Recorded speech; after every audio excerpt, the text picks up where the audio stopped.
Welcome back to Mr. Hex. Tonight's video is over 10 hours long and features a collection of terrifying stories chosen from your requests. If you enjoyed this video, please support it with a like, a comment, and a subscription. Your support helps the channel grow and allows me to create even longer horror videos in the future. Now turn down the lights, get comfortable, and let the stories begin. The scratching at my window wasn't the wind. I knew because the trees stood perfectly still, their branches etched against the moonlit sky like skeletal fingers reaching for the stars.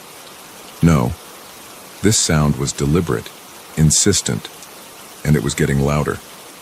I'd come to this cabin in the woods to escape the chaos of city life, to find some peace and quiet. Now, as I lay frozen in my bed, ears straining to catch every little noise, I realized just how quiet it could get out here, and how that silence could be shattered in an instant. It had started as a perfect getaway. I'd arrived at the cabin yesterday afternoon, the sun still high in the sky, warming the pine-scented air. The cabin itself was charming, all weathered wood and rustic charm, with a wide porch perfect for sipping coffee and watching the sunrise. The rental listing had promised seclusion, and it delivered. The nearest neighbor was miles away, leaving me surrounded by nothing but forest and the occasional chirp of a bird. I'd spent the day unpacking, exploring the nearby trails, and soaking in the tranquility. As night fell, I'd curled up on the couch with a good book, relishing the absence of car horns and sirens. The only sounds were the crackle of the fireplace and the gentle hum of crickets outside. It wasn't until I was getting ready for bed that I first felt it, a prickle on the back of my neck like I was being watched. I shook it off, chiding myself for being paranoid. I was alone out here, after all. There was nothing to fear.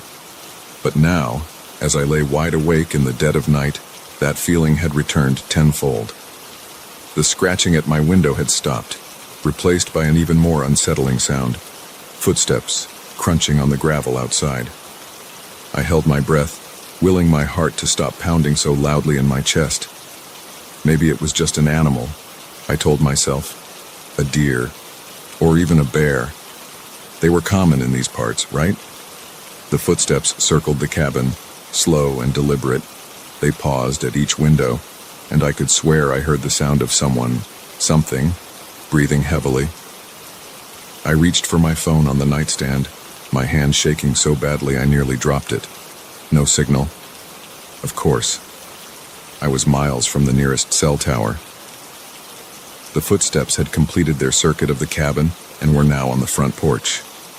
The old wooden boards creaked under the weight of whatever was out there. I had to do something. I couldn't just lie here, waiting for... what? I didn't want to think about it. Slowly, carefully, I slid out of bed. The floorboards were cold under my bare feet as I crept towards the bedroom door. I eased it open, wincing at the slight squeak of the hinges. The main room of the cabin was bathed in silvery moonlight streaming through the windows. Everything looked different in the dark, familiar shapes transformed into looming shadows. I made my way to the front door, my heart in my throat. There was a baseball bat in the umbrella stand. I'd seen it earlier and thought it was an odd place for it. Now, I was grateful. I wrapped my fingers around the smooth wood, the weight of it reassuring in my hands. The porch had gone quiet. Too quiet. I pressed my ear to the door, straining to hear anything. Nothing. Maybe whatever it was had gone away. Maybe I'd imagined the whole thing. I was about to turn back to bed when I heard it. A soft thud, like something being set down on the porch. Then, unmistakably, the sound of the doorknob slowly turning. I stumbled back, raising the bat. The door wasn't locked. I'd been so caught up in the peace and safety of the woods, I hadn't even thought to lock it. The door began to open, achingly slow. I could see a sliver of the night sky, then more, then nothing. The door stood open, but there was no one there. I stood frozen, bat still raised, staring at the empty doorway. The crickets had gone silent. The whole forest seemed to be holding its breath. After what felt like an eternity, I lowered the bat and took a tentative step forward. I had to know. I had to see. I peered out onto the porch. Empty. I took another step, then another, until I was standing fully outside. The night air was cool on my skin, raising goosebumps along my arms. I looked left, then right. Nothing but shadows and moonlight. I was about to go back inside when something caught my eye. There, at the edge of the porch, barely visible in the dim light, footprints, but not animal tracks like I'd hoped. These were unmistakably human. My breath caught in my throat as I knelt down to examine them. They were fresh, the mud still damp, and they were big, much bigger than my own feet. I followed the trail with my eyes. They led from the woods, up onto the porch, and then my blood ran cold. The footprints led directly to my bedroom window. With shaking hands, I fumbled for my phone and turned on the flashlight. The beam cut through the darkness, illuminating the side of the cabin. There, under my window, were more footprints, and something else. Long, deep scratches in the wood, right where the window met the wall. I stumbled back, my mind reeling. This was real. This was happening. I had to get out of here. I ran back into the cabin, slamming the door behind me and finally locking it. I rushed to my room, throwing on the first clothes I could find and shoving my feet into my hiking boots. As I was grabbing my car keys, I heard it again. Footsteps on the porch. But this time, they weren't slow and stealthy. They were running. I bolted for the back door, wrenching it open and plunging into the night. I could hear heavy breathing behind me, twigs snapping under pursuing footsteps. I ran like I'd never run before, my lungs burning, branches whipping at my face. I had no idea where I was going. All I knew was that I had to get away. After what felt like hours but was probably only minutes, I burst out of the tree line onto the gravel road where I'd parked my car. It sat there, a gleaming beacon of hope in the moonlight. I fumbled with the keys, my hands slick with sweat. Behind me, I could hear something crashing through the underbrush, getting closer by the second. The key slid home. I wrenched the door open and threw myself inside, slamming it shut just as a dark figure emerged from the trees. I jammed the key into the ignition, silently praying to whatever might be listening. The engine roared to life, and I slammed my foot on the gas. As I peeled away, kicking up gravel, I caught a glimpse in my rearview mirror, a tall, broad-shouldered figure standing in the middle of the road, watching me drive away. I didn't slow down until I hit the main highway, the lights of passing cars never looking so beautiful. I drove straight through until morning, not stopping until I was safely back in the city. I never reported what happened. Who would believe me? I had no proof, just a story that sounded crazy even to my own ears. But sometimes, on quiet nights when the wind rustles the trees outside my apartment, I remember the scratching at my window, the footsteps on the porch, the figure in my rearview mirror, and I wonder, what if I hadn't woken up? What if I hadn't heard the scratching? What was out there in those woods, and what did it want with me? I'll never go back to that cabin, but a part of me knows the truth. Whatever was out there that night is still there, waiting in the shadows of the forest, waiting for the next person to let their guard down, to forget to lock their door, to dismiss that feeling of being watched as just their imagination. Because sometimes the monsters are real, and sometimes they leave footprints.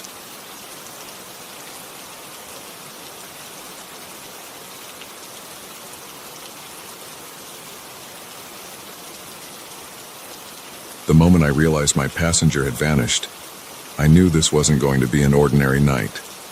1 second he was there, a solid presence in my peripheral vision, and the next, nothing. Just an empty seat and the steady drumming of rain on the roof of my car. I'd been driving for hours, the monotony of the highway broken only by the occasional flash of lightning illuminating the countryside. The rain had started about an hour into my journey, a light drizzle at first that had quickly become a torrential downpour. I was tired, my eyes strained from peering through the sheet of water cascading down my windshield. That's when I saw him. A lone figure on the side of the road, thumb outstretched, looking thoroughly drenched and miserable. I'm not usually one for picking up hitchhikers, but something about the desperation in his posture made me pull over. He climbed in quickly, bringing with him the smell of wet earth and something else I couldn't quite place. "Thanks," he said, his voice oddly quiet beneath the pounding of the rain. "I thought I'd be stuck out there all night." I nodded, pulling back onto the road. "Where you headed?" I asked, glancing over at him. He was younger than I'd initially thought, probably in his early 20s. His dark hair was plastered to his forehead, water dripping from his chin onto his already soaked jacket. "And just up the road a ways," he replied vaguely, his eyes fixed on the road ahead. "I'll let you know when to stop." We drove in silence for a while, the rhythmic swish of the wipers, the only sound besides the rain. I was about to ask him where exactly he was going when I noticed something strange. The rain on his side of the car wasn't running down the window like it should. Instead, it seemed to be avoiding him, as if there was an invisible barrier between him and the glass. I blinked hard, sure I was seeing things. When I looked again, everything seemed normal. Must be more tired than I thought, I mused, shaking my head slightly. "You okay?" he asked, and I nearly jumped. It was the first time he'd spoken since getting in the car. "Yeah, fine," I said quickly. "Just a long night of driving." He nodded, then turned back to the window. "It's a bad night to be out," he said softly. "You never know what might be lurking in the dark." A chill ran down my spine at his words, though I couldn't say why. I was about to respond when my phone rang, the sudden noise making me start. I fumbled for it, keeping one hand on the wheel. "Hello," I answered, grateful for the distraction. There was nothing but static on the other end. I was about to hang up when I heard it. A voice, faint and distorted, but unmistakable. "Help me," it said. "Please help me." I frowned, pressing the phone closer to my ear. "Hello, who is this?" More static, then, "He's not who you think he is. Get out. Get out now." The call cut off abruptly. I lowered the phone, my heart racing. What the hell was that about? I glanced over at my passenger, intending to make some joke about bad reception, but the words died in my throat. The seat was empty. I slammed on the brakes, the car fishtailing slightly on the wet road before coming to a stop. I twisted in my seat, looking into the back, but it was empty too. He was gone, vanished into thin air. For a long moment, I just sat there, the engine idling, rain hammering on the roof. This couldn't be happening. People don't just disappear from moving cars.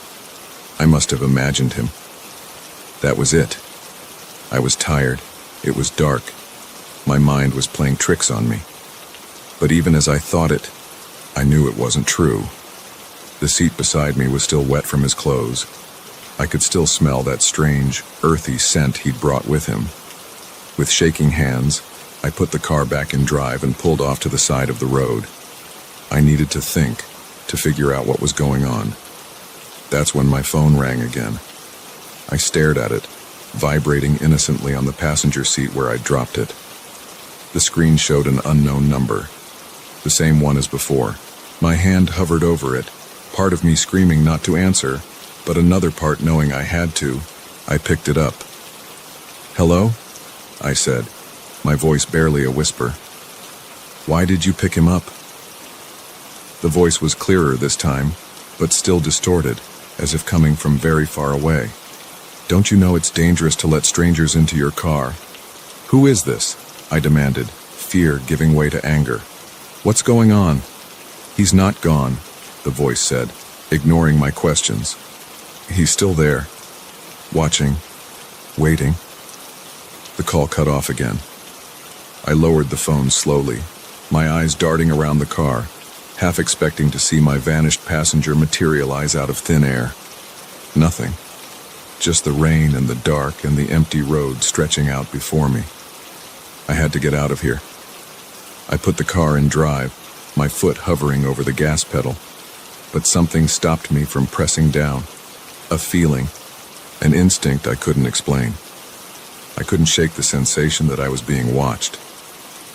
Slowly, I turned to look out the passenger side window. For a split second, I saw him. Not in the car, but outside, standing in the rain. Our eyes met, and he smiled. It wasn't a friendly smile. I floored it. The tires squealed on the wet asphalt as I took off. My heart pounding so hard I thought it might burst out of my chest. I didn't know where I was going. I just knew I had to get away. I drove for what felt like hours, my knuckles white on the steering wheel, constantly checking my rearview mirror. But there was nothing behind me except the empty, rain-soaked road. Eventually, the adrenaline began to wear off, replaced by a bone-deep exhaustion. I needed to stop, to rest, to try and make sense of what had happened. I spotted a sign for a rest area coming up and decided to pull in. The parking lot was empty, save for a single semi-truck, its driver presumably asleep in the cab. I parked as far away from it as possible, killing the engine but leaving the keys in the ignition, just in case. I leaned back in my seat, closing my eyes and taking deep breaths. Okay, I thought, let's think about this logically. People don't just vanish into thin air. There had to be an explanation. Maybe I'd dozed off at the wheel. Maybe I'd imagined the whole thing. But even as I thought it, I knew it wasn't true. The wet seat, the phone calls, it had all been real. I was startled out of my thoughts by a tapping on my window. My eyes flew open, my heart leaping into my throat. It was a police officer, peering in at me with concern. I rolled down the window, trying to compose myself. "Everything all right?" he asked, shining his flashlight into the car. "You've been sitting here for a while." I blinked, confused. I'd only just pulled in, hadn't I? But a glance at the clock on my dashboard showed that nearly an hour had passed. "I'm fine," I said, my voice hoarse. "Just taking a break from driving. The rain, you know." He nodded sympathetically. "It's a bad night to be out. You heading somewhere in particular?" I opened my mouth to answer, then paused. Where was I going? I couldn't remember. It was as if the events of the night had wiped everything else from my mind. "I'm not sure," I admitted. "I think I got turned around in the storm." The officer's expression changed, just slightly. A flicker of something, suspicion, concern, crossed his face. "Why don't you come with me to the station?" he suggested. "We can get you a cup of coffee, maybe help you figure out where you're headed." I hesitated. On one hand, the idea of being somewhere safe, surrounded by people, was incredibly appealing. On the other, well, after the night I'd had, I wasn't sure I could trust anyone or anything. Before I could decide, my phone rang again. The officer frowned. "You should answer that," he said. "Might be someone wondering where you are." With a shaking hand, I picked up the phone. Unknown number. "Of course." "Hello," I said, bracing myself for whatever might come next. "Don't go with him." It was the same voice as before. "He's not a real cop. Get out of there, now." The call ended. I looked up at the officer, who was watching me with an unreadable expression. "Everything okay?" he asked. I nodded, forcing a smile. "Yeah, just a friend checking in. You know what? I think I'm okay to keep driving. Thanks for checking on me." He didn't move away from the car. "You sure? It's no trouble to come to the station." "I'm sure," I said, starting the engine. "Thanks again." He stepped back, but I could feel his eyes on me as I pulled out of the parking lot. In my rearview mirror, I saw him standing there, watching me drive away, just like the hitchhiker had. As I merged back onto the highway, my phone buzzed with a text, unknown number. "Keep driving," it read. "Don't stop until morning, and whatever you do, don't pick up any more hitchhikers." I tossed the phone onto the passenger seat, my hands gripping the wheel so tight my knuckles turned white. The rain continued to pour down, and somewhere out in the darkness, I knew he was still out there. Watching, waiting.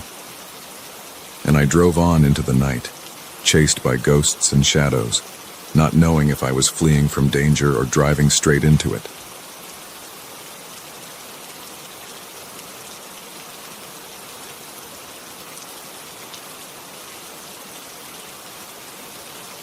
The moment I heard her voice on the other end of the line, I knew this wasn't going to be an ordinary night shift.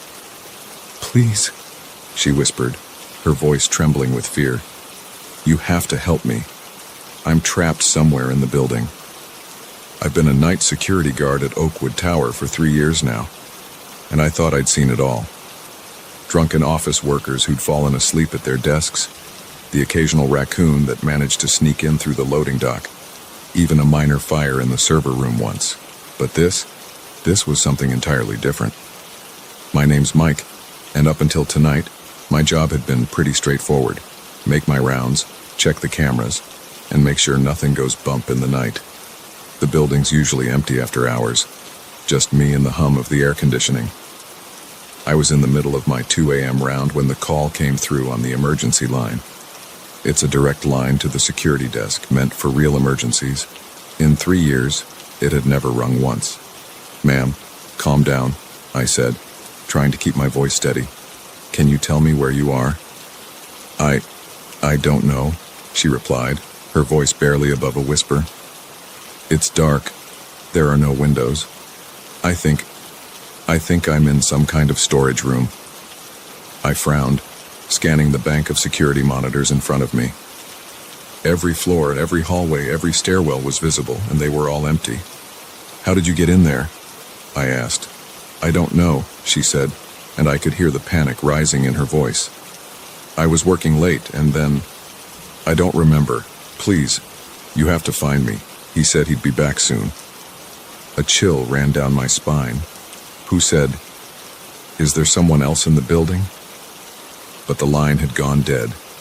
I sat there for a moment, my heart pounding. This had to be some kind of prank, right? But the fear in her voice had sounded so real. I keyed up the camera feeds from earlier in the evening, scanning for any sign of someone working late. Nothing. The last employee had left at 8:47 p.m., and no one had entered the building since. I grabbed my flashlight and radio and headed for the elevator. Prank or not, I had to check it out.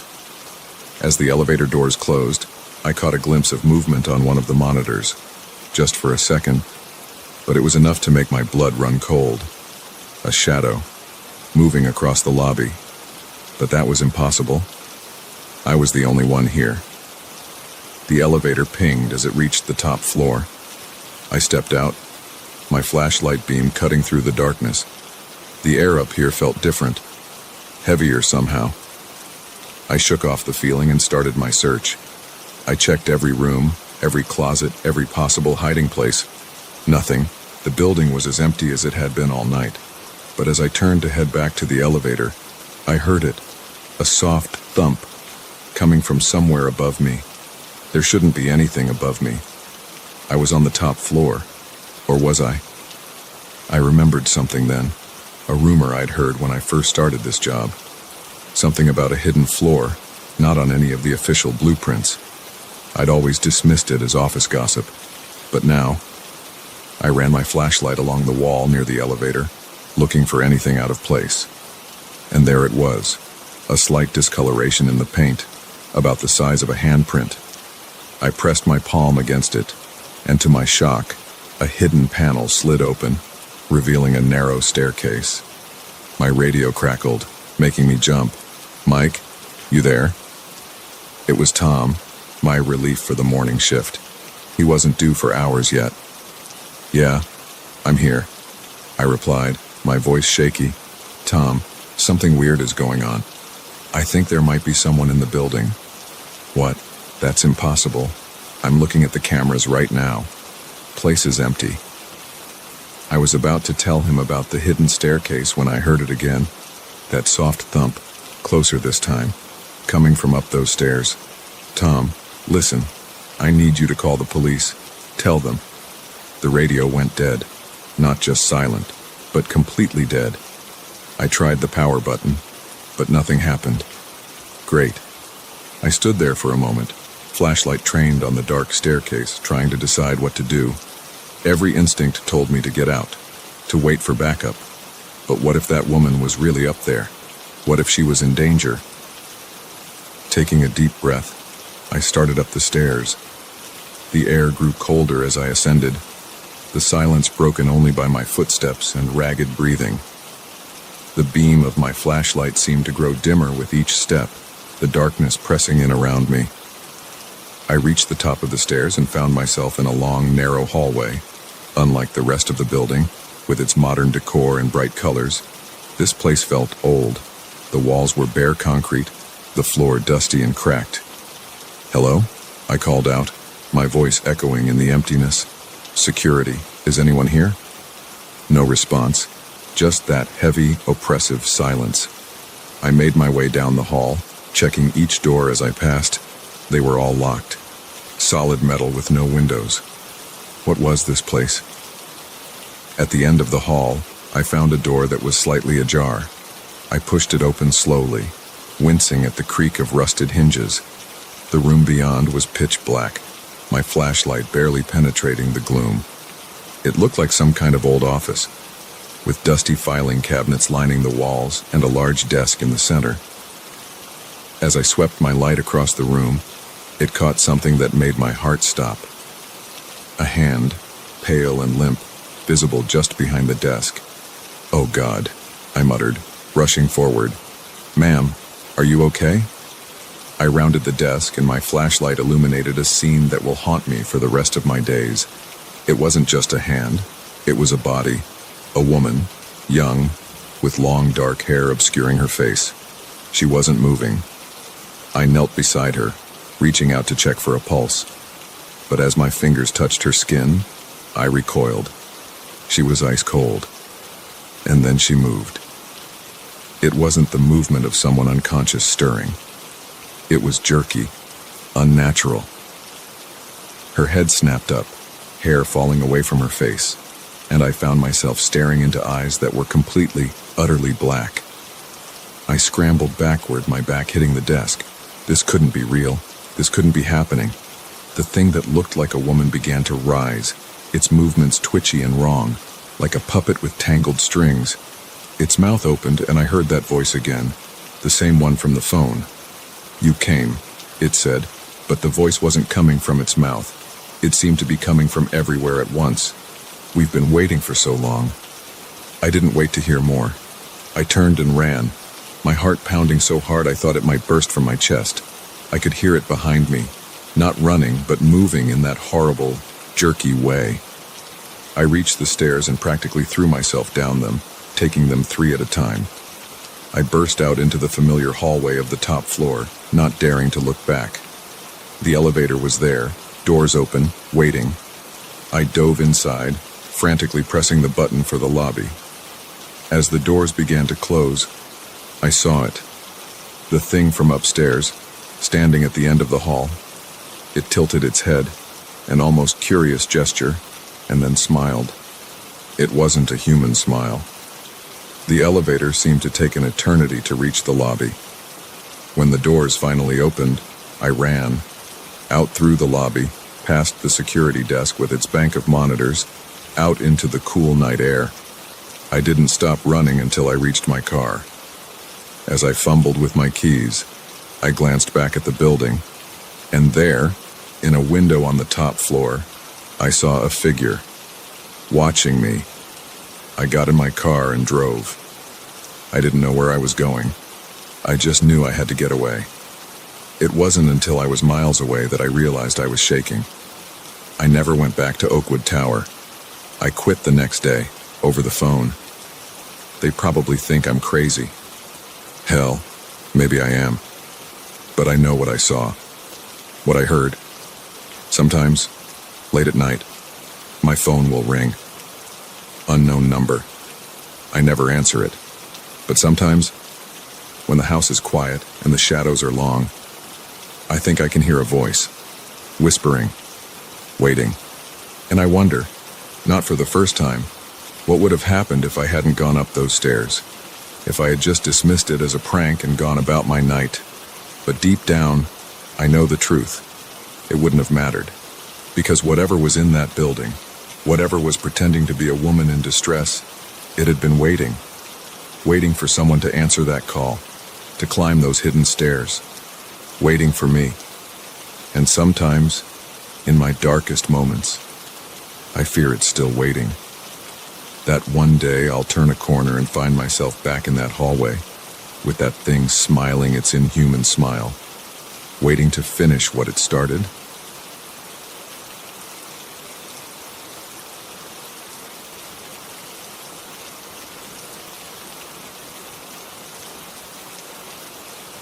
The first time I saw him standing over my bed, I thought I was dreaming. His silhouette loomed in the darkness, silent and still. I blinked, and he was gone. If only I had known then that my nightmare was just beginning. I'd moved into the apartment about a month ago. It was nothing fancy, just a small one-bedroom in a quiet part of town. The rent was cheap, which should have been my first clue that something wasn't right. But I was desperate for a place of my own after a messy breakup, and when the landlord, Mr. Keegan, showed me around, I was too relieved to notice the way his eyes lingered a little too long, or how he seemed to know the exact layout of the apartment without looking. The first few weeks were uneventful. I settled in, unpacked my boxes, and started to feel like I was getting my life back on track. But then the little things started happening. A book I swore I'd left on the coffee table would be back on the shelf. The milk in the fridge would be lower than I remembered. My favorite mug would be in a different cupboard. At first, I chalked it up to absent-mindedness. I was stressed, working long hours at my new job. It was understandable that I might misplace things or forget where I'd put them. But as the days went by, the feeling that something was off grew stronger. I started noticing other things too.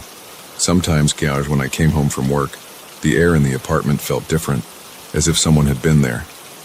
There was a lingering scent I couldn't quite place, musty and vaguely unpleasant. And once, I could have sworn I heard footsteps in the hallway outside my bedroom in the middle of the night, but when I got up to check, there was no one there.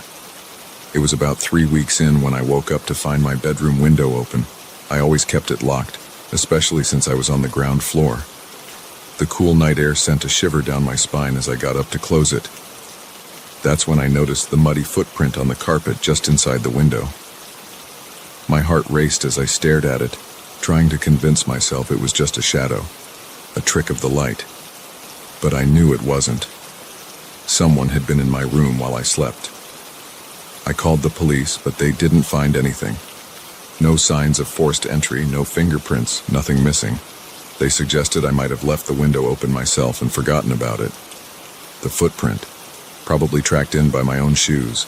I wanted to believe them, but deep down, I knew they were wrong. That night, I couldn't sleep. Every creak of the building, every gust of wind outside had me sitting bolt upright in bed, my heart pounding. It was during one of these moments of heightened alertness that I saw him for the first time. A dark figure, standing at the foot of my bed, motionless. I gasped, fumbling for the lamp on my nightstand. By the time I got it on, he was gone. I told myself it was just my imagination, a result of stress and lack of sleep. But the incident left me shaken. I started double-checking all the locks before bed, wedging a chair under my bedroom doorknob. I even considered moving out, but the thought of breaking my lease and trying to find a new place was overwhelming. Instead, I decided to take matters into my own hands. I bought a small security camera, one of those nanny cam types disguised as a digital clock. I set it up on my dresser, angled to capture most of the room. If someone was coming into my apartment, I was going to catch them. For the first few nights, nothing happened. The footage showed only me, tossing and turning in my sleep. But on the fourth night, everything changed. I woke up to my alarm as usual, got ready for work, and headed out. It wasn't until I got home that evening that I remembered to check the camera. What I saw made my blood run cold. The footage started normally enough, me, asleep in bed. But at around 2:30 a.m., the door to my bedroom slowly opened. A figure entered, moving with eerie calmness. It was Mr. Keegan, my landlord. He stood there for a moment, just watching me sleep. Then he started moving around the room, touching things. My hairbrush, the book on my nightstand. He opened my closet, ran his hands over my clothes. All the while, I slept on, oblivious. After about 10 minutes, he approached the bed. I watched in horror as he leaned over me, his face just inches from mine. He stayed like that for what felt like an eternity, just looking. Then, as silently as he'd entered, he left. I felt sick. The violation, the invasion of my privacy, it was almost too much to bear. But underneath the disgust and fear, another emotion was building. Anger. How dare he? How many times had he done this? How many other tenants had he terrorized? I knew I should call the police, but a part of me hesitated. What if they didn't believe me? What if Mr. Keegan found out and retaliated? No, I needed more evidence. I needed to catch him in the act. So I hatched a plan. The next night, I pretended to go to bed as usual, but I didn't sleep. I lay there, every muscle tense, waiting. The hours ticked by, and just when I was starting to think he wouldn't come, I heard it. The soft click of my front door opening. My heart pounded so loud I was sure he'd hear it.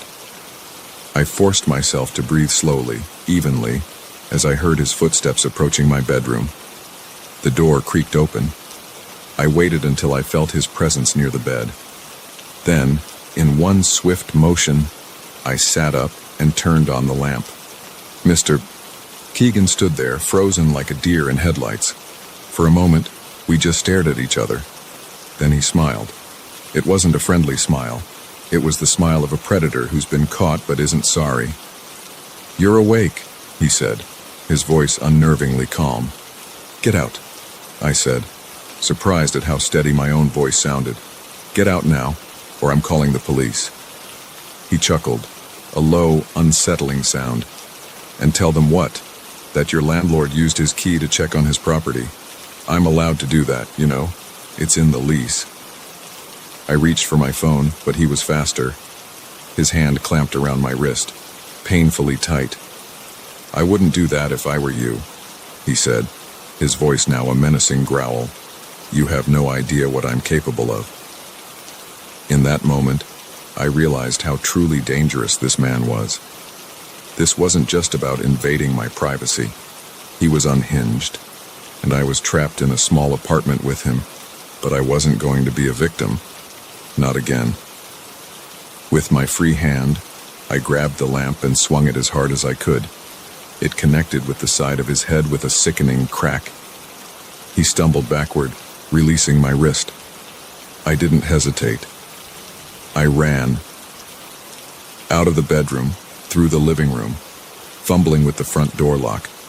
I could hear him behind me, cursing, his footsteps unsteady but getting closer.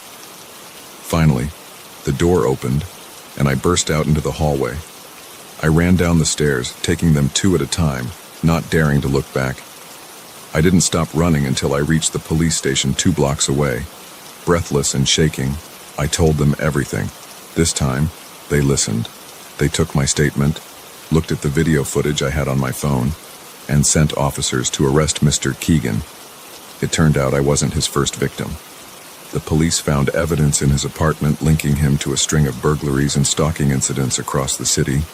He's in jail now, awaiting trial, but sometimes I still wake up in the middle of the night, certain I can feel his eyes on me. I moved out of that apartment, of course. Found a new place across town. I'm more cautious now, more aware of my surroundings. I double-check my locks, keep my curtains drawn. Some might call it paranoia, but I call it survival. Because I learned something from this experience. The monsters we fear as children, the ones lurking in closets or under beds, they're not real. But there are monsters in this world. They walk among us, smile at us, hand us keys to apartments with cheap rent and dark secrets. And sometimes, the only way to defeat them is to shine a light on them, to expose them for what they truly are. It's not easy. It's terrifying, in fact. But it's necessary, because if we don't, they'll just keep lurking in the shadows, watching, waiting for their next victim. So if you ever get that feeling, that prickle on the back of your neck that tells you something's not right, listen to it. Trust your instincts. And don't be afraid to turn on the light and face whatever's hiding in the dark. Because sometimes, that's the only way to make the monsters go away.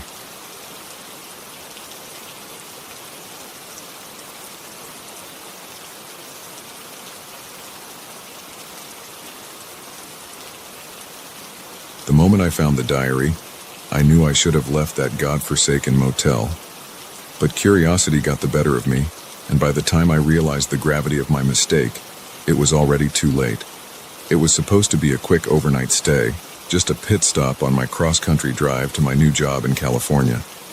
The Pinewood Motel wasn't much to look at, a rundown two-story building that had seen better days, probably sometime back in the 70s. But it was cheap, and I was tired. So I pulled into the nearly empty parking lot just as the sun was setting. The lobby smelled of stale cigarettes and cheap air freshener. The clerk, an older woman with faded tattoos and a permanent scowl, barely looked up from her magazine as she handed me the key to room 8. "Checkout's at 11, she mumbled, already dismissing me. I should have noticed the way her eyes flickered when she said the room number, the slight hesitation in her hand as she passed me the key.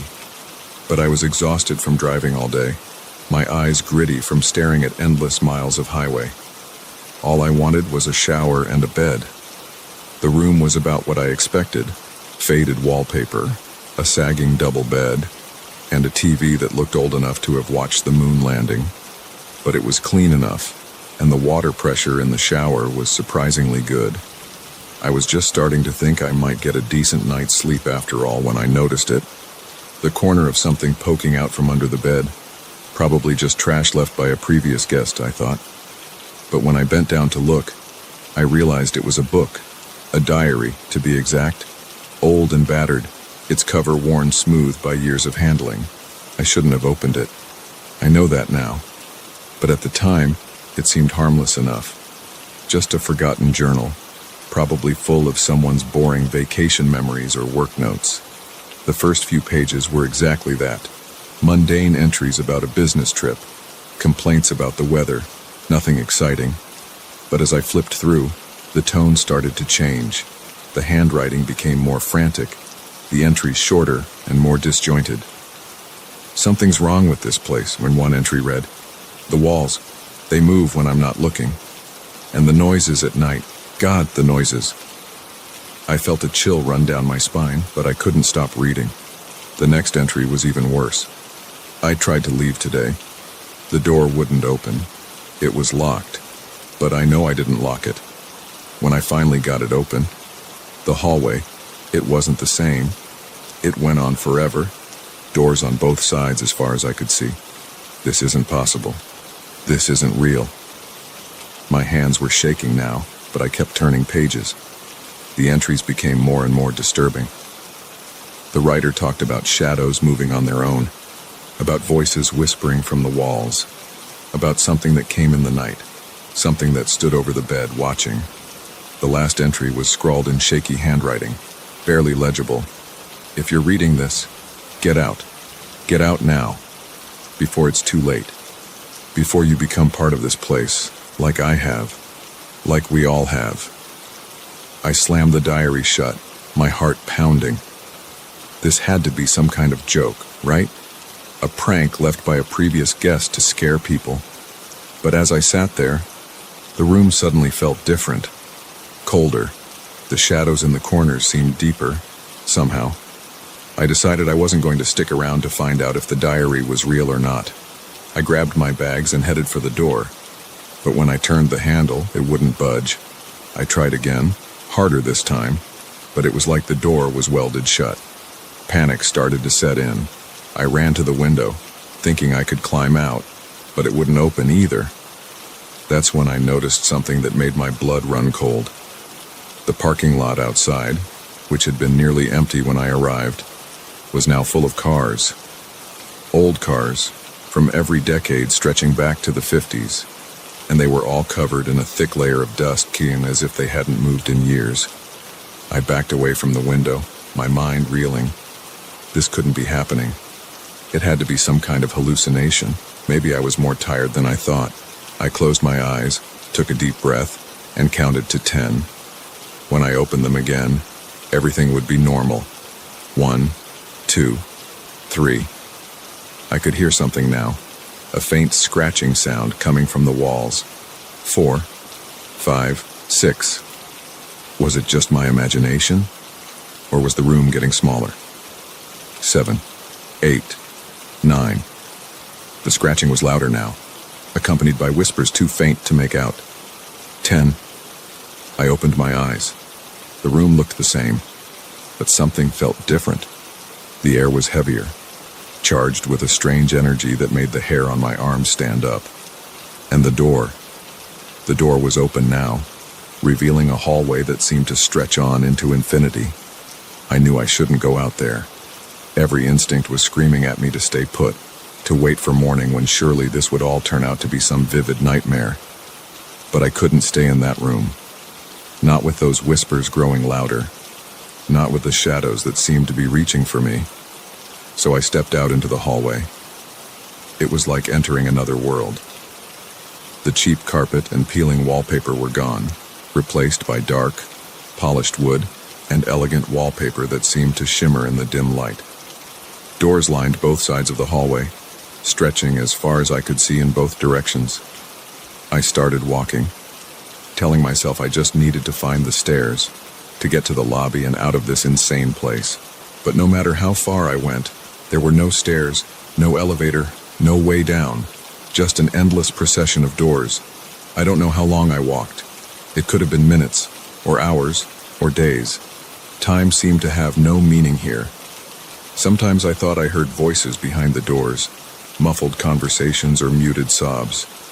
Once, I swear I heard my own voice, laughing at some forgotten joke. Finally, exhausted and on the verge of a breakdown, I stopped in front of a door that looked just like all the others. I don't know why I chose this one. Maybe some part of me knew, even then. I turned the handle, and it opened easily. Inside was my room. Not the room I had checked into, but my childhood bedroom, exactly as it had been when I was 10 years old. My old toys were scattered on the floor, posters of long-forgotten bands on the walls. And there, sitting on the bed, was me. 10-year-old me, looking up with a smile that didn't quite reach her eyes. "You're finally here," she said, her voice echoing strangely. "We've been waiting for so long." I backed away, shaking my head. This wasn't real. It couldn't be real. I turned to run, but the hallway was gone. In its place was another room, this one from my college dorm, and another version of me, older now, sitting at the desk. "Don't you remember?" this one asked. "You checked in, just like we all did." I spun around, but every direction I turned, there was another room, another version of me. My first apartment, my old office, places I'd stayed on vacations or business trips, and in each one, another me, all watching with those same sad eyes. "You can't leave," they said in unison. "None of us can. This is where we belong now." I felt something inside me start to crack. Memories came flooding back, memories I didn't know I had, of checking into this motel not just once, but dozens, hundreds of times, of reading that diary, of trying to escape, of always ending up back here. I sank to my knees, the truth finally sinking in. I had never left. I had never even started that cross-country trip. I had been here all along, trapped in this impossible place, reliving the same nightmare over and over again.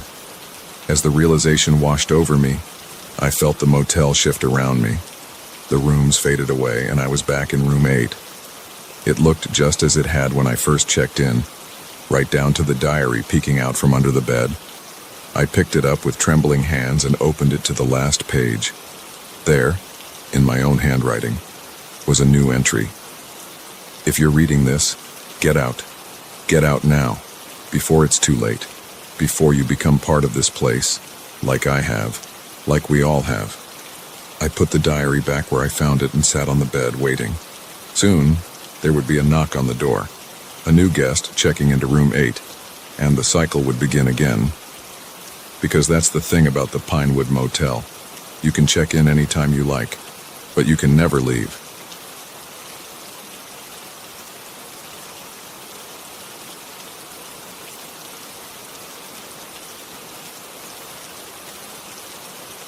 The moment I saw his eyes lock onto me, I knew this peaceful fishing trip was about to turn into a fight for survival. There's a certain look predators get when they've chosen their prey, and this man had it in spades. I'd come to Lake Hollow to escape the chaos of city life, to find some solitude and maybe catch a few fish. It was a beautiful spot, tucked away in the mountains, far from the nearest town. The kind of place where you could lose yourself for days, surrounded by nothing but trees and water. I arrived early that morning, just as the mist was lifting off the lake. The air was crisp, filled with the scent of pine and damp earth. I found a quiet spot on the shore, away from the few other fishermen I'd seen setting up. Perfect, I thought. Just me and the fish. For the first few hours, it was exactly what I'd hoped for. The gentle lapping of waves against the shore, the occasional splash of a jumping fish, the rustle of leaves in the breeze. I'd caught a couple of decent-sized trout and was feeling pretty good about my decision to come out here. That's when I first noticed him. He was standing about 50 yards down the shore, rod in hand, but he wasn't fishing. He was watching me. I tried to shrug it off at first. Maybe he was just sizing up the competition, seeing if I was having any luck. But there was something off about the way he stood. Too still, too focused. I cast my line again, trying to ignore the prickle of unease creeping up my spine. When I glanced back, he had moved closer. Not much, just a few yards, but enough that I could see his face more clearly now. He was older than me, maybe in his 50s, with a weathered face and a scraggly beard. But it was his eyes that caught my attention, cold, calculating, hungry. I reeled in my line, deciding it was time to move to a new spot. As I packed up my gear, I kept him in my peripheral vision. He mirrored my movements, gathering his own things. My heart rate picked up. This wasn't normal behavior, not by a long shot. I headed further down the shore, away from where I'd parked my car. In hindsight, that was my first mistake. But I thought if I could just put some distance between us, maybe he'd lose interest. I found another spot and set up again, my hands shaking slightly as I baited my hook. I tried to focus on the water, on the rhythm of casting and reeling, but I couldn't shake the feeling of being watched. Sure enough, when I turned to scan the shoreline, there he was, closer now, maybe 30 yards away. He wasn't even pretending to fish anymore, just standing there staring at me with those predator eyes. "Hey," I called out, trying to keep my voice steady. "You looking for a good spot? There's plenty of room down that way." He didn't respond, didn't even blink, just kept staring. That's when I knew I was in real trouble. I abandoned my gear and started walking quickly towards the trail that led back to the parking lot. I could hear him behind me, his footsteps crunching on the gravel shore. He wasn't trying to be quiet anymore. The trail was narrow, winding through dense forest. I picked up my pace, my breath coming in short gasps. The trees seemed to close in around me, branches reaching out like grasping fingers. I stumbled over a root, catching myself just before I fell. That's when I heard him speak for the first time. "No use running," he called, his voice rough and cold. "Ain't nowhere to go out here but the water or the woods. And trust me, you don't want either." I ran. I didn't care about the direction anymore. Didn't care about finding my way back to my car. All that mattered was putting distance between me and him. I crashed through the underbrush, branches whipping at my face, my lungs burning with each breath. I could hear him behind me, moving with the sure-footed confidence of someone who knew these woods well. He wasn't running, just maintaining a steady pace, like he knew he'd catch me eventually. I burst into a small clearing and paused for a moment, trying to get my bearings. That's when I saw it. An old, dilapidated cabin half hidden in the trees. Without thinking, I sprinted towards it. Maybe I could barricade myself inside, buy some time to think. The door was hanging off its hinges. I pushed inside, the musty smell of decay hitting me like a wall. The cabin was small, just one room with a few pieces of broken furniture scattered around. No windows, no back door. I'd trapped myself.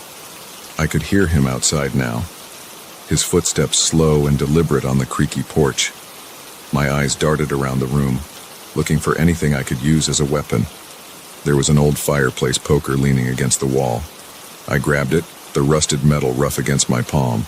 "Come on out," he called, his voice closer now. "Let's not make this any harder than it needs to be." I pressed myself against the wall next to the door, the poker raised and ready. My heart was pounding so hard I was sure he could hear it. The door creaked open slowly. I held my breath, waiting. He stepped inside, his eyes adjusting to the gloom. For a split second, he didn't see me. That was all the chance I needed. I swung the poker with all my strength, connecting with his shoulder. He let out a roar of pain and anger, stumbling backwards. I didn't wait to see if he'd fall. I ran, ducking under his grasping arms and out into the clearing. But he was faster than I expected. Before I could make it to the tree line, he tackled me from behind. We went down hard, the breath knocked out of me as I hit the ground. He flipped me over, his weight pinning me down. Up close, his eyes were even more terrifying, pale blue, almost colorless, with a madness burning in their depths. "Thought you could get away, did you?" he snarled, his face inches from mine. "Nobody gets away out here. This is my lake, my woods, and you? You're just another fool who wandered into my hunting grounds." I struggled, trying to buck him off, but he was too strong. His hands found my throat, squeezing. Black spots danced at the edges of my vision as I gasped for air. In that moment, as consciousness started to slip away, something snapped inside me. A primal, desperate need to survive took over. My hands scrabbled in the dirt beside me, fingers closing around a rock. With the last of my strength, I brought it up hard against the side of his head. The impact was like a thunderclap. His grip loosened, and he toppled sideways, stunned. I scrambled to my feet, sucking in great lungfuls of air. He was already starting to get up, shaking his head to clear it. I ran. I ran like I've never run before in my life, through the trees, over fallen logs, splashing through streams. I had no idea where I was going, only that I had to get away. I don't know how long I ran. It could have been minutes or hours. All I know is that eventually, I burst out of the tree line and found myself back at the lake shore. And there, like a miracle, was the parking lot. My car. I fumbled with my keys, my hands shaking so badly I could barely get them in the ignition. As I peeled out of the lot, spraying gravel, I caught a glimpse of movement at the edge of the woods. He was there, watching me drive away. Even from a distance, I could feel the weight of his stare. I didn't stop driving until I hit the highway, putting miles between me and Lake Hollow. It wasn't until I was safely back in the city that I finally let myself break down, the full weight of what had happened crashing over me. I reported it to the police, of course. They sent officers out to investigate him, but they didn't find much. Just an abandoned cabin in the woods and some trampled underbrush. No sign of the man who'd chased me. They chalked it up to a misunderstanding, suggested maybe I'd overreacted to a fellow hiker. But I know what I saw. I know what I felt. Those eyes, that voice, they haunt my dreams now. I don't go fishing anymore. Don't go hiking or camping either. The peace I used to find in nature has been replaced by a constant gnawing fear. Because I know he's still out there in those woods on by that lake, waiting, watching, hunting. And I can't shake the feeling that someday, somehow, he'll find me again. That our unfinished business will finally come to its bloody conclusion. Until then, I'll stay in the city, surrounded by people and noise and light, because the silence of the wilderness now holds only terror for me. A reminder that sometimes the most dangerous predators are the ones that look just like us.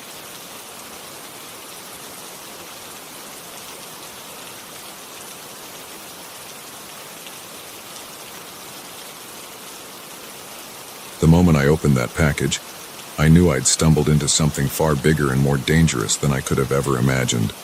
What I didn't know was that it would turn my quiet hotel stay into a nightmarish game of cat and mouse.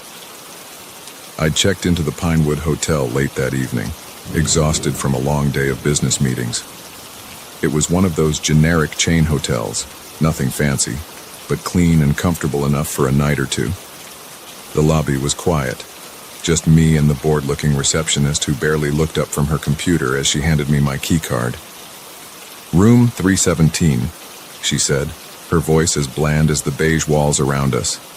"Elevators to your left, checkouts at 11.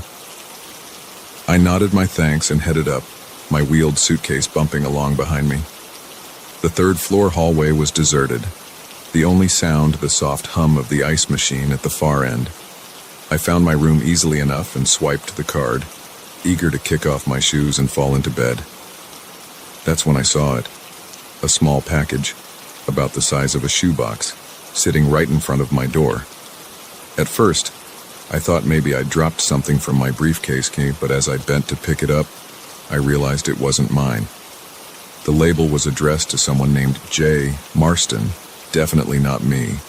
I should have just left it there, should have called the front desk and let them deal with it. But curiosity got the better of me. I picked up the package. It was surprisingly heavy for its size and brought it into the room with me. Once inside, I set it on the desk and took a closer look. The return address had been blacked out with marker, and there was no postage stamp. This hadn't come through the mail. Someone had hand-delivered it. I told myself I was just going to take a quick peek, make sure it wasn't anything that needed immediate attention. That's what I told myself as I carefully peeled back the brown paper wrapping. Inside was a plain cardboard box. No markings, no labels. Just an ordinary box that could have held anything from office supplies to a pair of shoes. But when I lifted the lid, I knew instantly that this was anything but ordinary. The box was filled with documents, stacks of papers, file folders, and what looked like photographs. But it was the top sheet that caught my eye, a memo printed on official-looking letterhead. As I scanned the first few lines, my blood ran cold. It was about a cover-up, a massive, corporate cover-up involving toxic waste dumping, falsified environmental reports, and what appeared to be several deaths that had been swept under the rug. Names were mentioned, big names, CEOs and politicians I recognized from the news. And at the bottom, a handwritten note. "Jay, this is everything. Be careful. They're watching." My hands were shaking as I set the paper down. This was big, bigger than big. This was the kind of information that could bring down companies, end careers, maybe even land people in prison. And somehow, it had ended up outside my hotel room door. I sat there for a moment, my mind racing. What should I do? Call the police, the media? But as I reached for my phone, a thought stopped me cold. Whoever had left this package thought they were delivering it to J. Marston, which meant they knew what room he was supposed to be in. Which meant I jumped up and double-checked the lock on my door, my heart pounding. Then I went to the window, carefully peeling back the curtain to peer out into the parking lot. At first, I didn't see anything unusual, just a few cars scattered under the yellow glow of the streetlights. But then I noticed it, a black sedan parked across the street, its engine running. And inside, I could just make out the silhouette of someone sitting in the driver's seat, watching the hotel. I let the curtain fall back into place, trying to calm my breathing. This was bad, really bad. I was in a room that wasn't supposed to be mine, with information I wasn't supposed to have. And there were people out there who clearly wanted that information back. I had to get out of there. But how? If they were watching the front of the hotel, they'd see me leave. And I couldn't very well walk out with a mysterious package under my arm. I looked at the box again, an idea forming. Quickly, I emptied my suitcase, shoving my clothes into the hotel room drawers. Then I carefully transferred the contents of the box into my suitcase, making sure everything was exactly as I'd found it. The empty box and wrapping paper I stuffed into the trash can, burying them under crumpled tissues and empty water bottles. Just as I zipped up the suitcase, there was a knock at the door. My heart leapt into my throat. "Housekeeping," a voice called. I froze. It was nearly midnight. Why would housekeeping be coming around now? "No, thank you," I called back, trying to keep my voice steady. "I'm about to go to sleep." There was a pause, then another knock, harder this time. "Sir, we need to change the sheets. Hotel policy." I didn't respond this time, my eyes darting around the room, looking for an escape route. The window? No, I was 3 stories up. The bathroom? A dead end. The knocking had turned to pounding now. "Open up, Mr. Marston. We know you're in there." In that moment, I made a decision. I grabbed my suitcase and ran for the door. I threw it open, catching the man on the other side off guard. He was big, dressed in a hotel uniform that didn't quite fit right, and he definitely wasn't housekeeping. I shoved past him, my shoulder connecting with his chest, and sprinted down the hallway. I could hear him shouting behind me, heavy footsteps giving chase. I hit the stairwell running, taking the steps 2 at a time, the suitcase bumping against my legs. I burst out into the lobby, startling the receptionist.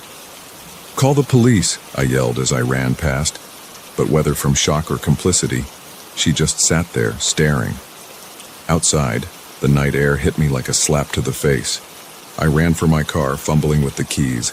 As I threw the suitcase in the back seat, I saw the black sedan across the street roar to life, its headlights cutting through the darkness as it pulled out. I peeled out of the parking lot, tires squealing. In my rearview mirror, I could see the sedan following, gaining on me. I hit the highway doing 20 over the speed limit, my knuckles white on the steering wheel. For the next hour, it was like something out of a movie. Me, pushing my modest sedan to its limits, weaving through what little traffic there was. Them, always there in my rear view, never more than a few car lengths behind. It wasn't until I hit the outskirts of the next town that I finally lost them, pulling off onto a dark side street and killing my lights. I sat there in the darkness, my heart pounding, waiting to see if they'd drive past. After 10 minutes of silence, I let out a shaky breath. I'd done it. I'd gotten away. But now what? I had a suitcase full of incriminating documents, no idea who had left them or who was after them, and I was pretty sure I couldn't go home. Not if they knew who I was. I sat there for a long time, weighing my options. Finally, I made a decision. I drove to the local police station, parked across the street, and called in an anonymous tip. Then I left the suitcase in front of the station doors and drove away. I'd like to say that was the end of it. That I went home, went back to my normal life, and never thought about that night again. But that would be a lie. The story broke a few weeks later. A massive scandal involving several major corporations and high-ranking government officials. Arrests were made, companies collapsed, and the political landscape shifted overnight. And me, I moved, changed my name, started looking over my shoulder everywhere I went, because I know that somewhere out there are people who remember the night their carefully laid plans went awry. People who might still be looking for the man who stumbled into room 317 and walked out with their secrets. So if you ever find yourself in a hotel and there's an unexpected package at your door, my advice, leave it be. Some mysteries are better left unsolved.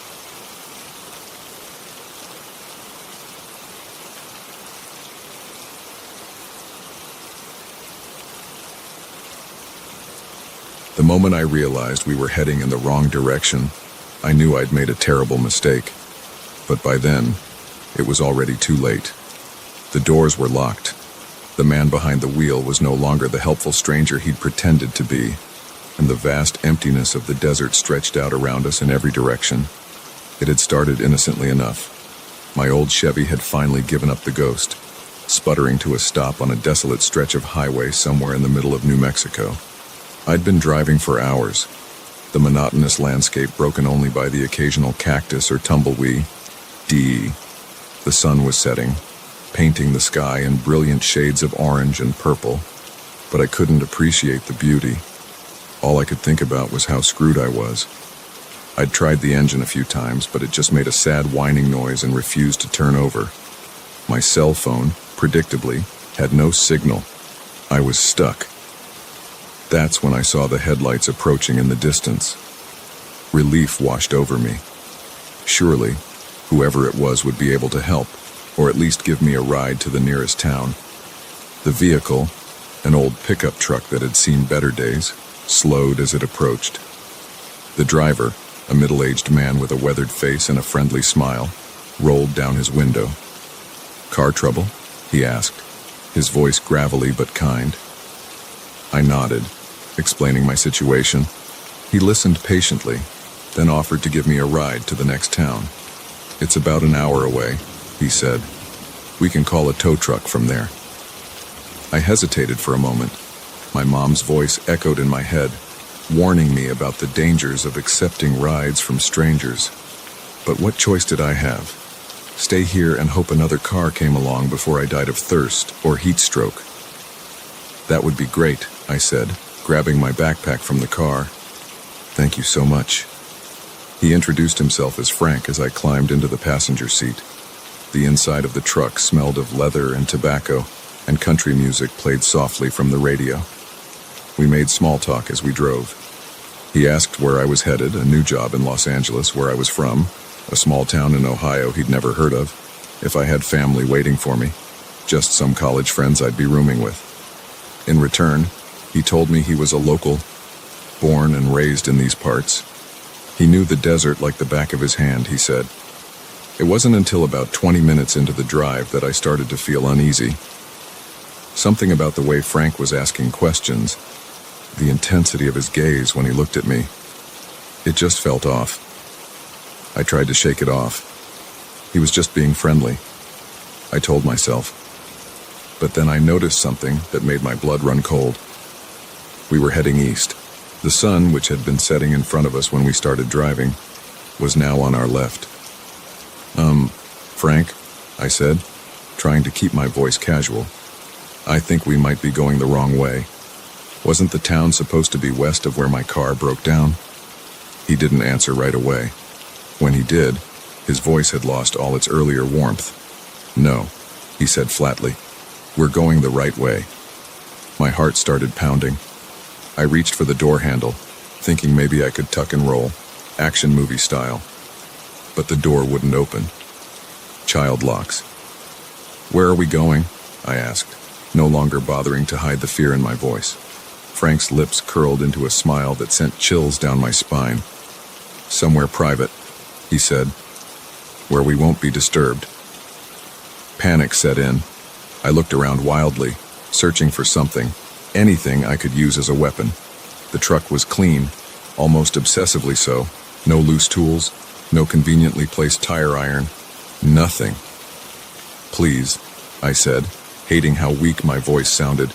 "Just let me out. I won't tell anyone. I swear," he laughed, a harsh, grating sound. "Oh, I know you won't tell anyone. No one ever does." The implication of his words hit me like a punch to the gut. This wasn't his first time. How many others had he taken? How many cars were left abandoned on the side of the road, their drivers never to return? We drove on in silence, the miles stretching out endlessly before us. I racked my brain for a plan, but came up empty.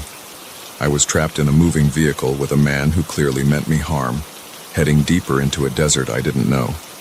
Just when I thought things couldn't get any worse, Frank turned off the main highway onto a dirt road. The truck bounced and rattled as we made our way into the wilderness, leaving behind any chance of another car passing by. After what felt like hours, but was probably only about 20 minutes, Frank stopped the truck. We were in a small clearing, surrounded by scrub brush and towering rock formations. In the moonlight, it looked almost beautiful, but I knew this place wasn't meant for admiring scenery. "Get out," Frank said, pulling a gun from under his seat. My legs felt like jelly as I climbed out of the truck. Frank followed, keeping the gun trained on me. "Start walking," he ordered, gesturing towards a narrow path leading between two large boulders. I considered making a run for it, but one look at the vast emptiness around us killed that idea. Even if I managed to outrun him, where would I go? I'd die of exposure long before I found help. So I walked, my mind racing, trying to figure out how to get out of this. Maybe I could reason with him, appeal to his humanity. "You don't have to do this," I said, my voice shaking. "Whatever you're planning, it's not too late to stop." He didn't respond, just prodded me forward with the gun. We walked for about 10 minutes before coming to a small cave entrance. My heart sank. This was it. This was where he was going to kill me. "Inside," he grunted.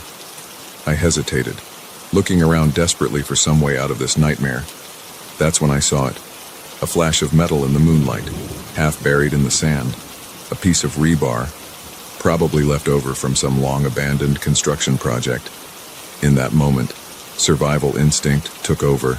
I dove for the rebar, my fingers closing around the rusty metal, just as Frank realized what I was doing.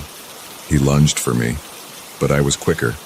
I swung the rebar with all my strength, connecting with his outstretched arm. He howled in pain, the gun flying from his grasp. I didn't wait to see where it landed. I ran like I'd never run before in my life. Over rocks, through bushes that tore at my clothes and skin. I could hear him behind me, cursing and crashing through the underbrush. I had no idea where I was going, but I knew I couldn't stop. My lungs burned, my legs ached, but fear kept me moving. I scrambled up a steep incline, loose rocks skittering under my feet. When I reached the top, I saw lights in the distance. A town, or maybe a highway. It didn't matter. It was civilization, and it meant safety. I started down the other side of the hill, but my foot caught on a root and I tumbled, rolling head over heels down the slope. I came to a stop at the bottom, dazed and battered, but still alive. For a moment, I just lay there, sucking in great gulps of air. Then I heard it. Footsteps, coming down the hill. I forced myself to my feet, ignoring the pain that shot through my ankle. I couldn't let him catch me. Not now, not when I was so close to escape. I limped forward as fast as I could, the lights growing larger with each step. Behind me, I could hear Frank's labored breathing. He was getting closer. Just when I thought I couldn't go any further, I burst out onto a road, a real, paved road. And there, like a miracle, was a car approaching. I waved my arms frantically, stumbling into the middle of the road. The car screeched to a halt, narrowly avoiding hitting me.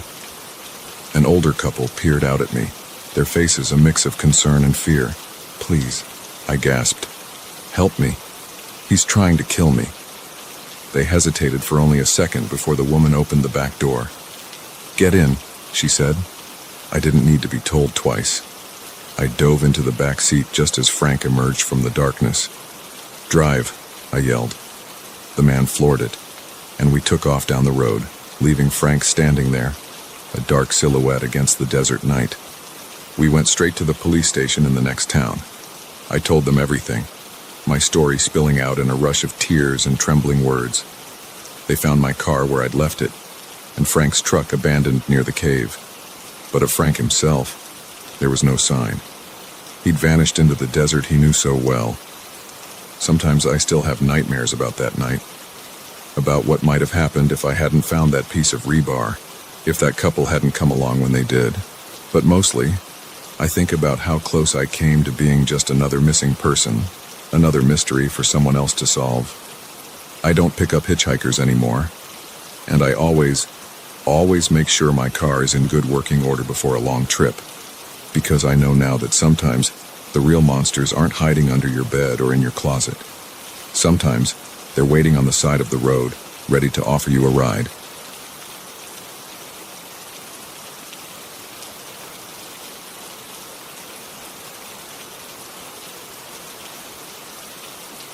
The moment I realized the man standing in my living room wasn't really a delivery driver, I knew I'd made a terrible mistake. But by then, it was too late. The storm raged outside, the power was out, and I was trapped in my own home with a stranger who had anything but package delivery on his mind. It had started as just another dreary Tuesday evening.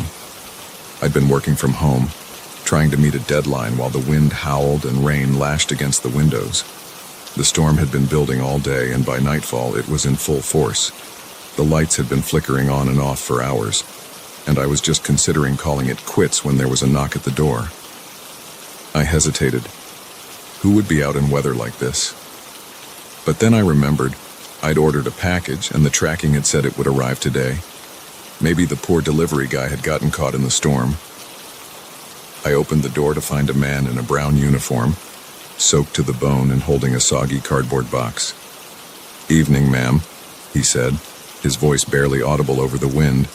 "Got a delivery for you. Mind if I step in for a sec? It's crazy out here."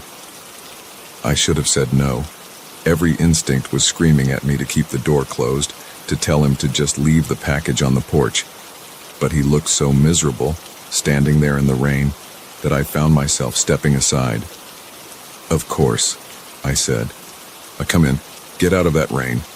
He hurried inside, bringing with him the smell of wet clothes and something else, something I couldn't quite place. I closed the door, shutting out the howling wind. "You can set the package down there," I said, pointing to a small table by the door. "Would you like a towel to dry off?" He turned to face me, and that's when I saw it. The look in his eyes. It wasn't gratitude or relief at being out of the storm. It was hunger, predatory.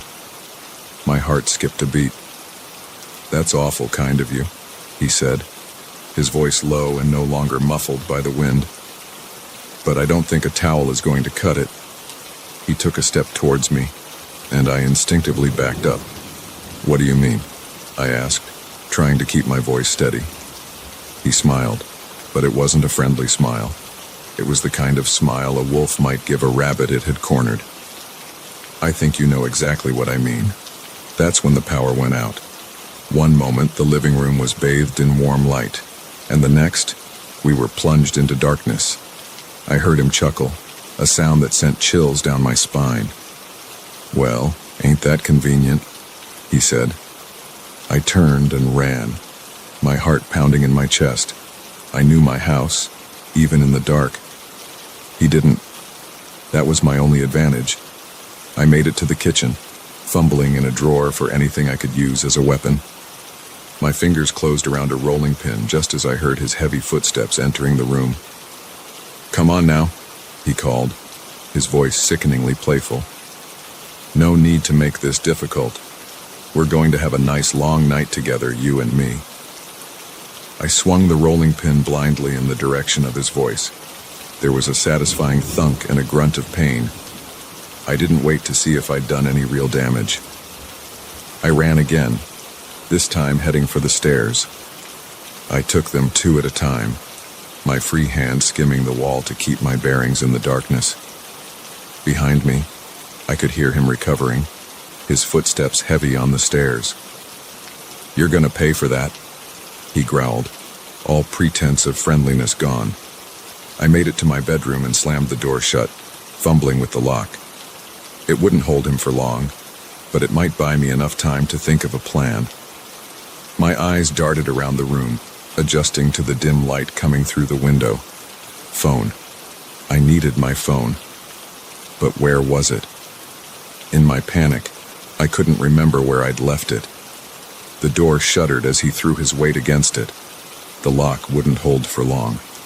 I dove for my bedside table, yanking open drawers. Nothing. Where was it? Another slam against the door. I heard wood splintering. Then I remembered. My phone was downstairs, charging in the living room. My stomach dropped. I was trapped, phoneless, in a dark room with a madman trying to break down the door.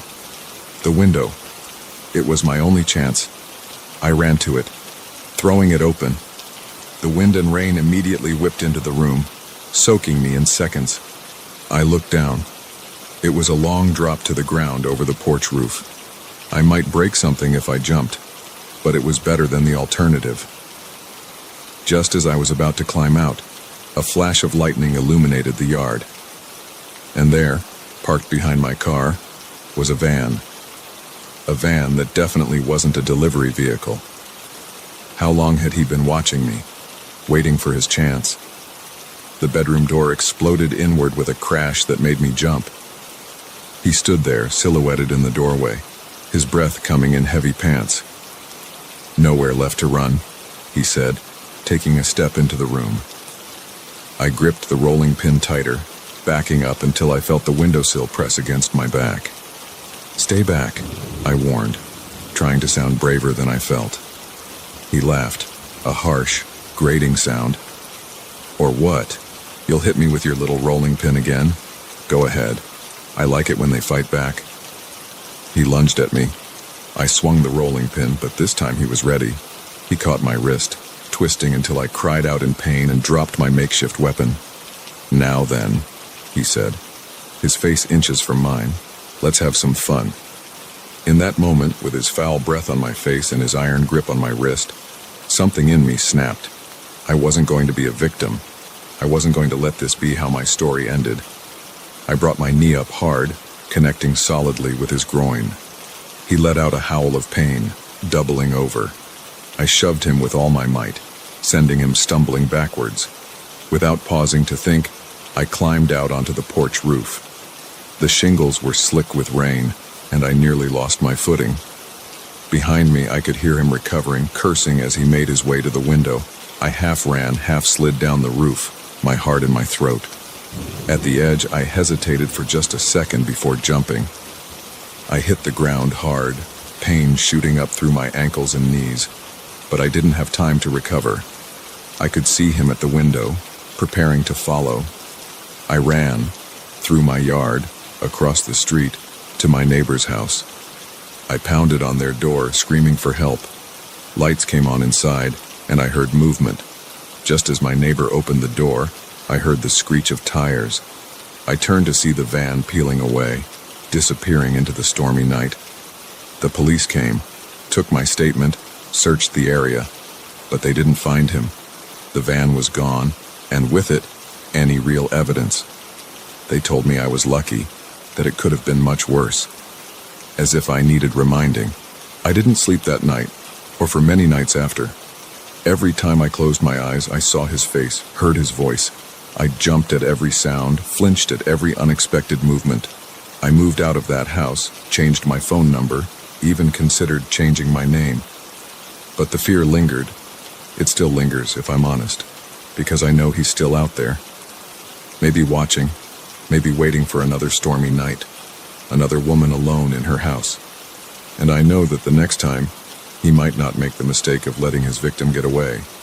So I'm telling my story, not just as a warning to be careful who you let into your home, but as a reminder that we're stronger than we think, that even in our darkest moments, when all hope seems lost, we can find the courage to fight back. And to him, if he's out there reading this, I'm not afraid anymore. I'm ready. And next time, it won't be me who ends up running into the night.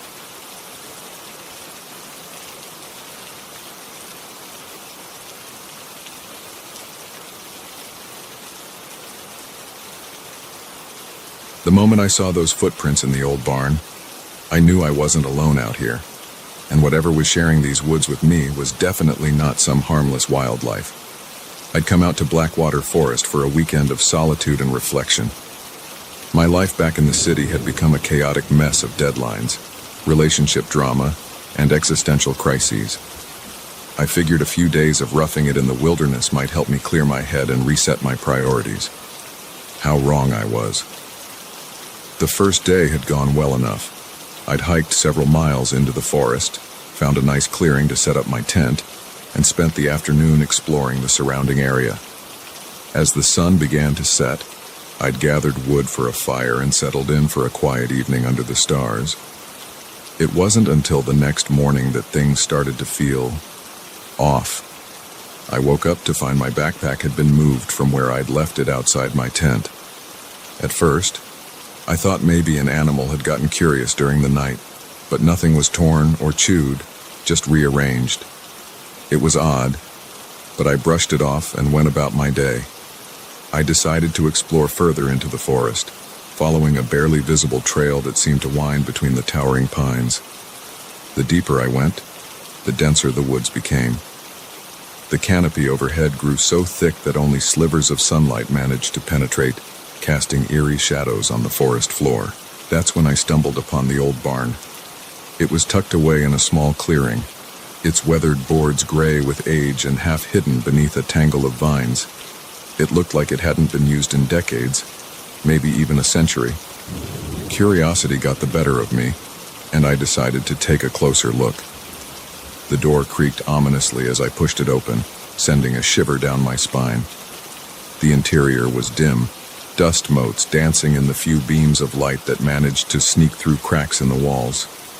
Old farm equipment lay scattered about, rusted and broken, but it was the floor that caught my attention. Footprints, fresh ones, pressed into the thick layer of dust that covered the wooden planks. They weren't animal tracks, and they definitely weren't mine. These were human footprints, and judging by their clarity, they couldn't be more than a day old. My heart started to race. Who else could be out here? I was miles from any road or trail. The park ranger had told me I was the only camper registered in this area for the weekend. As my eyes adjusted to the gloom, I noticed something else. Food wrappers, empty water bottles, signs of recent human habitation, but this was no ordinary campsite. The wrappers were piled in one corner, as if someone had been staying here for an extended period, and there, scrawled on one of the walls in what looked disturbingly like dried blood, was a message: "They're coming, run." I backed out of the barn, my breath coming in short gasps. This was wrong, all wrong. I needed to get back to my campsite, pack up, and get the hell out of these woods. As I turned to leave, something caught my eye. There, half hidden in the tall grass near the barn's entrance, was a cell phone. My hands shook as I picked it up. The screen was cracked, but it still had power. I pressed the home button and my blood ran cold. The background image was a selfie of a young woman, smiling at the camera. But it was the date on the lock screen that made my stomach lurch. It was from 3 days ago, which meant whoever this phone belonged to had been here very recently. And judging by the state of the barn and that ominous message, they might be in serious trouble. I shoved the phone in my pocket and started back towards my campsite, moving as quickly and quietly as I could. The forest, which had seemed so peaceful yesterday, now felt oppressive. Every snapping twig made me jump. Every rustle in the underbrush sent my heart racing. When I finally reached my clearing, I stopped dead in my tracks. My tent was gone, not collapsed or blown over by the wind, but completely gone. The only sign it had ever been there was the flattened grass where it had stood. My mind reeled.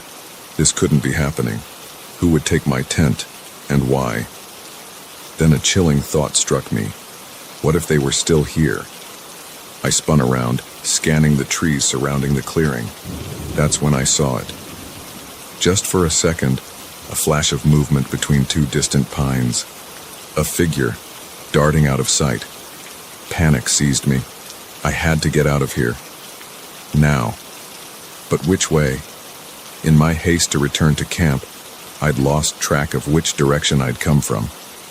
The dense forest looked the same in every direction. I picked a direction at random and started running. Branches whipped at my face. Roots threatened to trip me with every step, but I didn't slow down. I could hear something crashing through the underbrush behind me, gaining ground. I ran until my lungs burned and my legs felt like lead. When I couldn't run anymore, I ducked behind a large fallen tree, trying to muffle my gasping breaths. I strained my ears, listening for any sign of pursuit. For a long moment, there was nothing but the usual forest sounds: wind in the leaves, birds calling to each other. Then I heard it, a twig snapping nearby. Then another, slow, deliberate footsteps.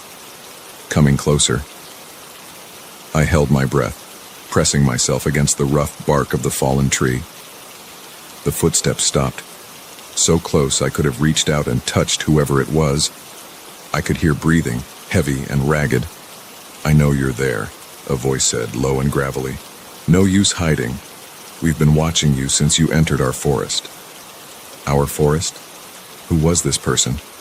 And who were we? "Come out now," the voice continued, "and maybe we'll let you leave in one piece." My mind raced. I could make a run for it, but I had no idea which direction would lead me out of the forest. And whoever this was, they clearly knew these woods better than I did. Fighting was out of the question. I had no weapons, and judging by the footsteps, this person was bigger than me. With no other options, I slowly stood up, raising my hands to show I was unarmed. "I'm coming out," I said, my voice shaking. "Please, I don't want any trouble. I'm just a hiker who got lost." I stepped out from behind the tree and found myself face to face with a man who looked like he'd been living in the wilderness for years. His clothes were tattered and stained, his beard wild and unkempt. But it was his eyes that truly terrified me. They were wide and feverish, filled with a manic intensity. "Lost?" he sneered. "No one gets lost out here. You're one of them, aren't you? Sent to find us, to drag us back." "I don't know what you're talking about," I said, trying to keep my voice calm. "I'm just a camper. I found a phone back at the barn, and..." His eyes widened at the mention of the phone. "You found it? Where is it? Give it to me." He lunged forward, grabbing at my pockets. I stumbled backward, tripping over a root and falling hard. The phone clattered to the ground between us. The man snatched it up, cradling it like it was precious. "She said they'd come for us," he muttered, more to himself than to me. "Said we couldn't hide forever. But we showed her, didn't we?" "Yes, we did." A chill ran down my spine as the implications of his words sank in. The woman in the phone's background image. What had they done to her? "Listen," I said, slowly getting to my feet. "I don't know what's going on here, but I just want to leave. Can you point me towards the nearest road? I'll go, and I won't tell anyone about you or this place." He looked at me, his wild eyes narrowing. For a moment, I thought he might attack. Then, to my surprise, he laughed. It was a harsh, humorless sound that echoed through the trees. "Leave?" he said. "Oh, you're not going anywhere. You've seen too much. No, you'll be staying with us. We always need more for the family." Before I could react, something heavy struck me from behind. As I fell, my vision blurring, I saw more figures emerging from the trees. Then everything went black. I don't know how long I was unconscious. When I came to, I was in a dark, damp space that smelled of earth and decay. My hands were bound behind my back, and a gag was tied tightly around my mouth. As my eyes adjusted to the gloom, I realized I wasn't alone. There were others here, similarly bound. Some were awake, their eyes wide with fear. Others lay motionless, and I prayed they were just unconscious. I heard movement above, and a sliver of light appeared as a trapdoor opened. The wild-eyed man peered down at us, that manic grin still on his face. "Welcome to the family," he said. "Don't worry, you'll learn to love it here, just like all the others." As the trapdoor slammed shut, plunging us back into darkness, I realized the terrible truth.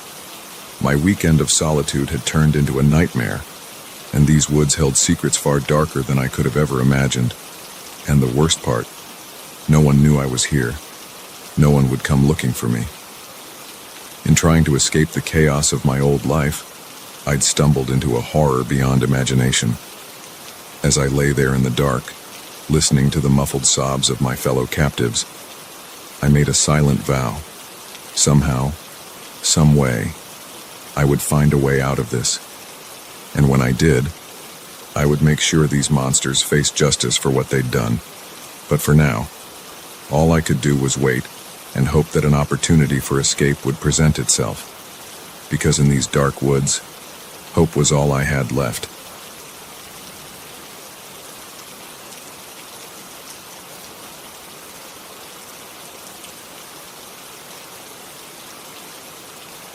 The first time the phone rang, I thought it was a wrong number.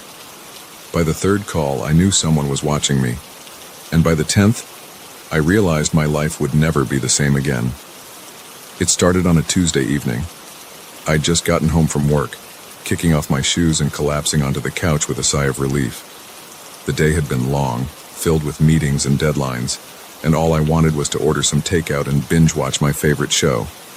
That's when my phone rang. Unknown number.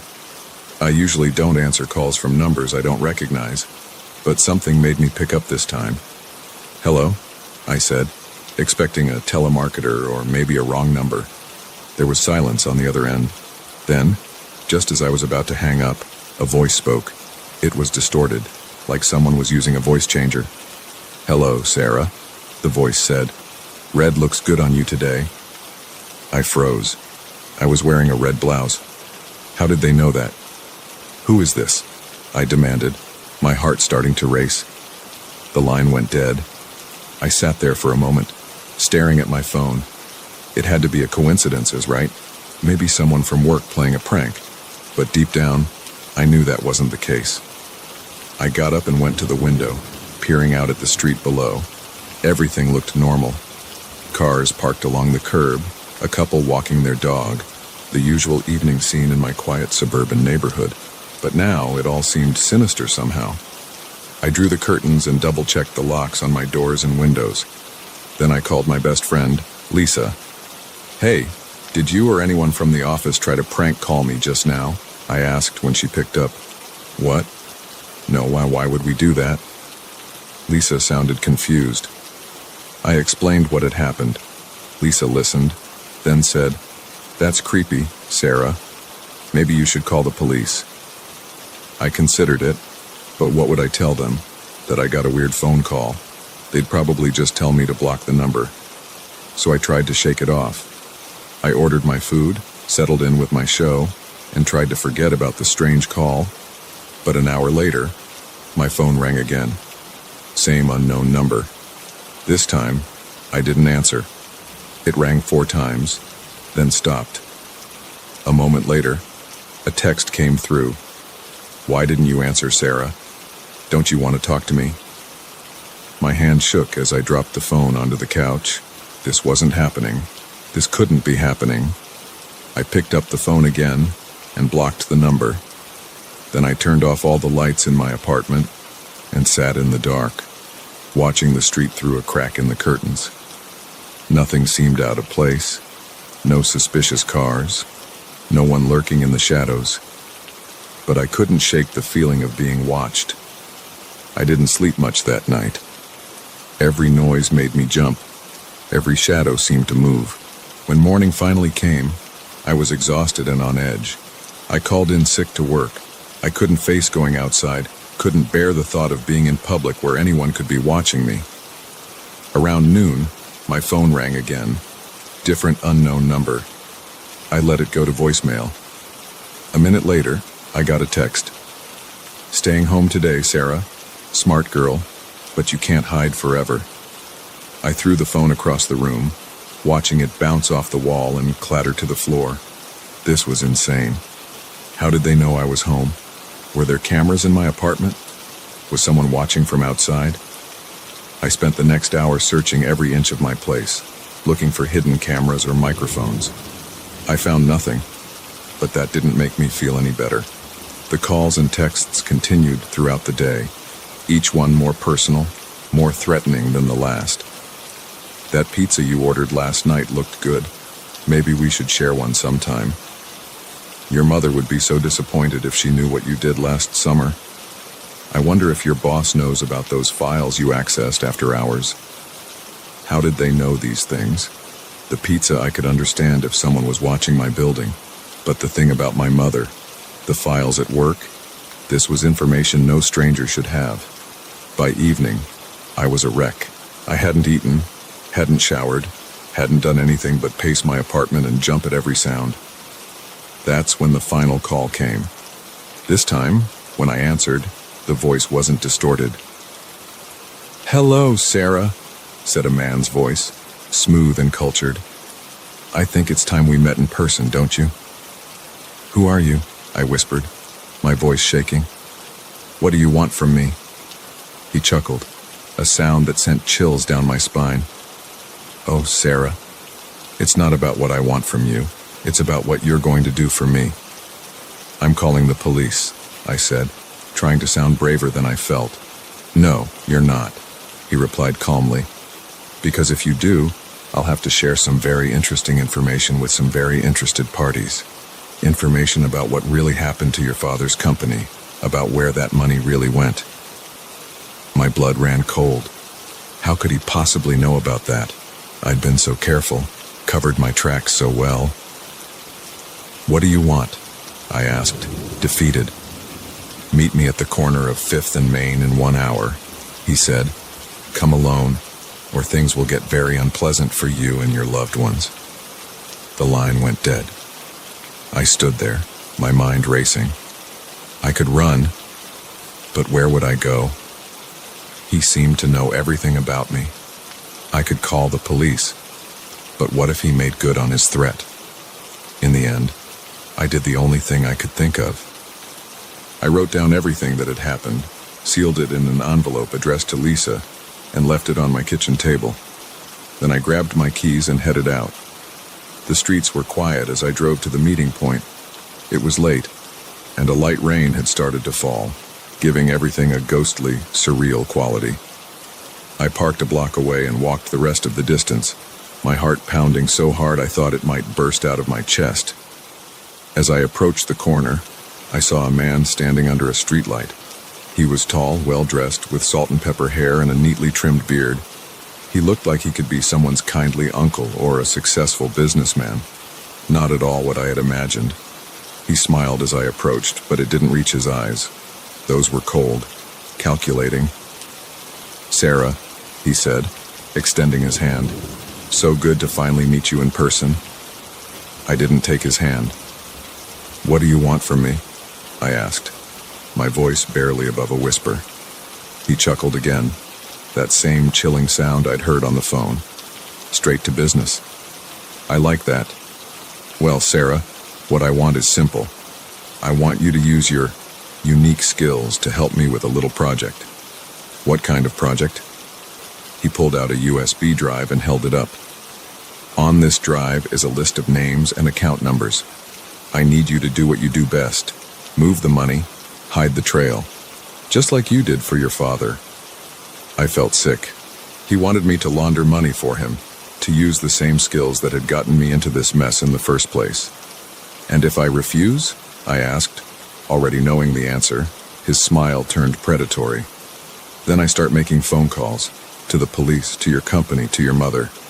How do you think she'd react to learning what her daughter really is?" I closed my eyes, feeling trapped. This was it. This was the moment my past had finally caught up with me. "Okay," I said, opening my eyes and meeting his gaze. "I'll do it. But after this, you leave me alone. No more calls, no more threats. We're done." He nodded, handing me the USB drive. "Of course. You do this job well, and you'll never hear from me again." As I took the drive, a thought occurred to me, a dangerous, desperate thought. "How do I know you won't just keep blackmailing me?" I asked. He raised an eyebrow. "You don't. But what choice do you have?" I nodded, as if accepting this. Then, in one swift motion, I grabbed his wrist and twisted, using a self-defense move Lisa had taught me years ago. He cried out in surprise and pain, dropping his phone. I snatched it up and ran. Behind me, I could hear him shouting, his footsteps pounding on the wet pavement. I ran harder than I'd ever run in my life, my lungs burning, my legs aching. I didn't stop until I reached the police station 3 blocks away. Gasping for breath, I burst through the doors and approached the desk sergeant. "I need to report a crime," I said, placing both USB drives, his and mine, on the counter. "And I need to confess to one."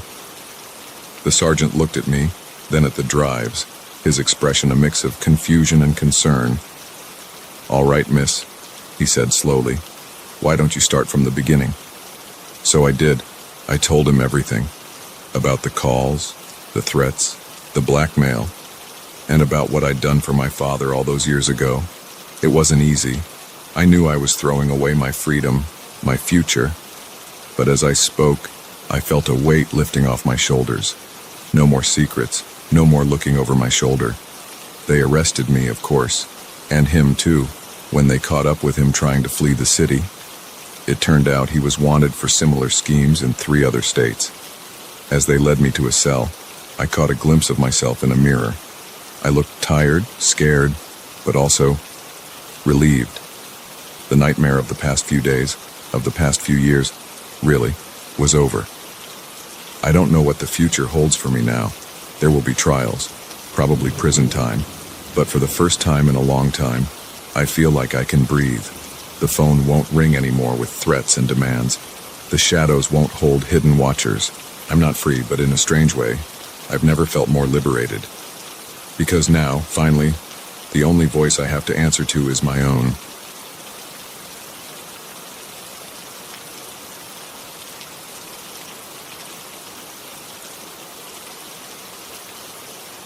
The moment I realized the footsteps behind me weren't my own echo, I knew this midnight run was about to become a nightmare.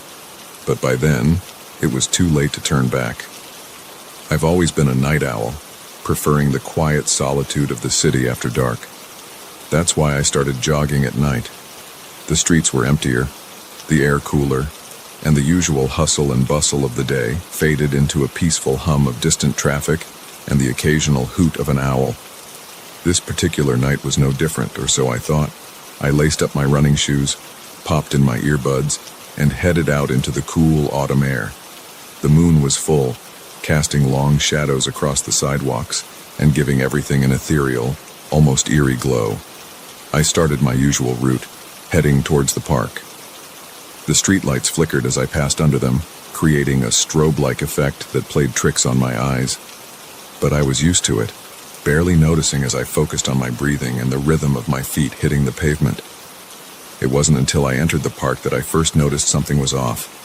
The park was usually deserted at this hour, save for the occasional homeless person on a bench or late-night dog walker. But tonight, it felt different. The air seemed heavier somehow, charged with an energy I couldn't quite place. I shook off the feeling, chalking it up to pre-marathon jitters. I had a big race coming up, and my nerves had been on edge for days. I picked up my pace, my breath coming in steady puffs as I rounded the large fountain at the center of the park. That's when I heard it. Footsteps, just slightly out of sync with my own. I glanced over my shoulder, but the path behind me was empty.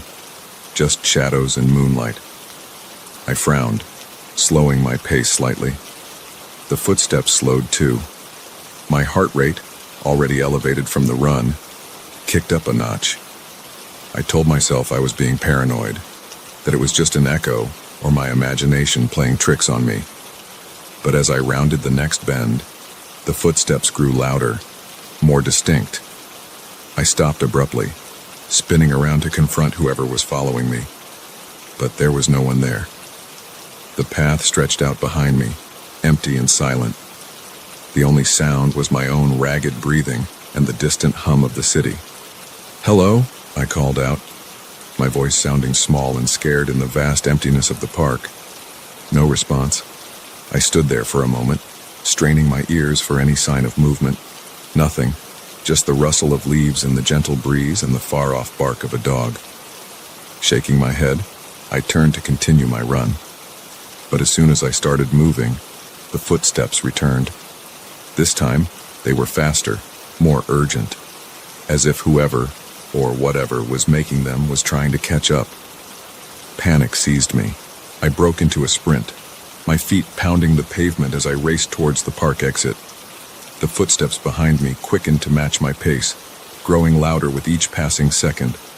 I risked another glance over my shoulder, and my blood ran cold. There, just at the edge of my vision, I caught a glimpse of a dark figure. It was too far away to make out any details. but I could see it was keeping pace with me effortlessly. I ran harder, my lungs burning, my legs aching. I had to get out of the park, back to the relative safety of the well-lit streets. But no matter how fast I ran, the footsteps stayed right behind me, never falling behind, never quite catching up. As I neared the park exit, a stitch formed in my side, slowing me down. The footsteps grew closer. I could hear heavy breathing now, not my own, coming from just behind me. I burst out of the park gates onto the sidewalk, nearly colliding with a startled couple walking their dog. I mumbled a breathless apology as I sprinted past them, not daring to slow down or look back. "Hey, are you okay?" the man called after me, but I was already halfway down the block. I ran without direction, taking random turns, trying to lose my pursuer in the maze of city streets. But no matter where I went, those footsteps followed. Sometimes they'd fade slightly, as if falling behind, only to suddenly sound right at my heels again. My mind raced as fast as my feet.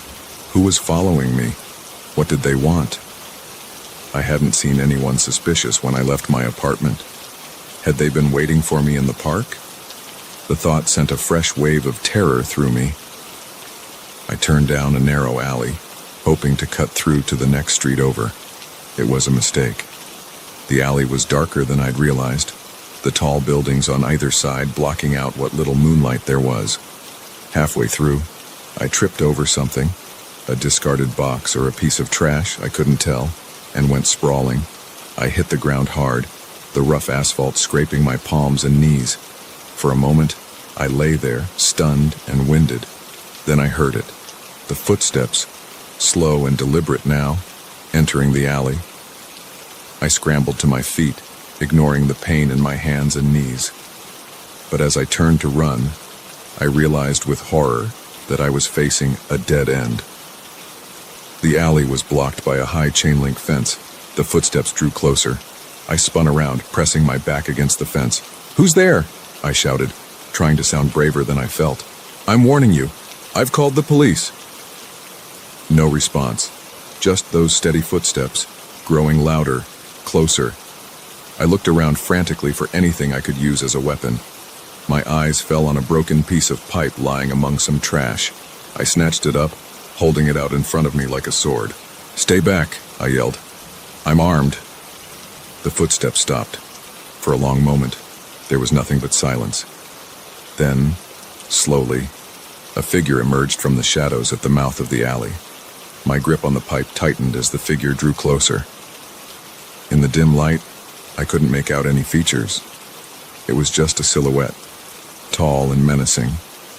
It stopped a few feet away from me, close enough that I could hear its breathing, slow and even, as if it hadn't been chasing me at all. "What do you want?" I asked, my voice shaking despite my best efforts to sound tough. The figure tilted its head, almost curiously. Then, to my shock, it spoke. "I want you to wake up, Sarah." I blinked, confused. "What?" "Wake up," it repeated, its voice oddly familiar now. "You're having a nightmare." Suddenly, the alley around me began to blur and fade. The figure in front of me shifted, becoming smaller, less threatening. I felt a hand on my shoulder, shaking me gently. "Sarah, honey, wake up. You're having a bad dream." I opened my eyes with a gasp, sitting bolt upright in bed. My husband, Mark, was sitting beside me, his face creased with concern. "Are you okay?" he asked, rubbing my back soothingly. "You were thrashing around and mumbling in your sleep." I looked around, disoriented. I was in our bedroom, early morning light filtering through the curtains. No dark alleys, no mysterious pursuers, just the familiar comfort of home. I had a nightmare," I said, my voice hoarse. I was running, and something was chasing me. Mark pulled me into a hug. "It's okay," he murmured. "You're safe now. It was just a dream." As my racing heart began to slow, I nodded, letting out a shaky breath. "Yeah, just a dream." But as Mark got up to make us some coffee, I couldn't shake the lingering feeling of unease. The dream had felt so real, so vivid. I could still hear those footsteps echoing in my mind. I got out of bed and went to the window, pushing aside the curtain to look out at the quiet street below. Everything was normal. People walking their dogs, a few early morning joggers, a delivery truck making its rounds. Then, just for a second, I thought I saw something. A figure standing perfectly still on the sidewalk across the street, looking up at my window. But when I blinked, it was gone. Just my imagination, I told myself, letting the curtain fall back into place. Just leftover nerves from the nightmare. But as I turned away from the window, I couldn't quite convince myself that was true. Because for that brief moment, the figure had looked familiar. It had looked like the silhouette from my dream.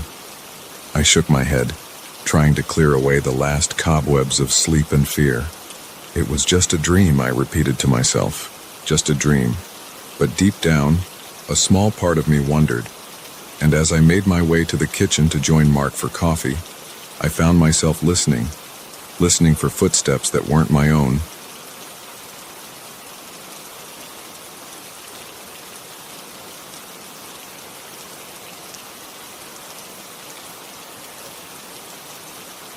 The moment I saw those deep scratches on the motel room walls, I knew I'd made a terrible mistake checking in. But by then, it was too late to leave. The night was about to become a waking nightmare. I'd been driving for hours, my eyelids growing heavier with each passing mile. The neon sign of the Pine Rest Motel glowed like a beacon in the darkness, promising a bed and a few hours of sleep before I continued my journey. I should have kept driving. The parking lot was nearly empty when I pulled in, just a couple of beat-up trucks and my own sedan. The office was a small, dimly lit room that smelled of stale cigarettes and cheap air freshener. The clerk, an older man with a permanent scowl etched into his weathered face, barely looked up from his outdated TV as he handed me the key to room 13. "Checkout's at 11, he grunted, already turning his attention back to the flickering screen. I should have noticed the way his eyes darted nervously to the door as I left, the slight tremor in his hand as he passed me the key. But I was too tired, too focused on the promise of sleep to pay attention to these warning signs.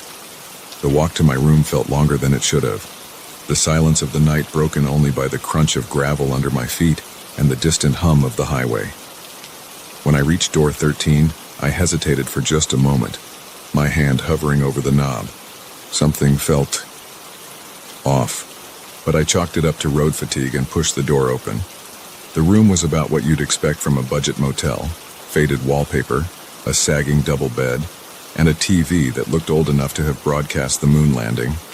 But it was the walls that caught my attention. In the dim light filtering through the thin curtains, I could see deep scratches marring the dingy paint. They were everywhere, some short and frantic, others long and deliberate, as if someone or something had been trying to claw its way out. I dropped my bag, my tiredness forgotten as I moved closer to examine the marks. They weren't just on one wall, but all of them, even extending to the ceiling in places. Some looked old, the edges smooth and worn, while others seemed fresher, the paint around them still curled and flaking. A chill ran down my spine as I ran my fingers over the grooves. What could have made these? And why hadn't they been repaired or painted over? I turned to leave, to demand another room, or better yet, a refund so I could get the hell out of there. But as I reached for the door handle, I heard it. A soft scratching sound, coming from somewhere inside the room. I froze, my heart pounding in my chest. The sound stopped, then started again, louder this time. It seemed to be coming from the bathroom. Against every instinct screaming at me to run, I moved towards the bathroom door. The scratching grew more intense, accompanied now by a low, guttural growl that raised the hair on the back of my neck. With a trembling hand, I reached for the doorknob. Just as my fingers brushed the cool metal, the noises stopped abruptly. The silence that followed was somehow even more terrifying. I don't know how long I stood there, my hand on the doorknob, too scared to open it but too paralyzed with fear to move away. Finally, I managed to take a step back, then another my eyes never leaving the bathroom door. I bumped into the bed and nearly jumped out of my skin. Turning quickly, I saw something that made my blood run cold. There, half hidden under the bedskirt, was a journal. Its leather cover was worn and scratched, mimicking the walls around me. With shaking hands, I pulled it out. The pages were yellowed with age, filled with frantic scribbles and desperate pleas. As I flipped through, certain phrases jumped out at me. It comes at night. Don't look in the mirror. The scratching never stops. The last entry, written in a shaky hand, simply read, "If you're reading this, it's too late. It knows you're here." A loud bang from the bathroom made me drop the journal. The door shuddered in its frame, as if something on the other side was throwing its weight against it. I ran for the door, my heart pounding so hard I thought it might burst from my chest, but the handle wouldn't turn. I yanked harder, panic rising in my throat, but it was no use. I was locked in. The banging from the bathroom grew louder, more insistent. I could hear wood splintering, the hinges groaning under the assault. I looked around frantically for another way out. The window. I rushed over, but it was sealed shut, the glass too thick to break easily. As I turned back to the room, my eyes fell on the mirror hanging on the wall. For a split second, I saw something in its reflection. A dark shape, hunched and twisted, its eyes glowing with an otherworldly light. I blinked, and it was gone. The bathroom door exploded outward in a shower of splinters. I caught a glimpse of something emerging, something that should not exist in any sane world, before I squeezed my eyes shut and pressed myself into the corner of the room. I could hear it moving, its breath coming in ragged gasps, the sound of claws scraping against the floor as it came closer. The smell hit me then, a stench of decay and something alien, something wrong. I kept my eyes closed, silently praying to any god that might be listening. The scratching sound was all around me now, on the walls, the floor, getting closer and closer. Then suddenly, it stopped. The room fell silent except for my own ragged breathing. Slowly, terrified of what I might see, I opened my eyes. The room was empty. No monster, no broken bathroom door. Even the scratches on the walls were gone, the paint smooth and unblemished as if they had never existed. For a moment, I thought I had imagined it all. A hallucination brought on by exhaustion, perhaps. But then I saw the journal, still lying on the floor where I had dropped it. With trembling hands, I picked it up and opened it. The pages were blank, every single one. I don't remember much of what happened next. I know I somehow got out of the room, out of the motel. I drove through the night, not stopping until the sun was high in the sky and I was 2 states away. I've tried to convince myself it was all a dream, a vivid nightmare brought on by too many hours on the road. But sometimes, late at night, I hear it. That soft scratching sound coming from just outside my bedroom door. And I know, deep in my bones, that whatever was in that motel room is still out there, waiting, watching. And sometimes, when I catch a glimpse of myself in the mirror, I see something else looking back. Something with eyes that glow in the darkness. Something that smiles with too many teeth. I don't stay in motels anymore. I don't sleep much at all, to be honest. Because I know now that there are things in this world that defy explanation. Things that lurk in the shadows of rundown motels and haunt the spaces between reality and nightmare. And I know that one day those scratches will appear on my walls. The journal will reappear, its pages filled once more with desperate warnings, and whatever was in room 13 will finally finish what it started. Until then, I keep driving, always moving, never stopping for too long in one place. Because as long as I'm on the road, as long as I don't let myself rest, I can pretend that night never happened. I can pretend I'm safe. But deep down, I know the truth. You can't escape room 13. Not really. Not ever.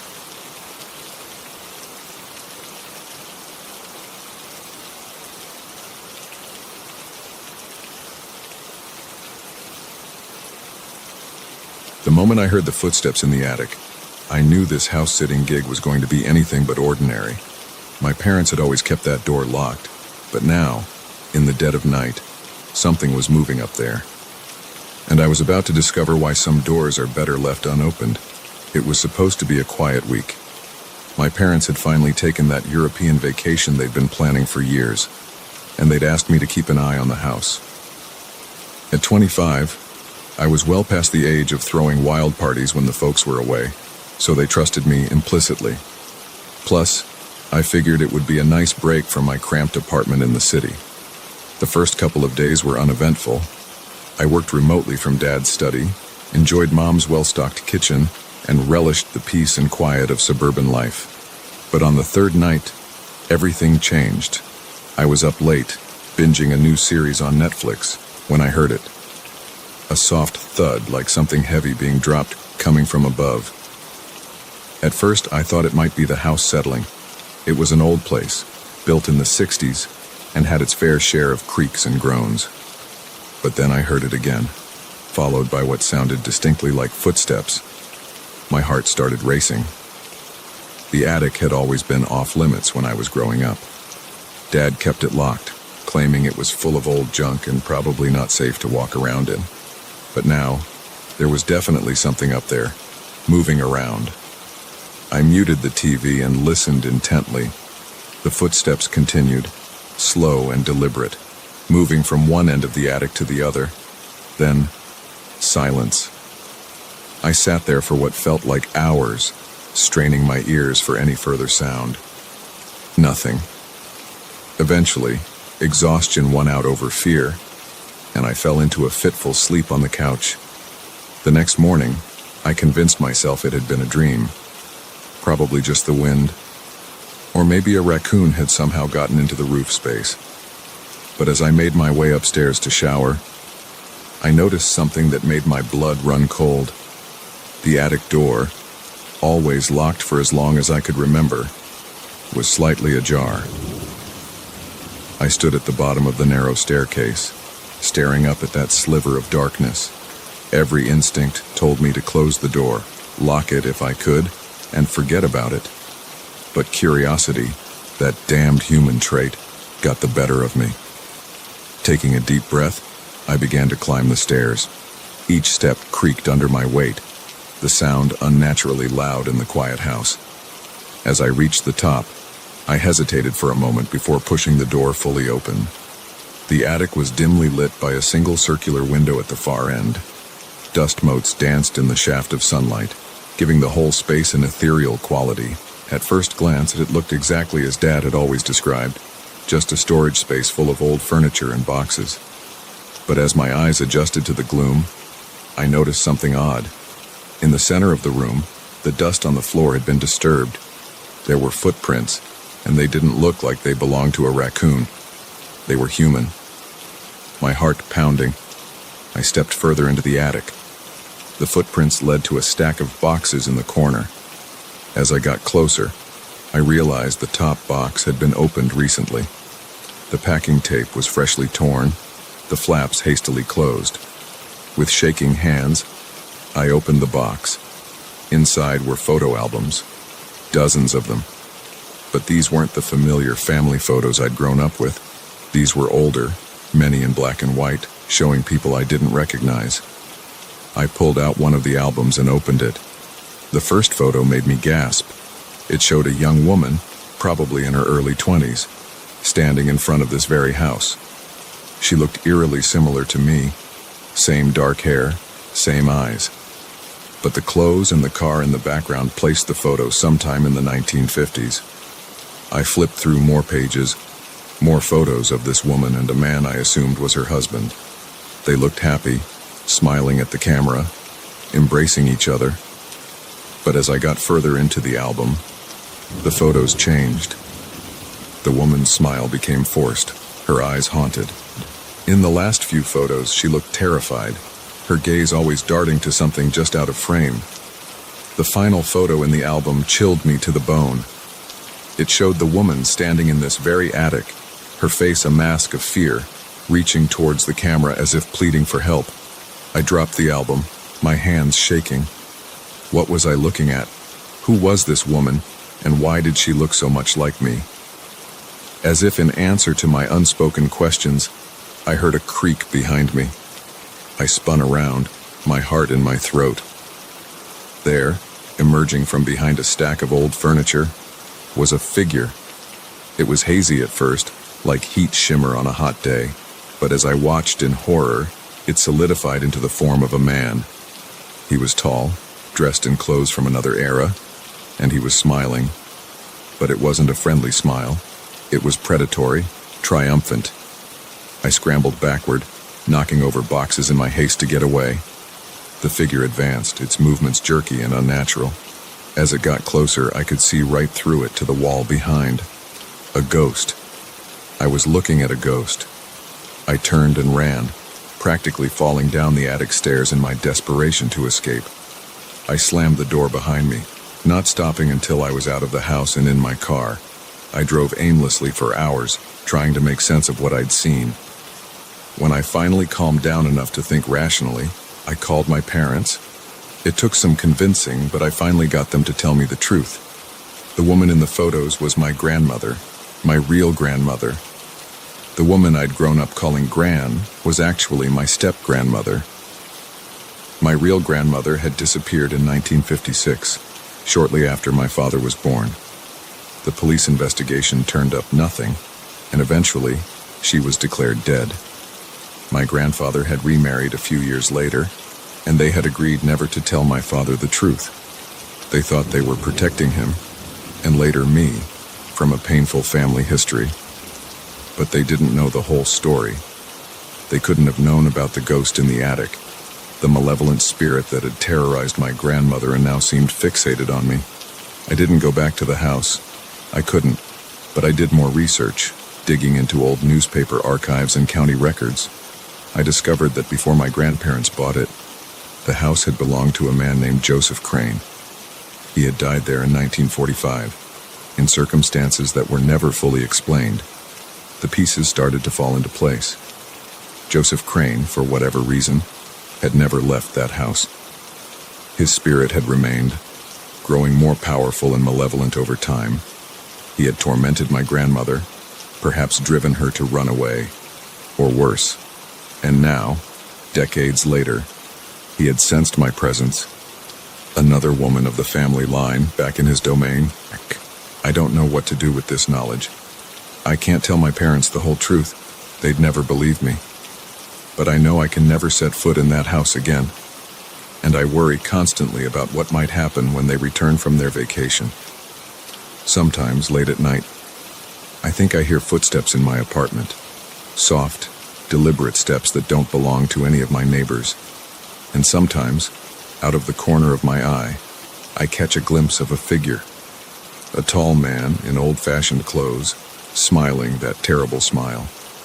I tell myself it's just my imagination, my mind playing tricks on me after the shock of what I discovered.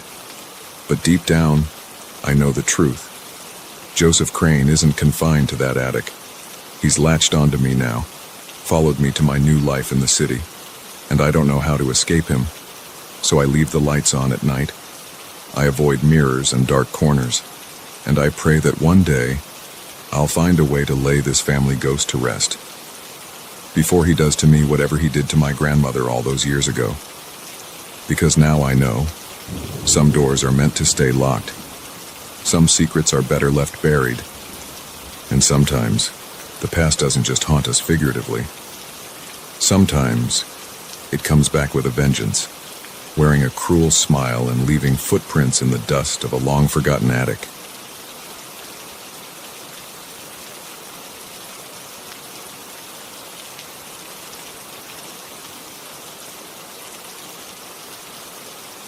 The moment I realized the car behind me had no headlights, I knew this wasn't going to be an ordinary drive home.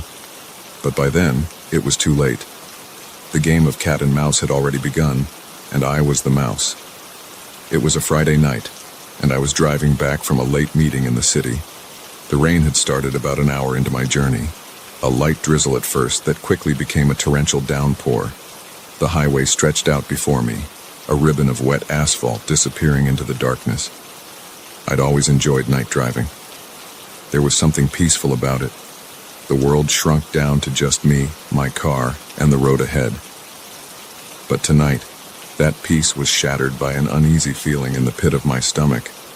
I first noticed the car about 20 minutes into my drive. It was a dark sedan, maybe black or dark blue. It was hard to tell in the rain. What caught my attention was that it had no headlights on. In this weather, that seemed not just dangerous, but impossible. How could they see where they were going? At first, I didn't think much of it. Maybe they'd forgotten to turn them on, or perhaps there was an electrical problem. I expected them to realize their mistake and either turn on their lights or pull over. But they didn't. The car kept pace with me, always staying a few car lengths behind, close enough that I could make out its shape in my rear-view mirror, but far enough that I couldn't see the driver. I increased my speed a little, hoping they'd fall behind. They matched me, perfectly maintaining the distance between us. I slowed down, and they slowed too. That's when the uneasiness turned to fear.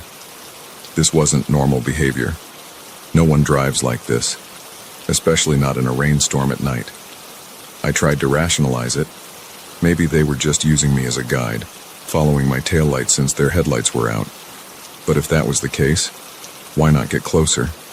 Why maintain this eerily precise distance? I fumbled for my phone, thinking I should call someone. But who? The police. What would I tell them? That I was being followed by a car with no headlights. It sounded ridiculous even in my own head. As I debated what to do, I approached a fork in the highway. My exit was coming up, a less traveled road that led to my small hometown. At the last second, I made a decision. Instead of taking my usual exit, I stayed on the main highway. The car behind me smoothly followed my change of direction. My heart started racing. This wasn't a coincidence. They were definitely following me. I pressed down on the accelerator, pushing my speed well above the limit. The car behind me kept pace effortlessly. No matter how fast I went, they maintained that same precise distance. Rain lashed against my windshield, the wipers struggling to keep up. The lines on the road blurred, making it hard to see where I was going. But I didn't dare slow down. I passed a few other cars, their headlights momentarily illuminating my rearview mirror. Each time, I hoped to see the mysterious car behind me, to confirm that I wasn't going crazy. But in the bright glare, all I could see was darkness where the car should be. As soon as the other cars passed, though, there it was again, still maintaining its distance, still with no headlights. I was nearing another exit when a crazy idea struck me. I waited until the last possible second, then swerved across 2 lanes of traffic and took the exit ramp. My tires screeched in protest, and for a heart-stopping moment, I thought I might lose control. But I made it. As I flew down the exit ramp, I glanced in my mirror, certain that I'd finally lost them. My blood ran cold. The car was still there. How was this possible? There's no way they could have anticipated my move and reacted in time, unless they knew what I was going to do before I did it. The exit led to a winding country road. In daylight, it would have been scenic. At night, in this storm, it was a nightmare. Tall trees loomed on either side, their branches reaching out like gnarled fingers. The road twisted and turned, each bend hiding what lay ahead. I drove as fast as I dared, taking the curves at speeds that sent my heart into my throat. But no matter how fast I went, no matter how recklessly I took the turns, the car behind me kept up. My fuel gauge caught my eye, the needle hovering just above empty. In my panic, I'd forgotten about gas.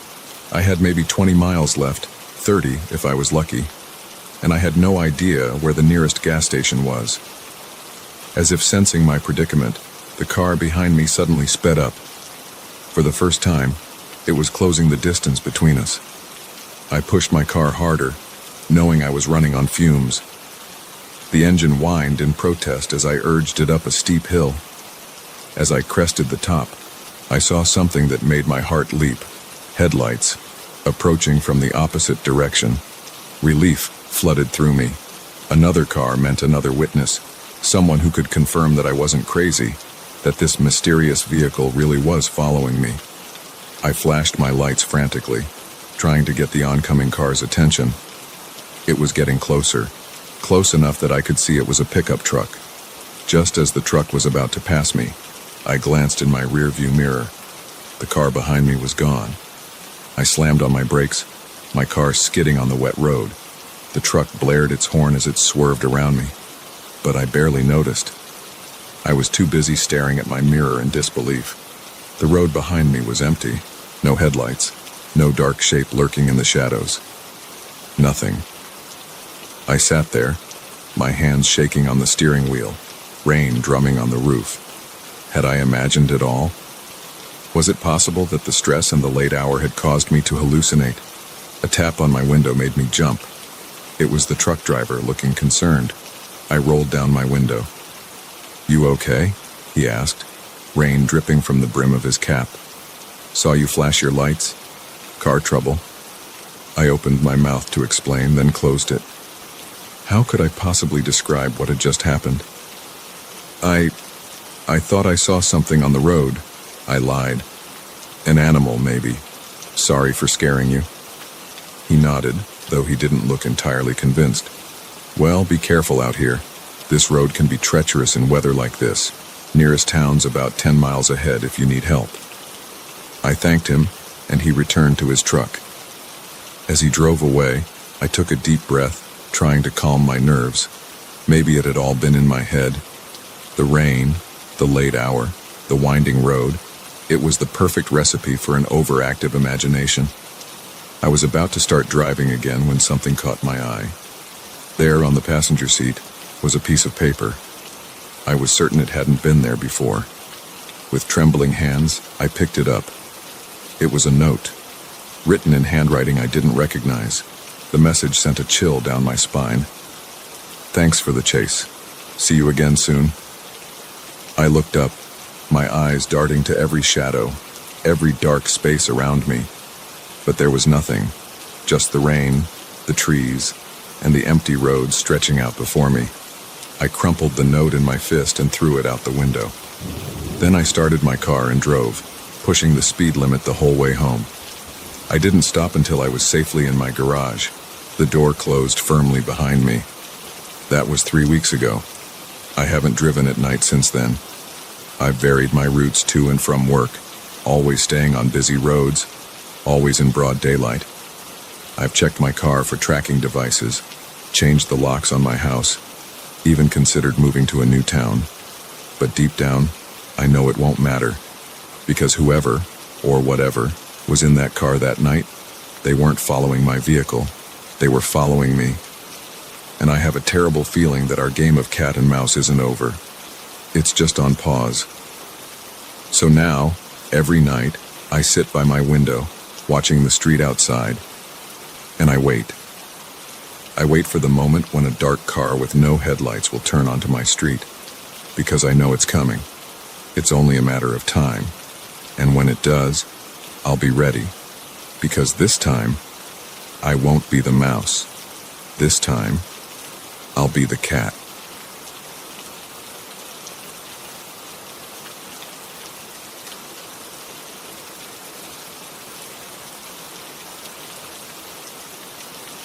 The first time I saw him lurking outside my building, I thought it was just a coincidence. By the third time, I knew I was being watched. What I didn't know was how quickly my life would spiral into a nightmare of paranoia and fear. It started on a Tuesday.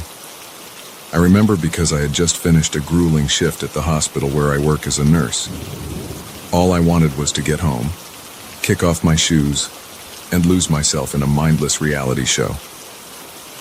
As I approached my apartment building, I noticed a man standing across the street. He was average height, wearing a dark jacket and a baseball cap pulled low over his eyes. Something about the way he stood, perfectly still, his gaze fixed on my building, made the hair on the back of my neck stand up. I quickened my pace, fumbling with my keys as I reached the entrance. As I glanced back, the man was gone. I brushed it off as paranoia brought on by exhaustion and too many true crime podcasts. The next day, I saw him again. Same spot, same stance, same unsettling stillness. This time, as I hurried inside, I could feel his eyes on me, burning into my back. I nearly dropped my keys twice before managing to get the door open. By Friday, I was a nervous wreck. He was there every day, always in the same spot, always watching. I had started varying my routes home, even leaving work at different times, but it didn't matter. He was always there, waiting. I considered calling the police, but what would I tell them? That a man was standing on a public street, that I had a feeling he was watching me. I had no proof, no evidence of any actual crime, just a gnawing fear that grew stronger with each passing day. On Saturday, things escalated. I had spent the day holed up in my apartment, too afraid to go out. As evening fell, I peered out my window, half expecting to see him in his usual spot. The street was empty, and I felt a wave of relief wash over me. Maybe it was over. Maybe he had moved on. That's when I heard it. A soft knock at my door. My heart leaped into my throat. I lived alone, and I wasn't expecting anyone. I crept to the door, my bare feet silent on the hardwood floor. The peephole showed an empty hallway. I waited, barely breathing, straining my ears for any sound. Another knock, louder this time. I jumped back, my hand flying to my mouth to stifle a scream. Whoever was out there, they were standing to the side of the door, out of view of the peephole. "Who's there?" I called out, hating how my voice trembled. Silence. Then, package delivery. The voice was muffled, but distinctly male. My mind raced. I hadn't ordered anything, and it was well past normal delivery hours. Every instinct screamed that this was wrong, that I shouldn't open the door. "Just leave it there," I said, trying to keep my voice steady. "I'll get it later." "Need a signature?" the voice replied. I backed away from the door, my heart pounding so hard I could feel it in my throat. This wasn't right. This wasn't normal. I fumbled for my phone, my fingers shaking as I dialed 911. As I raised the phone to my ear, I heard a sound that made my blood run cold. The unmistakable click of a key in the lock. My lock. I dropped the phone and ran for the bedroom, slamming the door shut behind me and wedging a chair under the handle. I could hear the front door opening. Slow, deliberate footsteps entering my apartment. "Here, kitty, kitty," a voice called out, sickeningly playful. Time to stop running. I looked around frantically for a weapon, anything I could use to defend myself. My eyes fell on the lamp on my bedside table. I unplugged it, gripping it tightly in both hands. The footsteps grew closer, stopping just outside the bedroom door. The handle jiggled. "Come on out," the voice said. "We both know how this ends."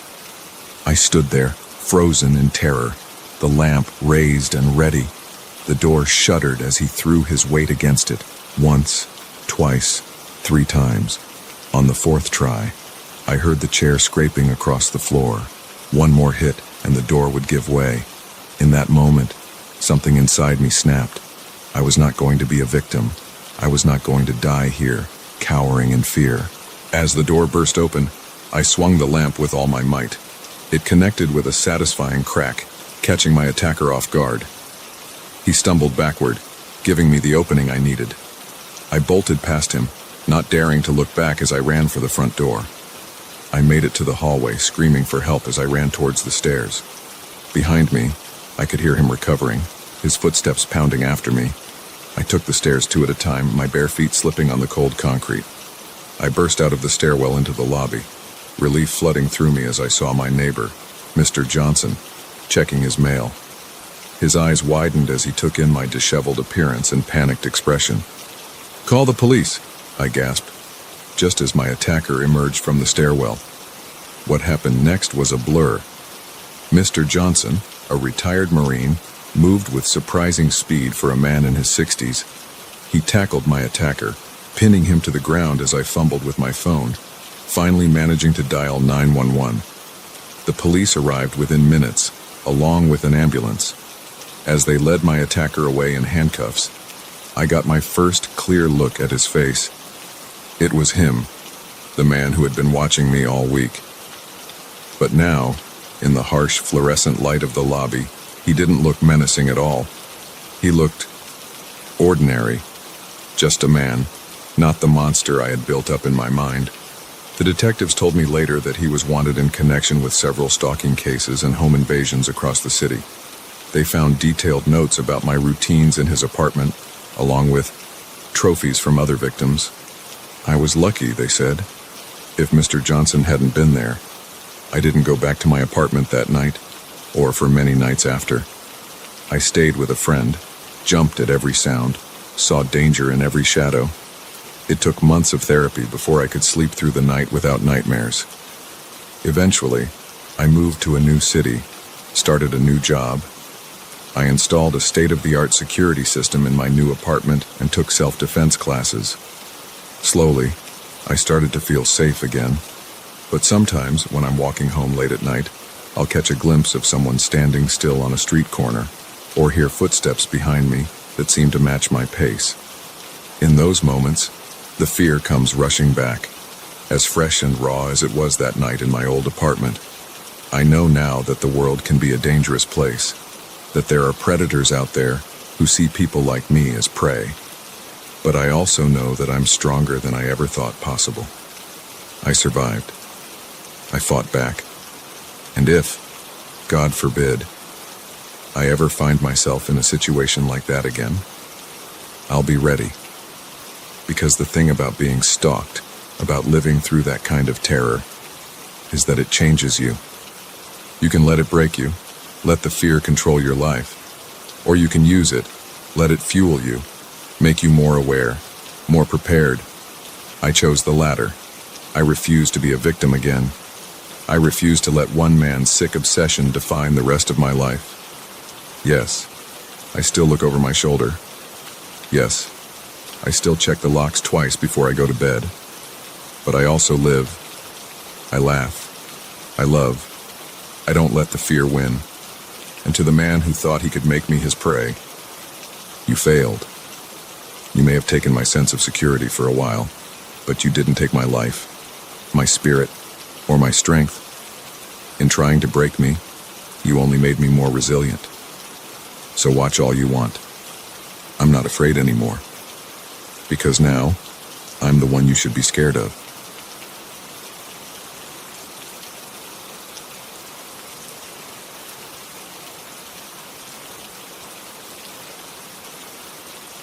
The moment I saw his hand reach into his jacket, I knew this late-night bus ride was about to turn into a fight for survival. But what I didn't realize was that the real danger wasn't just the man with the knife. It was the darkness lurking inside me. I'd boarded the Greyhound in Chicago, bound for a small town in Indiana where my grandmother lived. It was a last-minute decision, prompted by a late-night call from the nursing home. "She's asking for you," they'd said. "You might want to come soon." I knew what that meant.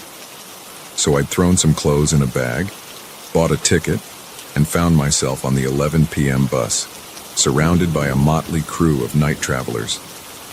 The bus was about half full when we left the station, a mix of people you'd expect to see on a late-night route, a few college kids with headphones on, probably heading home for the weekend, a couple of worn-looking women I pegged as nurses or waitresses finishing late shifts, and scattered through the back, a handful of rough-looking men who kept to themselves. I settled into a seat near the middle, my backpack tucked safely under my feet. As we pulled out of the station, I leaned my head against the window, watching the city lights blur into streaks of neon. The gentle rumble of the engine and the swaying of the bus soon lulled me into a light doze.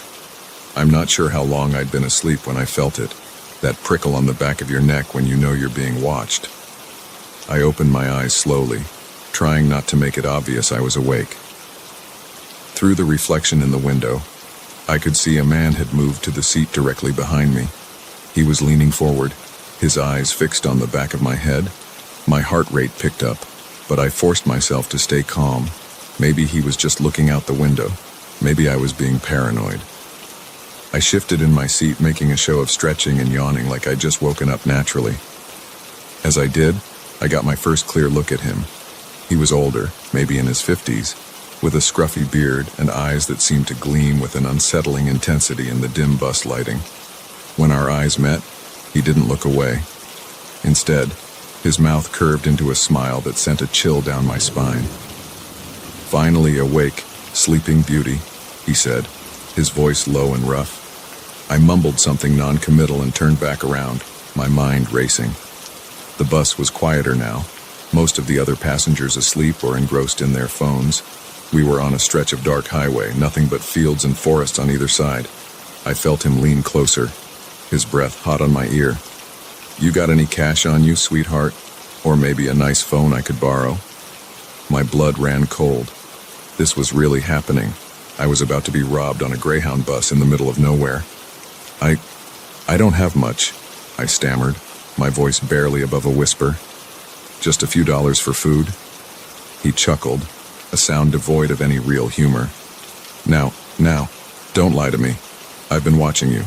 Nice bag, nice clothes. I bet you've got all sorts of goodies in there." I turned to face him, hoping to reason with him, to appeal to whatever humanity he might have left. That's when I saw his hand disappear into his jacket. Time seemed to slow down.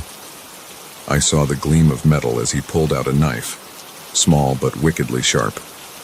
I saw the way his eyes darted around the bus, checking if anyone was watching. And I saw the moment he decided he was going to use that knife, whether I cooperated or not. In that instant, something inside me shifted. The fear didn't disappear, but it was joined by something else. A cold, clear determination. A voice in my head that said, "Not today, not me." As his hand came up with the knife, I moved. All those self-defense classes my mom had insisted I take suddenly kicked in. I grabbed his wrist with both hands, twisting it hard while driving my elbow back into his face. I felt something crunch, his nose, probably, and he let out a muffled yell of pain and surprise. The knife clattered to the floor as I launched myself over the seat, landing on top of him. We grappled in the narrow space, his size and strength against my desperation and adrenaline. I could hear shouts from the other passengers now, people waking up to the commotion. He managed to get a hand around my throat, squeezing hard. Black spots danced at the edges of my vision as I gasped for air. With my free hand, I scrabbled on the floor, searching for the knife. My fingers closed around the handle just as I felt consciousness starting to slip away. I didn't think. I just acted. The knife went in just below his ribs, sliding in with a sickening ease. His eyes widened in shock, his grip on my throat loosening. I pushed him off me, scrambling back into the aisle. The bus erupted into chaos. People were screaming. The driver was yelling something about pulling over. But all I could focus on was the man slumped in the seat, blood seeping through his shirt where the knife still protruded. I stood there shaking as the bus ground to a halt on the shoulder of the highway. The driver was on his radio, calling for police and an ambulance. A woman who said she was a nurse pushed past me, kneeling beside my attacker to check his pulse. "He's alive," she announced, and I felt a wave of relief wash over me. I hadn't killed him. I wasn't a murderer. The next few hours passed in a blur. Police cars and an ambulance arrived, their lights painting the inside of the bus in alternating red and blue. I gave my statement over and over, my voice sounding strange and distant to my own ears. They took the knife as evidence, photographed the bruises forming on my neck, asked me 100 questions about what had happened. By the time they were done, the sky was starting to lighten with the first hints of dawn. An officer told me I was free to go, that it was a clear case of self-defense. They offered to call someone for me, but I shook my head. I just wanted to get to my grandmother. As I waited for another bus to come pick up the stranded passengers, I found myself thinking about the man. Not the one who had attacked me, but the one I had become in those few terrifying moments. The one who had been capable of driving a knife into another human being without hesitation. I'd always thought of myself as gentle, non-violent, but now I knew the truth. Given the right circumstances, pushed far enough, I was capable of anything.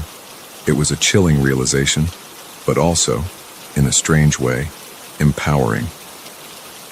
The replacement bus arrived just as the sun was cresting the horizon. As I boarded, my backpack clutched tightly to my chest. I caught a glimpse of my reflection in the window. I looked different somehow. Older, harder. The eyes that stared back at me weren't those of a victim, but of a survivor. I found a seat near the front this time, away from the other passengers. As the bus pulled away, continuing its journey as if nothing had happened, I closed my eyes and took a deep breath. I was alive, I was safe, and I was stronger than I ever knew. But as the bus rolled on towards my destination, I couldn't shake the feeling that something fundamental had changed. The world felt different now, more dangerous but also more conquerable. And I knew that I would never be the same person who had boarded that first bus in Chicago. That person had died somewhere on that dark stretch of highway, replaced by someone new. Someone who knew the taste of violence and the weight of survival. Someone who would never be caught off guard again.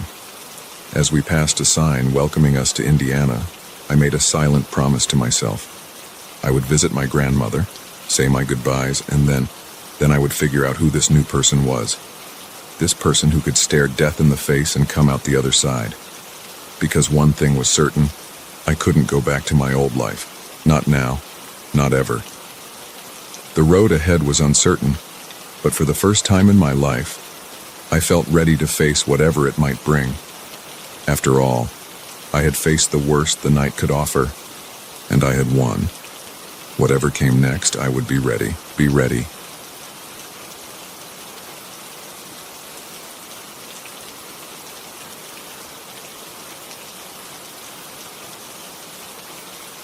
The moment I saw the fresh footprints in the dust of the abandoned attraction, I knew we weren't alone. What had started as a thrilling urban exploration was about to become a nightmare none of us would ever forget.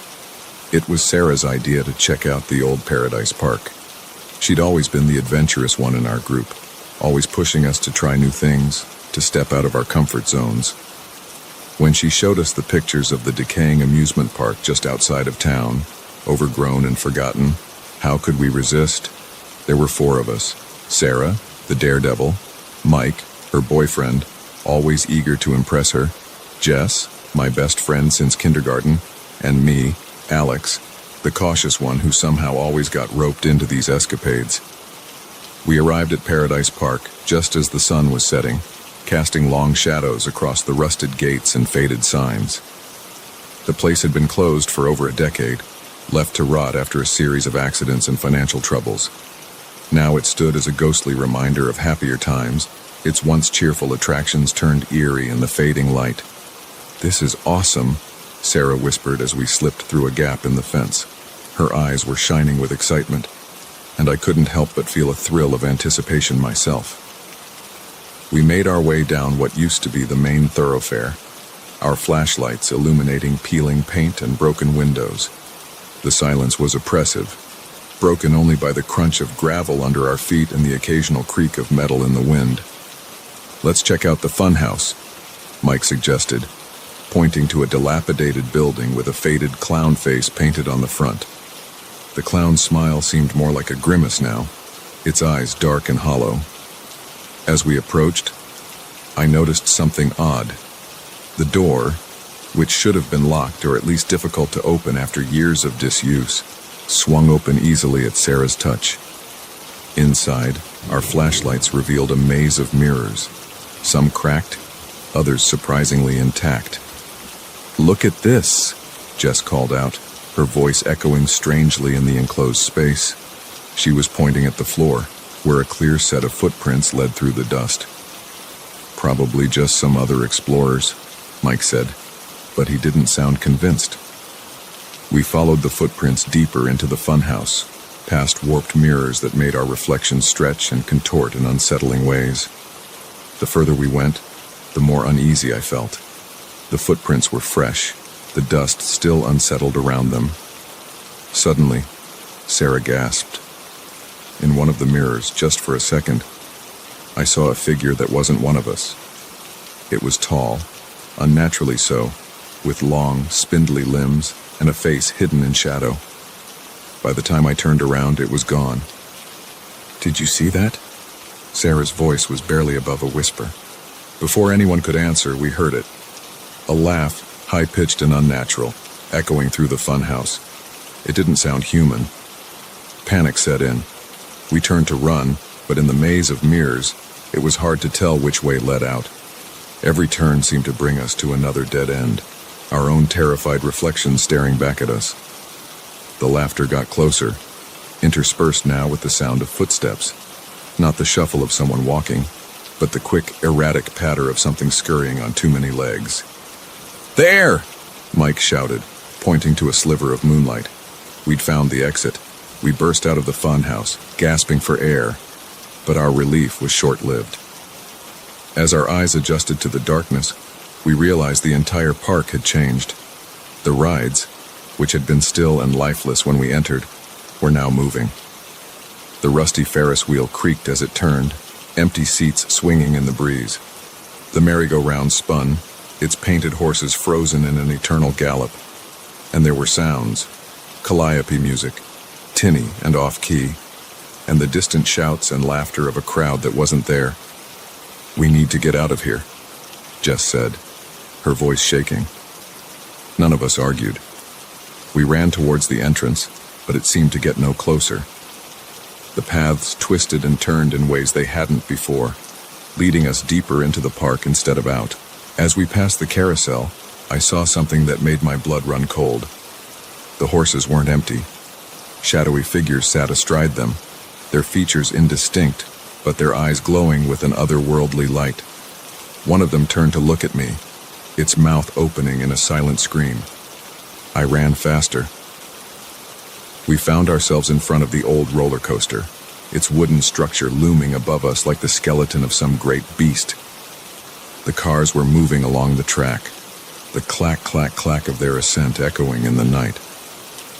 "In here," Sarah said, pointing to a maintenance door at the base of the coaster. It was our only option. Behind us, we could hear the scurrying footsteps getting closer. The door opened into a dark tunnel that seemed to lead under the coaster. We plunged in, our flashlights barely penetrating the gloom. The air was thick with dust and the smell of decay. We hadn't gone far when we heard the door slam shut behind us. The sound of a lock clicking into place echoed in the confined space. "No, no, no," Mike muttered, running back to the door, but it wouldn't budge. That's when we heard the voice. It came from everywhere and nowhere at once, a sound that seemed to bypass our ears and speak directly into our minds. "Welcome, players," it said, its tone jovial but with an undercurrent of malice. "You've entered Paradise Park after hours. That's against the rules. But don't worry, we love rule breakers here. They make the game so much more interesting." A light flickered on ahead of us, illuminating a path forward. We had no choice but to follow it. The tunnel opened into a large chamber that must have been under the center of the park. Old ride parts and broken animatronics littered the floor, and in the center, a figure waited. It was the thing I'd seen in the mirror, tall and thin, dressed in a tattered ringmaster's costume. Its face was a blank white mask, featureless except for 2 black holes where eyes should be. "Let's play a game," it said, its voice now coming from the mask but still echoing in our heads. "A simple one. Find your way out of the park before sunrising, and you can leave. Fail, and, well," it gestured to the broken figures around us, "you'll become part of the attractions. Forever." With a laugh that sent chills down my spine, the figure vanished, leaving us alone in the cavernous space. We spent what felt like hours searching for a way out, navigating through dark tunnels and emerging into different parts of the park. Each area held new horrors: clowns with 2 wide smiles and sharp teeth, stuffed animals that moved when we weren't looking, shadows that reached out with clawed hands. We lost Mike in the Hall of Mirrors. His screams suddenly cut short as he rounded a corner. Jess disappeared in the haunted house, pulled into the darkness by something we couldn't see. In the end, it was just Sarah and me, running hand in hand through the nightmare the park had become. We could see the exit, the gates glinting in the pre-dawn light. We were going to make it. Then Sarah stumbled. As I turned to help her up, I saw them, dark shapes moving fast, converging on us from all sides. Sarah looked at me, her eyes wide with fear and resignation. "Go," she said, pushing me away. "One of us has to make it." I hesitated for a split second, torn between saving myself and staying with her. That moment of indecision sealed my fate. I felt cold hands grab me, pulling me back into the park. The last thing I saw was the sun peeking over the horizon, its rays touching the gates just as they slammed shut. Now, I'm part of Paradise Park, another attraction, another soul trapped in this limbo of endless nights and terrifying games. Sometimes, I see new groups of explorers entering the park, drawn by the same curiosity that doomed us. I want to warn them, to tell them to run, but all I can do is watch, my painted smile frozen in place and as the game begins again. So if you're ever driving by an abandoned amusement park and feel the urge to explore, remember this. Some attractions are best left forgotten, because in places like Paradise Park, the fun never ends, and neither does the terror.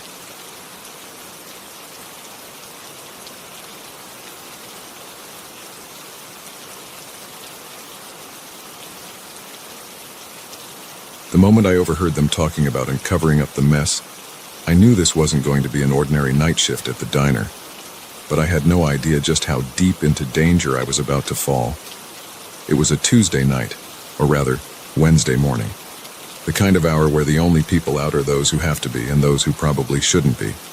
I'd been working the graveyard shift at Mel's 24-hour diner for about 6 months, and I thought I'd seen it all. Drunks stumbling in for greasy food to soak up the alcohol. Truckers stopping for coffee strong enough to strip paint. The occasional group of teenagers, high on freedom and lack of sleep.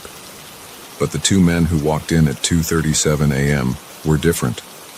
I noticed it right away. They were too alert, too focused for that time of night. One was tall and lean, with close-cropped hair and eyes that never stopped moving. The other was shorter, stockier, with hands that looked like they could bend steel. They sat in a booth near the back, as far from the windows as possible. I grabbed my notepad and approached their table. "Welcome to Mel's. What can I get for you, gentlemen?" The tall one smiled, but it didn't reach his eyes. "Just coffee for now, sweetheart. Black." I nodded and turned to get their order, trying to ignore the way the stocky one was staring at me. Something about them set my teeth on edge. As I poured their coffee, I could hear them talking in low, urgent tones. I couldn't make out most of it, but a few phrases jumped out at me. "Need to get rid of it tonight. Boss won't be happy if we screw this up. Dump it in the river, no one will find." I nearly dropped the coffee pot. Were they talking about what I thought they were talking about? I took a deep breath, steadied my hands, and brought their coffee over. As I set the mugs down, the tall one stopped mid-sentence. They both looked up at me, and I felt a chill run down my spine. Did they know I'd overheard them? "Anything else I can get you?" I asked, proud of how steady my voice sounded. The stocky one grunted and shook his head. The tall one kept staring at me for a moment longer before saying, "We're good for now." I nodded and walked back to the counter, my heart pounding. What should I do? Call the police? But what would I tell them? That I overheard a suspicious conversation? They'd laugh me off the phone. I busied myself with wiping down the already clean counter, trying to look like I wasn't paying attention to them. But every nerve in my body was on high alert. They stayed for almost an hour, talking in those same low tones. Occasionally, one would glance over at me, and I'd pretend to be engrossed in restocking sugar packets or checking the coffee maker. Finally, they stood to leave. The tall one tossed some bills on the table and they headed for the door. As they passed the counter, he paused and turned to me. "You have a good night now," he said, his voice friendly, but his eyes cold. "And remember, a smart waitress knows when to forget what she's heard." My blood ran cold. They knew. They knew I'd overheard them. I watched as they got into a nondescript black sedan parked just outside. As they drove away, I jotted down the license plate number on my order pad. My hands were shaking so badly I could barely write. For the rest of my shift, I jumped at every sound. Every customer that came in, I half expected it to be them, coming back to make sure I kept quiet. By the time my relief showed up at 6 a.m., I was a nervous wreck. I debated going straight to the police station, but fear held me back. What if they were watching me? What if they had connections in the police department? In a small town like ours, it wasn't unheard of. Instead, I went home and tried to sleep. But every time I closed my eyes, I saw their faces, heard their voices talking about getting rid of it. I must have dozed off eventually because I woke up to my phone ringing. It was my friend Lisa, who worked at the local news station. "Turn on the TV," she said, her voice excited. "Channel 5. You're not going to believe this." I fumbled for the remote and flipped to the news. The headline made my heart stop. "Local business mogul found dead in river." The newscaster was talking about how Gerald Hawkins, owner of half the businesses in town, had been found floating in the river early that morning. The police were treating it as a suspicious death. As they showed a picture of Hawkins, I recognized him immediately. He was the boss the men at the diner had mentioned. My mind was racing. I had overheard a murder being planned and covered up, and the killers knew that I knew. I called in sick to work and spent the day pacing my small apartment, jumping at every sound. Should I go to the police? But what proof did I have? Just my word against theirs. And for all I knew, they could have the cops in their pocket. As night fell, I made a decision. I couldn't just sit here and do nothing. I had to find out more. I drove to the diner, parking a block away and walking the rest of the distance. The place was busier than usual, people gathering to gossip about the big news. I slipped in through the back, nodding to the cook as if I was there for my shift. I made my way to the office, my heart pounding. If there was any evidence of what had happened, it would be in Mel's safe. He kept recordings from the security cameras in there. The office was empty, thankfully. I knew the combination to the safe. Mel wasn't exactly security conscious.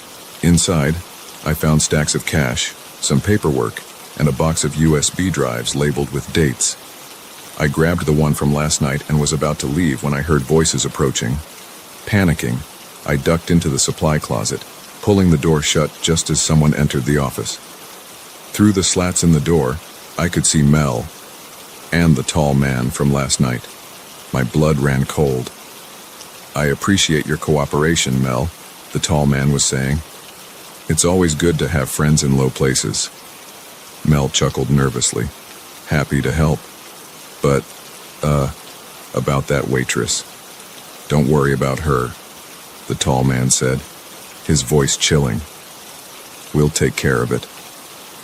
They left the office, and I waited a few more minutes before slipping out. My mind was reeling. Mel was involved somehow, and they were coming for me. I ran to my car, the USB drive clutched tightly in my hand. As I drove home, I kept checking my rearview mirror, convinced I was being followed.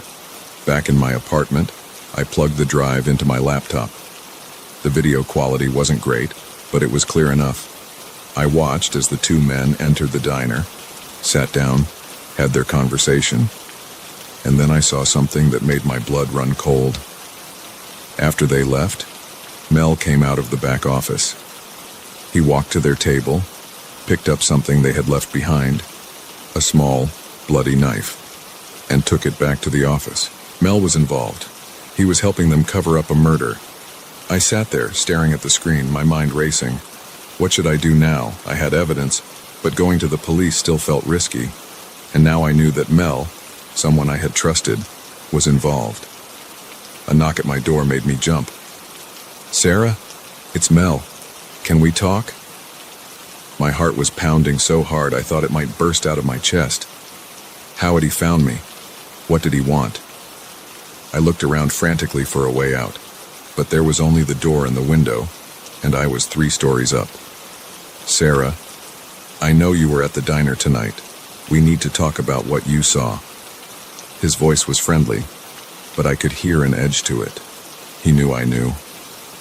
I grabbed my phone and the USB drive, looking around for anything I could use as a weapon. The knocking became more insistent. Sarah, open the door. We can work this out. I made a split-second decision. I couldn't stay here. I opened the window as quietly as I could and looked down. There was a dumpster below, filled with trash bags. It was risky, but it was my only option. Just as I heard the sound of a key in the lock. Mel must have a master key for all his employees' departments. I took a deep breath and jumped. I landed hard, the trash bags cushioning my fall, but not enough to prevent a jolt of pain shooting up my leg. I scrambled out of the dumpster just as I heard Mel's voice from above. She's running. Get her. I ran like I'd never run before, ignoring the pain in my leg, clutching the USB drive like it was a lifeline. Because in a way, it was the only proof I had of what I'd seen and heard. As I ran through the dark streets, my mind was racing. Where could I go? Who could I trust? One thing was clear. My life as I knew it was over. I was in deeper than I'd ever imagined possible. And all because I'd picked up an extra shift at a 24-hour diner.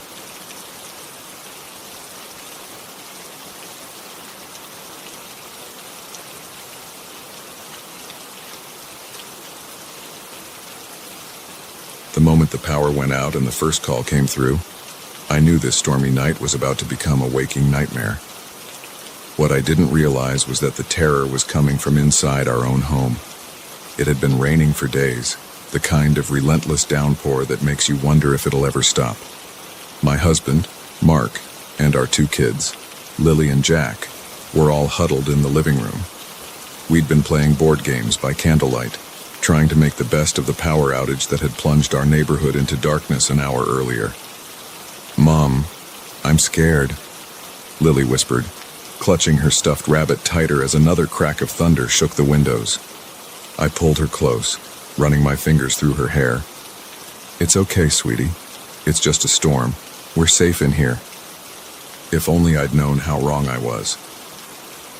The first call came at 9:47 p.m. Our landline rarely rang these days, but we kept it for emergencies. When it trilled in the darkness, we all jumped.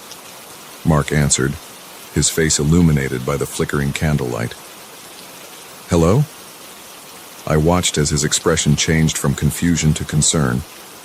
There's no one here by that name, he said, then paused, listening. No, I think you have the wrong number. He hung up, shaking his head. Weird. Some guy asking for someone named Sarah.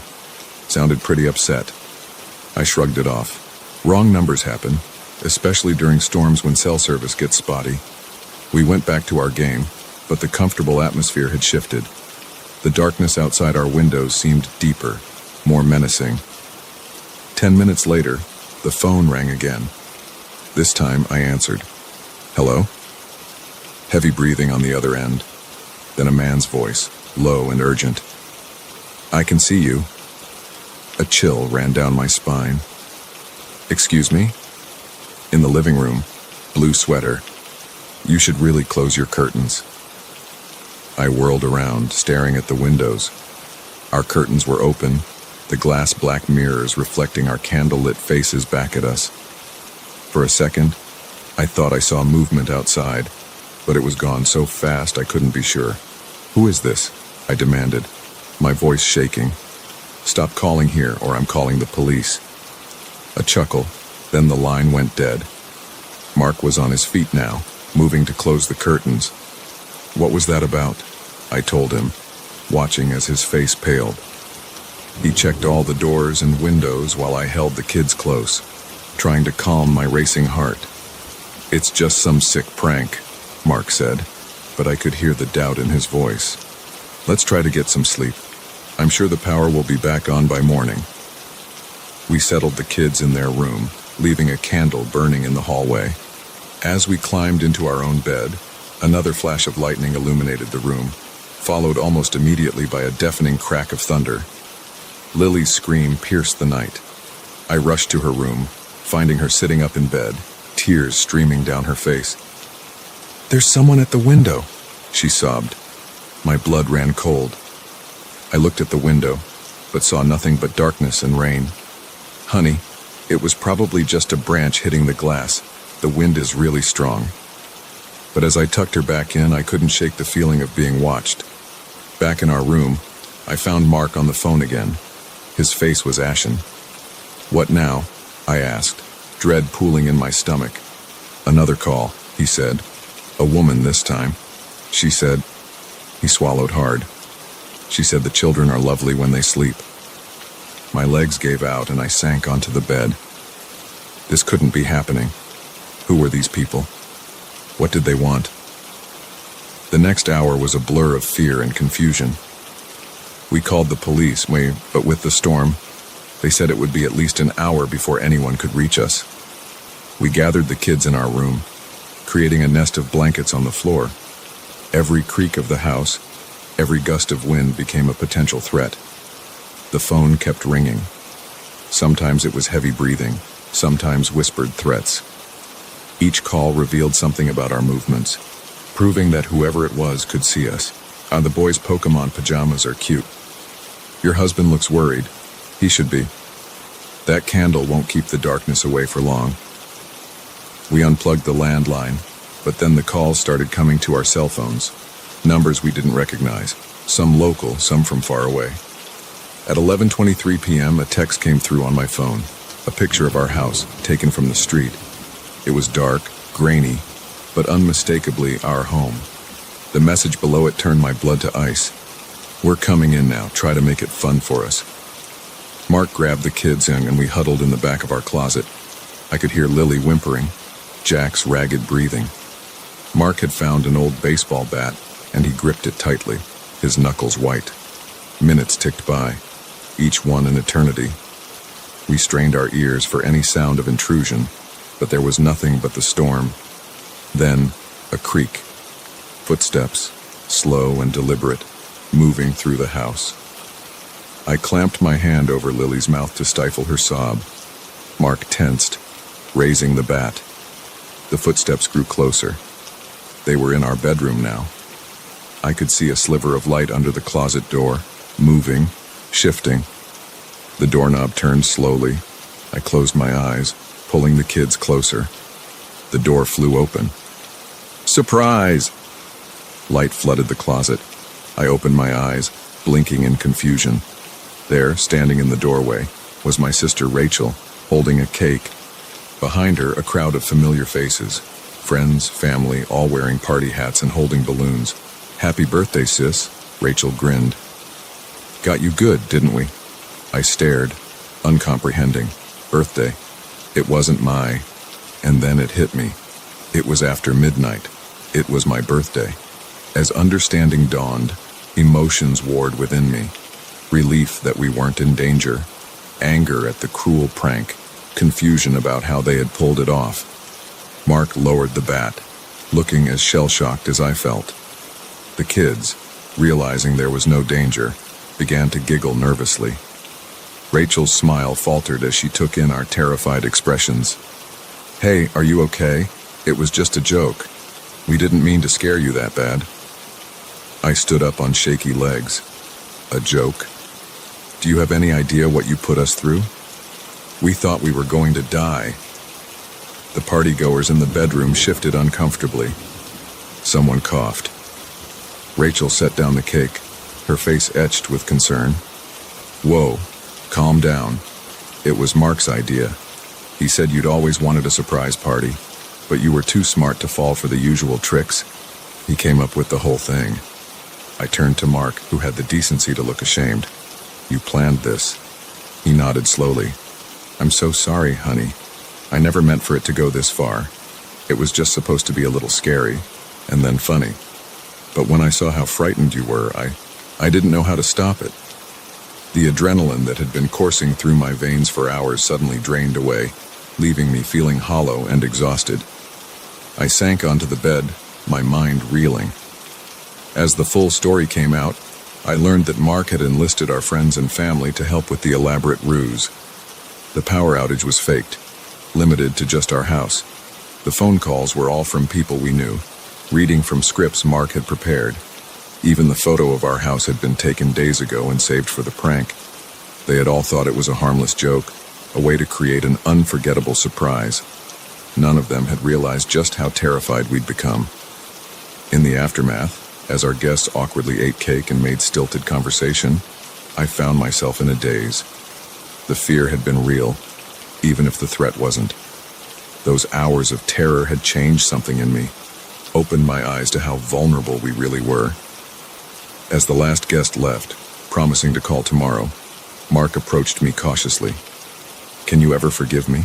he asked, his voice small and uncertain. I looked at him, this man I thought I knew so well, and felt a flicker of something I'd never felt before, distrust. "I don't know," I answered honestly. "I really don't know." That night, as I lay awake in bed, listening to the real storm that had continued to rage outside, I couldn't shake the feeling that something fundamental had shifted. The safety and security I'd always felt in my home, in my relationships, had been shattered. And as I drifted into an uneasy sleep, one thought kept circling in my mind. If the people closest to me could convince me I was in mortal danger, what else might they be capable of? The surprise party was over, but I had a feeling the real surprises were just beginning.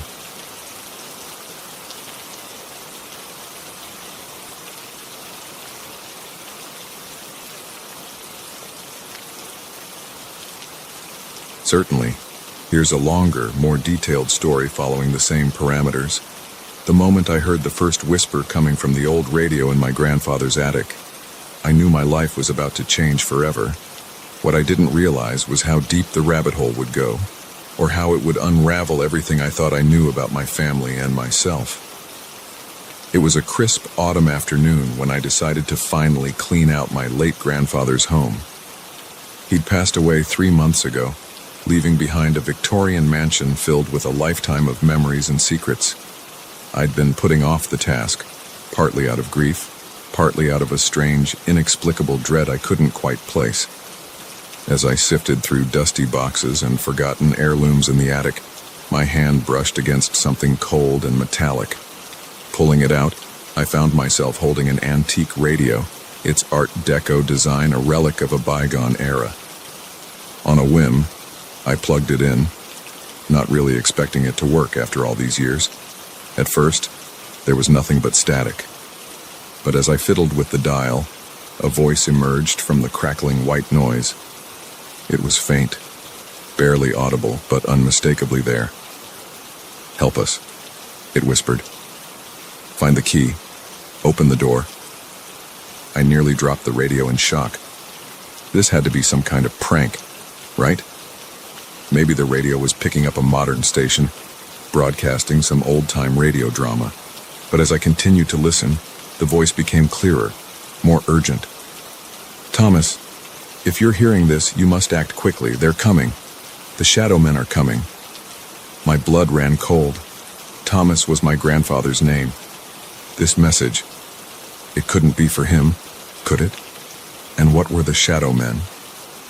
Before I could ponder further, I heard a noise downstairs. Footsteps, slow and deliberate, moving through the house. But that was impossible. I was alone here, the only one with a key. Heart pounding. I crept down the attic stairs, the radio clutched tightly to my chest. The house was eerily quiet now, the footsteps gone.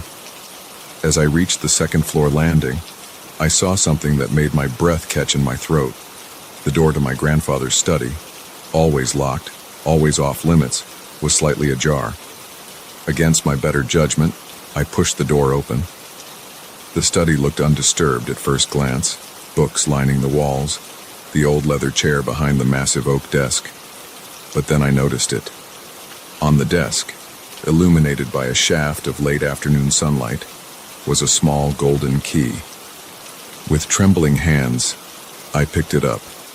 It was heavier than it looked, and warm to the touch, as if it had just been held. As I examined it, I noticed tiny inscriptions along its surface, symbols I didn't recognize, but which seemed to shift and change as I looked at them. The radio in my hands crackled to life again. "The key," the voice said, louder now. "You've found it.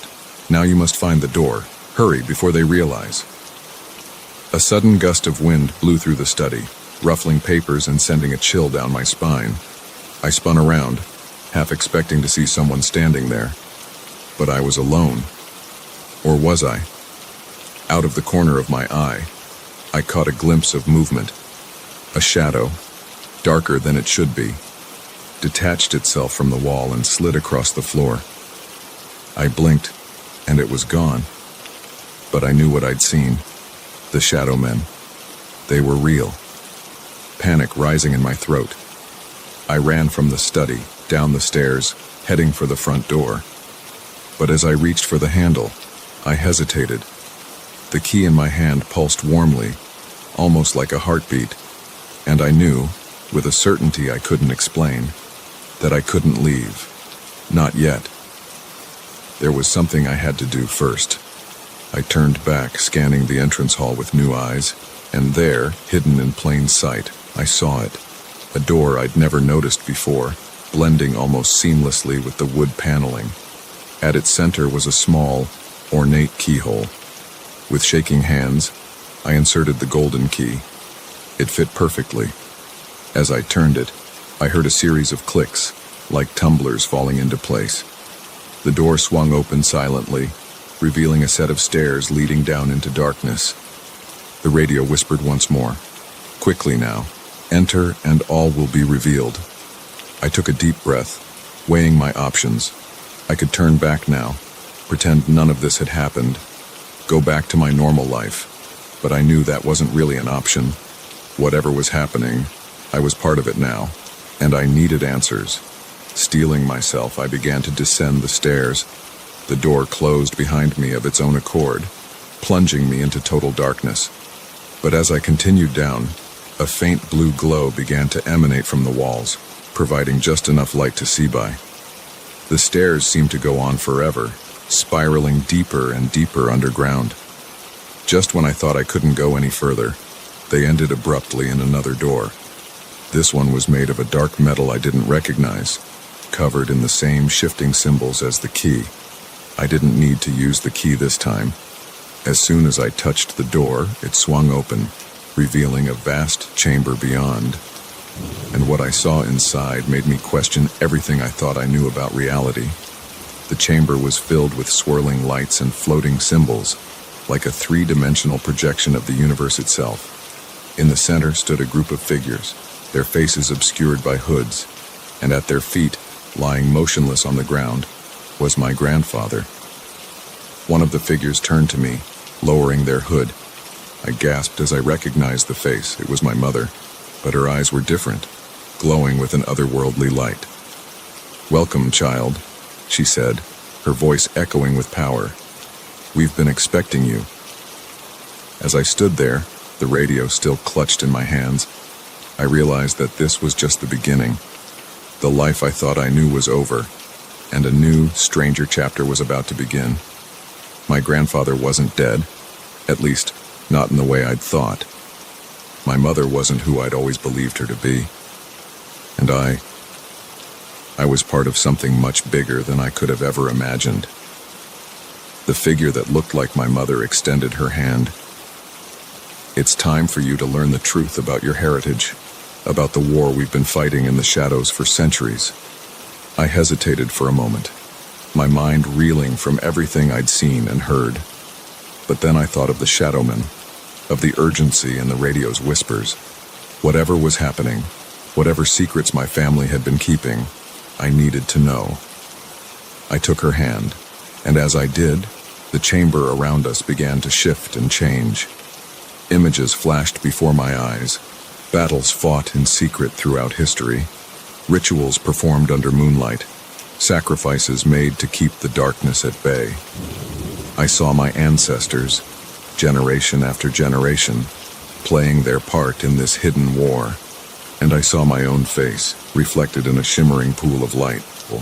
But it wasn't quite me. This version was older, scarred, with eyes that had seen too much. A possible future, I realized. A future I could choose to embrace or reject. As the visions faded, I found myself back in the chamber, surrounded by the hooded figures. My mother, or the being that looked like her, smiled. "Now you know," she said. "The choice is yours.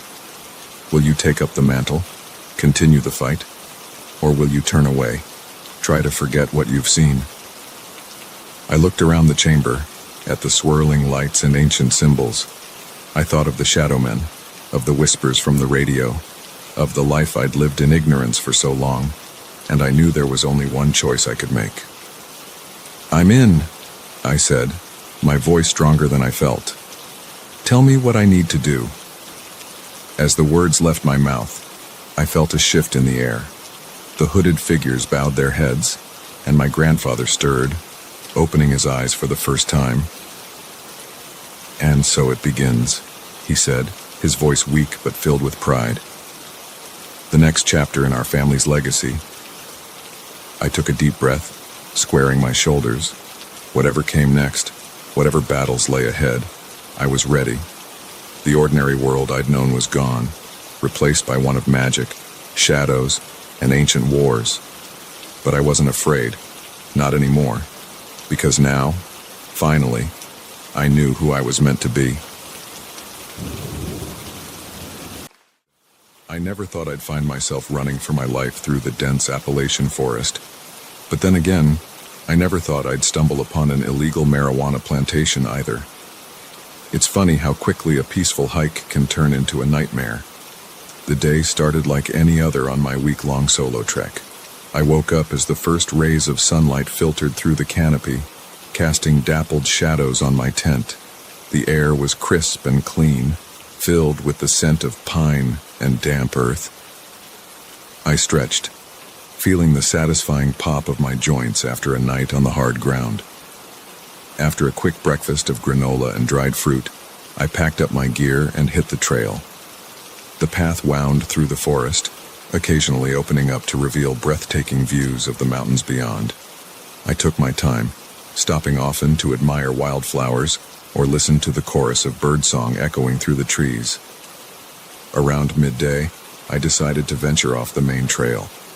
I'd heard rumors of a beautiful hidden waterfall, and my adventurous spirit got the better of me.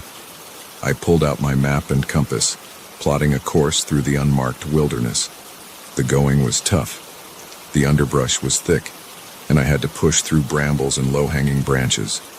Sweat beaded on my forehead, and my shirt clung to my back. But the promise of discovery kept me moving forward. After about an hour of bushwhacking, I noticed something odd. The forest ahead looked different. The trees were more widely spaced, and the underbrush had been cleared away. Curious, I pressed on. That's when I saw it. My heart nearly stopped. Rows upon rows of marijuana plants stretched out before me, their distinctive leaves unmistakable. The plants were tall, well-tended, and numerous. This was no small operation. I froze, suddenly aware of how exposed I was. I should have turned back immediately. I should have quietly retraced my steps and pretended I'd never seen anything. But shock and morbid curiosity kept me rooted to the spot for a few crucial moments. My eyes darted around the clearing, taking in details I wish I'd never noticed. There were irrigation lines running between the rows, a few small sheds at the far end of the field, and worst of all, a pair of men walking between the plants, checking their crop. One of them looked up. Our eyes met across the field, and time seemed to stand still. I saw the surprise on his face quickly morph into anger. He shouted something to his companion and started running towards me. That's when my survival instinct finally kicked in. I turned and ran. Branches whipped at my face as I crashed through the underbrush, my heart pounding in my ears. I could hear shouts behind me, growing closer by the second. These men knew the terrain far better than I did. I ran blindly, no longer caring about direction or stealth. My only thought was to put as much distance between myself and that clearing as possible. My lungs burned and my legs ached, but terror kept me moving. A gunshot rang out, the sound echoing through the trees. I ducked instinctively, nearly losing my footing on the uneven ground. They were shooting at me. This was real, this was happening. I spotted a fallen tree ahead and dove behind it, trying to catch my breath and think. I couldn't outrun them forever. I needed a plan. Footsteps crunched on leaves nearby. I held my breath, pressing myself into the damp earth. A voice called out, far too close for comfort. "We know you're out there. Come out now, and we won't hurt you." I almost laughed at the obvious lie. They had just shot at me. There was no way I was giving myself up. Another voice, quieter but still audible. "If he makes it to the main trail." "He won't," the first voice growled. I closed my eyes, trying to picture the map in my head. If I could make it to the main trail, there might be other hikers, safety in numbers, but which direction was it? The voices were moving away slightly. It was now or never. I took a deep breath, chose a direction, and ran. I moved as quickly and quietly as I could, which wasn't very quiet at all. Every snapping twig sounded like a gunshot to my ears. I expected to feel a bullet in my back at any moment. The sound of rushing water reached my ears. The creek. If I could reach it, I could use it to throw off any attempt to track me. I veered towards the sound, hope giving me a second wind. I broke through the tree line and saw the creek below, swollen from recent rains. Without hesitation, I half ran, half slid down the steep bank and plunged into the icy water. The shock of cold stole my breath away. The current was stronger than I expected, tugging at my legs as I waded across. By the time I reached the other side, I was soaked and shivering, but feeling a bit more optimistic about my chances. I clambered up the opposite bank, my wet clothes heavy and clinging. As I pulled myself over the edge, a hand grasped my arm. I shouted in terror, trying to pull away, but the grip was like iron. I looked up into the face of a man I hadn't seen before. He must have circled around while his friends chased me. "Gotcha," he snarled, yanking me to my feet. I didn't think, I just reacted. My free hand shot out, catching him square in the nose. There was a satisfying crunch, and he let go, howling in pain and surprise. I shoved him hard, and he stumbled backward. His foot caught on a root, and he went down, his head cracking against a rock with a sickening thud. He lay still.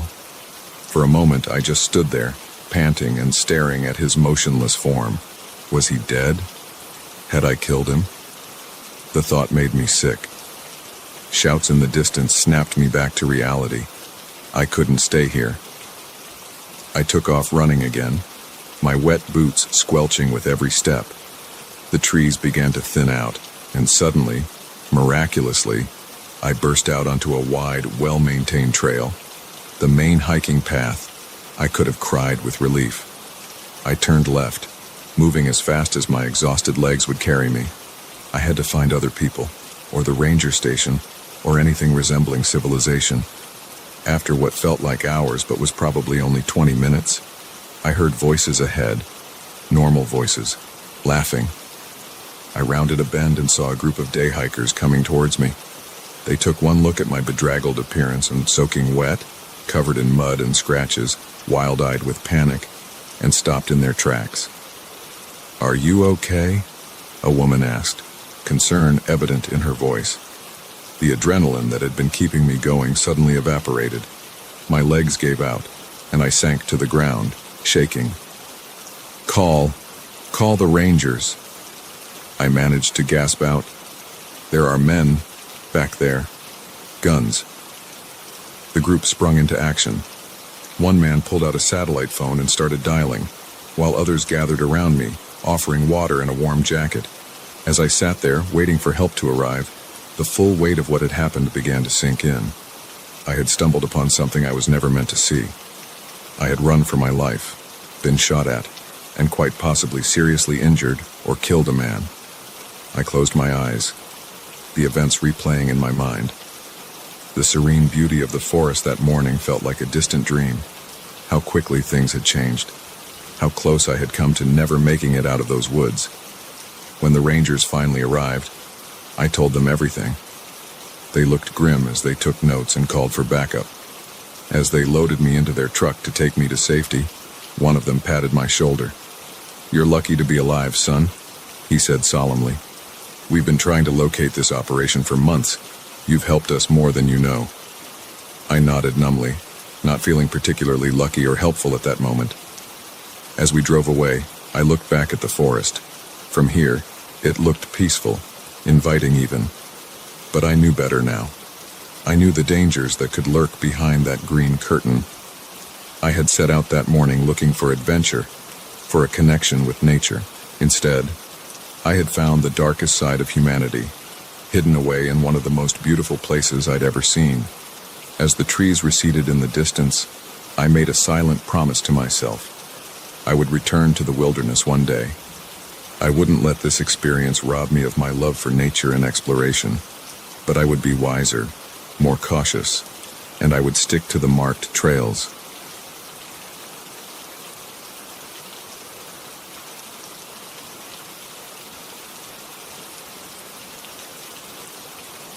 The moment I realized my ID was missing, a chill ran down my spine that had nothing to do with the cool mountain air.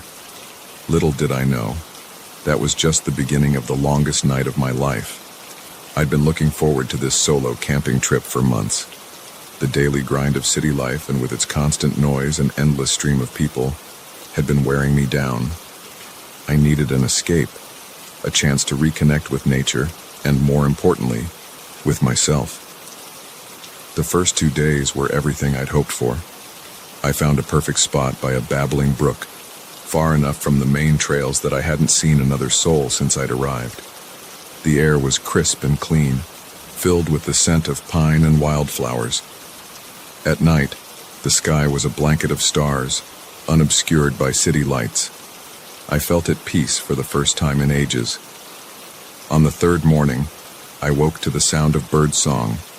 I stretched, feeling the satisfying pop of my joints after a night on the hard ground. The thin nylon of my tent was bathed in soft morning light, and I smiled, looking forward to another day of hiking and solitude. That's when I noticed something was off. The zipper of my tent was partially open. I frowned, certain I had closed it fully the night before. A quick glance around my small tent showed nothing obviously amiss, but an uneasy feeling settled in my stomach. I crawled out of my sleeping bag and reached for my backpack, intending to grab my toiletries for a quick morning wash in the stream. As I rummaged through the bag, the unease grew. Things weren't where I'd left them. My clothes were jumbled, my food stores disorganized. With growing dread, I searched for the small waterproof pouch where I kept my most important items. It wasn't in its usual spot. I dumped out the contents of my backpack, my movements becoming more frantic. The pouch was nowhere to be found. My hands shook as I ran them through my tangled hair. The pouch contained my ID, my credit cards, and my phone, my only link to the outside world. It was gone. I crawled out of the tent, my eyes scanning the campsite. Maybe I had taken the pouch out last night and forgotten. But deep down, I knew that wasn't the case. I was always careful with my valuables, especially out here in the wilderness. The campsite looked undisturbed at first glance. My small cooking set was still hanging from a tree branch, my water bottles lined up neatly by the fire pit. But then I saw it, a set of footprints in the soft earth near my tent, too large to be my own. Someone had been here. Someone had gone through my things while I slept. The realization hit me like a physical blow. I wasn't as alone out here as I had thought. The peace and safety I had felt shattered, replaced by a growing panic. I spent the next few hours searching desperately for the missing pouch, hoping against hope that it had simply been misplaced. But as the sun climbed higher in the sky, I had to accept the truth.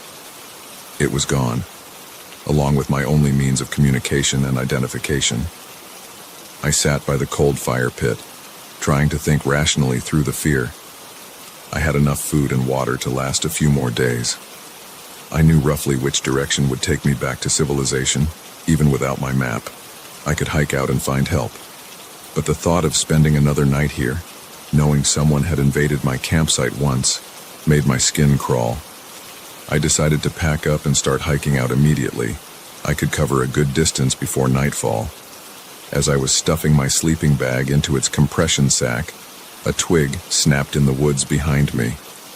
I whirled around, my heart pounding. The forest looked the same as it always had, sunlight dappling the leaves, a gentle breeze rustling the branches, but now it felt oppressive, full of hidden threats. "Hello?" I called out, hating how small and scared my voice sounded.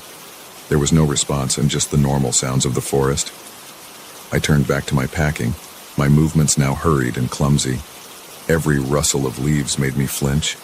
Twice more I could have sworn I heard footsteps, but when I looked, there was nothing there. By the time I had everything packed, my nerves were frayed. I shouldered my backpack, took one last look at the campsite that had been my peaceful haven just hours ago, and set off down the trail. The hike was grueling. Every shadow seemed to move, every sound a potential threat. The weight of my pack and the stress of the situation quickly tired me out, but I pushed on, desperate to put as much distance between myself and the campsite as possible. As the afternoon wore on, doubt began to creep in. Was I going the right way? Without my map or phone, I was relying solely on my memory and sense of direction. The trees all started to look the same, the path less and less distinct. The sun was setting by the time I had to admit I was lost. The trail I had been following petered out into nothing, leaving me standing in a small clearing as the shadows lengthened around me. I was exhausted, scared, and completely turned around. I had no choice but to make camp for the night. With shaking hands, I set up my tent, no longer caring about finding the perfect spot. I didn't bother with a fire, not wanting to draw attention to myself. As full dark settled in, I crawled into my tent and zipped it up tight. Sleep was impossible. Every sound from the forest seemed amplified. The hoot of an owl made me gasp. The scurrying of some small animal nearby had me sitting bolt upright. I clutched my small camping knife, the only protection I had, and tried to steady my breathing. It must have been close to midnight when I heard it. Footsteps, slow and deliberate, circling my tent. I froze, not daring to breathe. The footsteps paused, then started again. Closer this time. A shadow fell across the tent wall. My heart was pounding so hard I was sure it must be audible. I wanted to scream, to run, to do something, but terror kept me paralyzed. A hand brushed against the tent, tracing a line down the nylon. I bit my lip to keep from whimpering. "I know you're in there," a voice said, low and gravelly. "Why don't you come on out? We need to have a little chat." I remained silent, my mind racing. Who was this person? What did they want? The zipper of my tent began to move, slowly inching upward. I gripped my knife tighter, knowing it would be little defense against whoever was out there, but it was all I had. Just as the zipper reached the halfway point, a new sound cut through the night. Voices, distant but drawing closer. Flashlight beams bounced through the trees. The hand withdrew from my tent as if burned. I heard a muttered curse, then the sound of someone crashing away through the underbrush. "Hello?" A new voice called out. "Forest Service, is anyone there?" Relief flooded through me, so intense it left me lightheaded. I scrambled out of the tent. "Here!" I shouted, my voice cracking. "I'm here!" Two rangers emerged into the clearing, their flashlights blinding after the darkness. They looked from me to my hastily erected tent with concern. "Are you all right, miss?" one asked, taking in my disheveled appearance and wild eyes.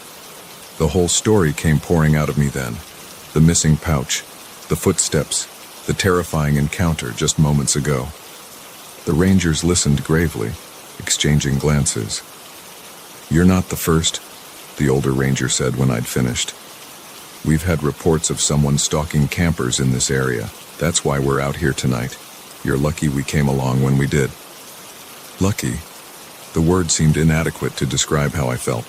The rangers escorted me back to their station, where I gave a formal statement. They arranged for a ride back to the city for me the next day, after I'd had a chance to rest in the safety of the station. As I lay on the small cot they provided, finally feeling safe enough to sleep, I couldn't help but reflect on how quickly things had changed. In the span of a day, the forest had transformed from a peaceful sanctuary to a place of terror. I knew it would be a long time before I felt comfortable camping again, if ever. The memory of those footsteps, that voice in the darkness, would stay with me, but I was alive. I had survived. And as the first light of dawn began to filter through the station windows, I made a promise to myself. I wouldn't let this experience defeat me. One day, I would return to the wilderness, but next time I wouldn't be alone.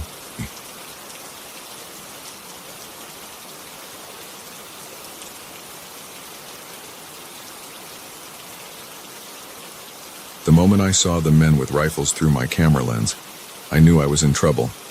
What I didn't know was how quickly my peaceful wildlife expedition would turn into a desperate fight for survival. I've always been passionate about wildlife photography. There's something magical about capturing the raw beauty of nature, freezing moments that most people never get to see. That's what brought me to this remote corner of the Alaskan wilderness, miles from the nearest town and even further from anything resembling civilization. I'd been out here for nearly 2 weeks, my tent a temporary home amidst the towering pines and rugged landscape. The solitude was blissful, broken only by the calls of birds and the occasional rustle of animals moving through the underbrush. Each day, I'd wake with the sun, eager to see what new wonders I might capture through my lens. On this particular morning, I set out just as the first rays of sunlight were painting the sky in hues of pink and gold. I had a specific location in mind, a small clearing where I'd set up some trail cameras a few days prior. I was hoping to get some shots of the local wolf pack that I knew passed through the area. The hike was invigorating, the crisp morning air filling my lungs as I carefully picked my way along the faint trail. The weight of my camera gear was familiar and comforting on my back. As I neared the clearing, I slowed my pace, moving as quietly as possible to avoid startling any wildlife. I reached the edge of the clearing and crouched down, surveying the area before entering. That's when I saw them. 3 men, dressed in camouflage, carrying high-powered rifles. They were gathered around something on the ground, something large. My breath caught in my throat as I realized what I was seeing. A wolf, its magnificent silver coat now stained red. These weren't hunters. This was poaching, plain and simple. Without thinking, I raised my camera and started shooting. The telephoto lens brought the scene into sharp focus. The men's faces, the guns, the dead wolf, evidence.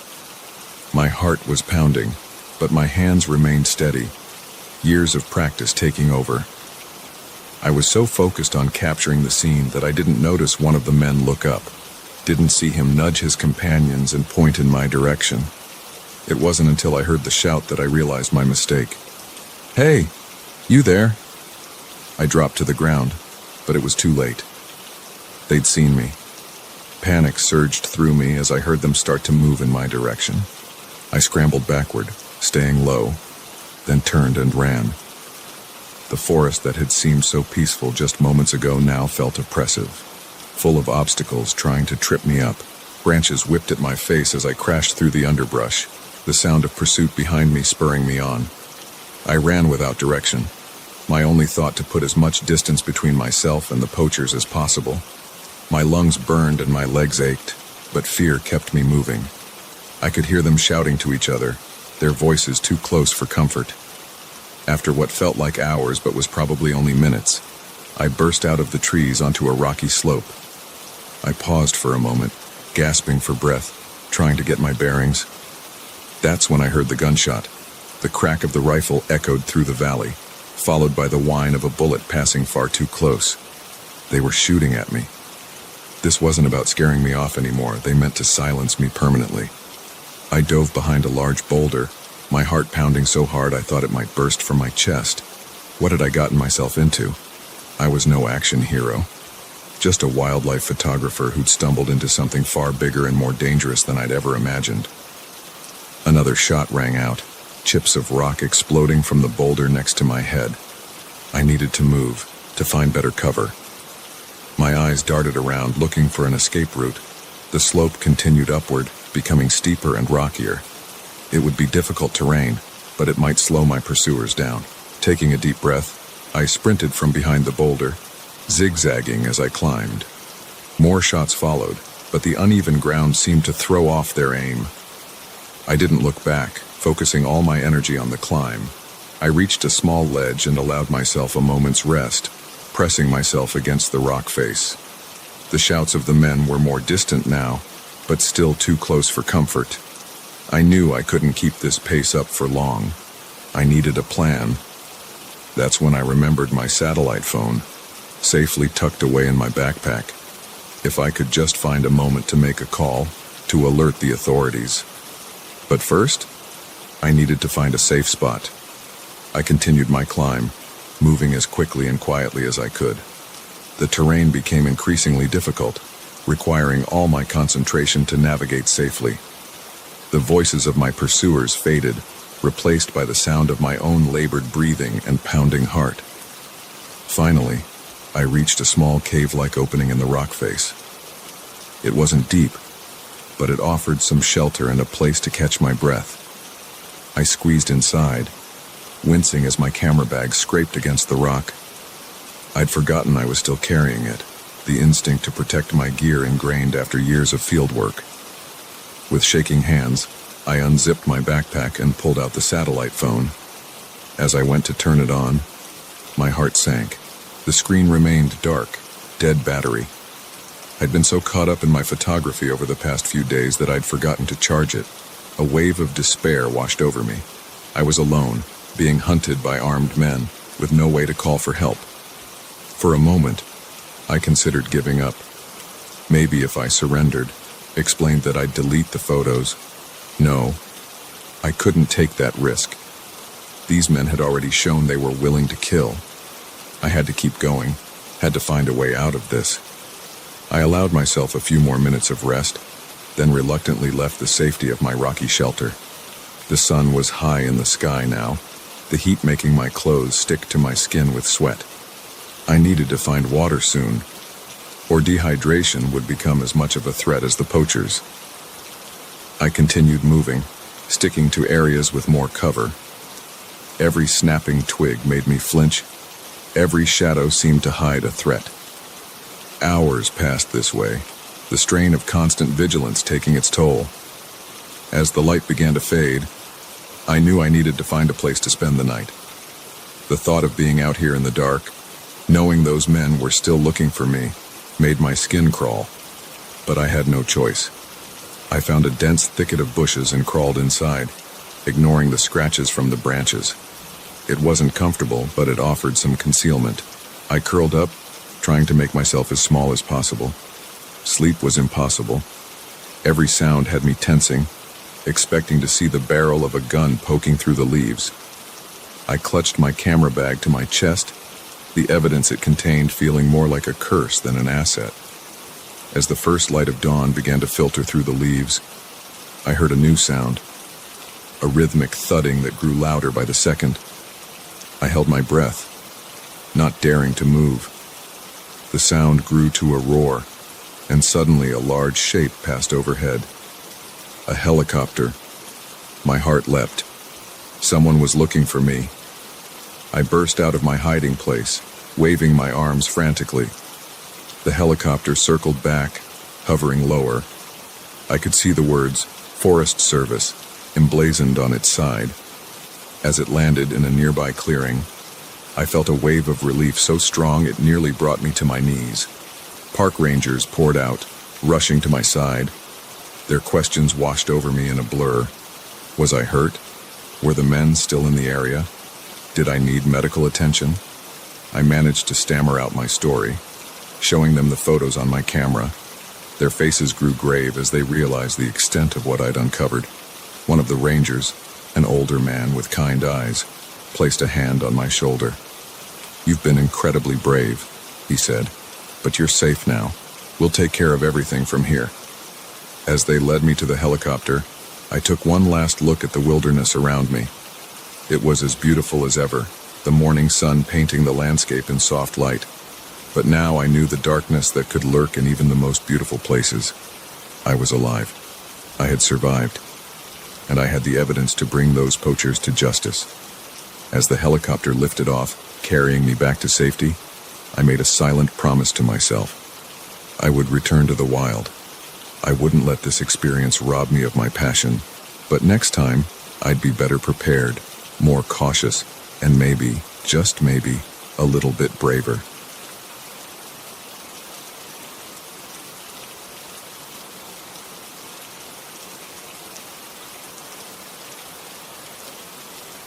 The moment the stranger emerged from the shadows, his eyes wild and his smile too wide, I knew our peaceful camping trip had taken a sinister turn. Little did we know, he wasn't alone, and our night was about to become a desperate struggle for survival. It was supposed to be a fun weekend getaway. Just me, my best friend Alex, and his girlfriend Mia, escaping the chaos of city life for a few days of fresh air and starry skies.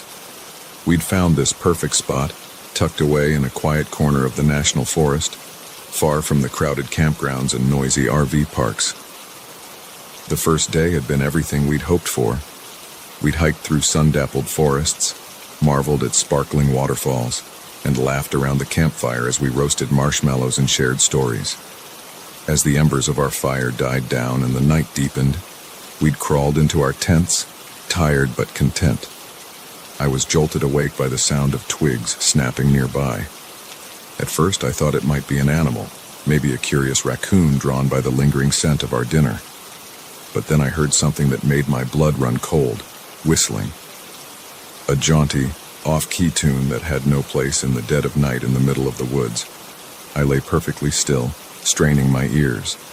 The whistling grew louder, punctuated by the crunch of leaves underfoot. Someone was walking through our campsite. "Hello there, campers," a voice called out, far too cheerful for the hour. "Anyone awake?" I heard Alex stirring in the tent next to mine. "What the hell?" he mumbled. Hesitantly, I unzipped my tent and poked my head out. The sight that greeted me was unsettling, to say the least. A man stood in the center of our campsite, illuminated by the pale moonlight. He was tall and lanky, dressed in ragged clothes that had seen better days. His beard was wild and unkempt, and his eyes, there was something not quite right about them. They were too wide, too bright, darting around with an unnerving intensity. "There you are," he exclaimed, grinning at me. "I was starting to think you all might be dead in there. Wouldn't that have been a shame?" Alex emerged from his tent, Mia close behind him. I could see the confusion and unease on their faces mirroring my own. "Can we help you with something?" Alex asked, his voice cautious. The stranger's grin widened. "Oh, I'm sure you can. I'm Daniel, by the way. I couldn't help but notice your lovely little setup here. Looks cozy." He took a step closer, and we instinctively backed away. "Thing is," he continued, "it's not safe out here. All sorts of dangers in these woods. I've got a much better spot, nice and secure. Why don't you all come with me?" Alarm bells were ringing in my head. Every instinct screamed that this was wrong, that we needed to get away from this man as quickly as possible. "Thanks for the offer," I said, trying to keep my voice steady, "but we're fine here. We'll be heading out in the morning anyway." Daniel's smile faltered for a moment, a flash of something dark crossing his face. "I really think you should reconsider. It's not a request, you see. It's more of a strong suggestion." That's when we heard it, rustling in the bushes around our campsite. More footsteps, coming from all directions. My heart began to race as dark figures emerged from the trees, forming a loose circle around us. "Oh God," Mia whispered, grabbing Alex's arm. There were 5 of them, men and women, all with the same wild, desperate look as Daniel. They were dressed in a mishmash of outdoor gear and tattered clothes, and I spotted at least 2 knives among them. Now then, Daniel said, his voice losing its forced cheerfulness. Let's try this again. You're coming with us, unless you'd prefer to take your chances out here. Alex stepped forward, putting himself between the strangers and Mia. Look, we don't want any trouble. Just take what you want and leave us alone. One of the other men, a burly guy with a shaved head, laughed harshly. What we want is you, city boy. Now move your asses before we have to get rough. My mind was racing. We were outnumbered and unarmed, save for a small camping knife in my tent. Even if we could get to our car, they had us surrounded. Running into the dark woods would be suicide. Okay, I said, raising my hands in a placating gesture. Okay, we'll come with you. Just give us a minute to grab our things. Daniel nodded, that unsettling grin back on his face. Smart choice. But don't try anything stupid. We'll be watching. With shaking hands, we began to gather our belongings. As I ducked into my tent, I managed to slip the camping knife into my pocket without being noticed. It wasn't much, but it was something. They marched us through the forest, deeper into the wilderness. The moon had vanished behind the clouds, leaving us in near total darkness. I stumbled over roots and rocks, the group's rough hands shoving me forward whenever I slowed. After what felt like hours, we arrived at a clearing. Crude shelters made of tarps and branches were scattered around, and a large fire pit dominated the center. It looked like they'd been living out here for a while. Welcome home, Daniel said, spreading his arms wide. Well, you're home for now anyway. They herded us towards one of the shelters, a ramshackle lean-to that smelled of damp earth and mold. As they pushed us inside, I caught Alex's eye. A silent understanding passed between us. We needed to find a way out of this, and soon. The next few hours were a blur of fear and tension. Our captors took turns guarding us, their eyes never leaving the entrance to our makeshift prison. I could hear them arguing amongst themselves, though their voices were too low to make out the words. As dawn began to break, casting a pale light through the gaps in our shelter, I felt a tap on my shoulder. Alex nodded towards the back of the lean-to, where a section of the covering had come loose. It wasn't much, but it might be enough for us to slip through. We waited, hearts pounding, for the right moment. When the guard's attention wavered for just a second, distracted by something in the camp, we made our move. I went first, wriggling through the gap as quietly as I could. The rough edges of the branches scraped my skin, but I barely felt it. Adrenaline was coursing through my veins, every sense hyper-alert. Alex came next, then helped Mia through. We crouched in the underbrush, hardly daring to breathe. The camp was stirring, early risers moving about, but no one had noticed our escape yet. Which way? Mia whispered, her voice trembling. I pointed in the direction I thought we'd come from the night before. We'd have to risk it. Staying here wasn't an option. We began to move, slowly at first, then faster as we put distance between ourselves and the camp. The forest was alive with morning sounds, bird song, rustling leaves, the chattering of squirrels. It all faded into background noise, drowned out by the pounding of my heart and our ragged breathing. We'd been running for maybe 10 minutes when we heard the first shout.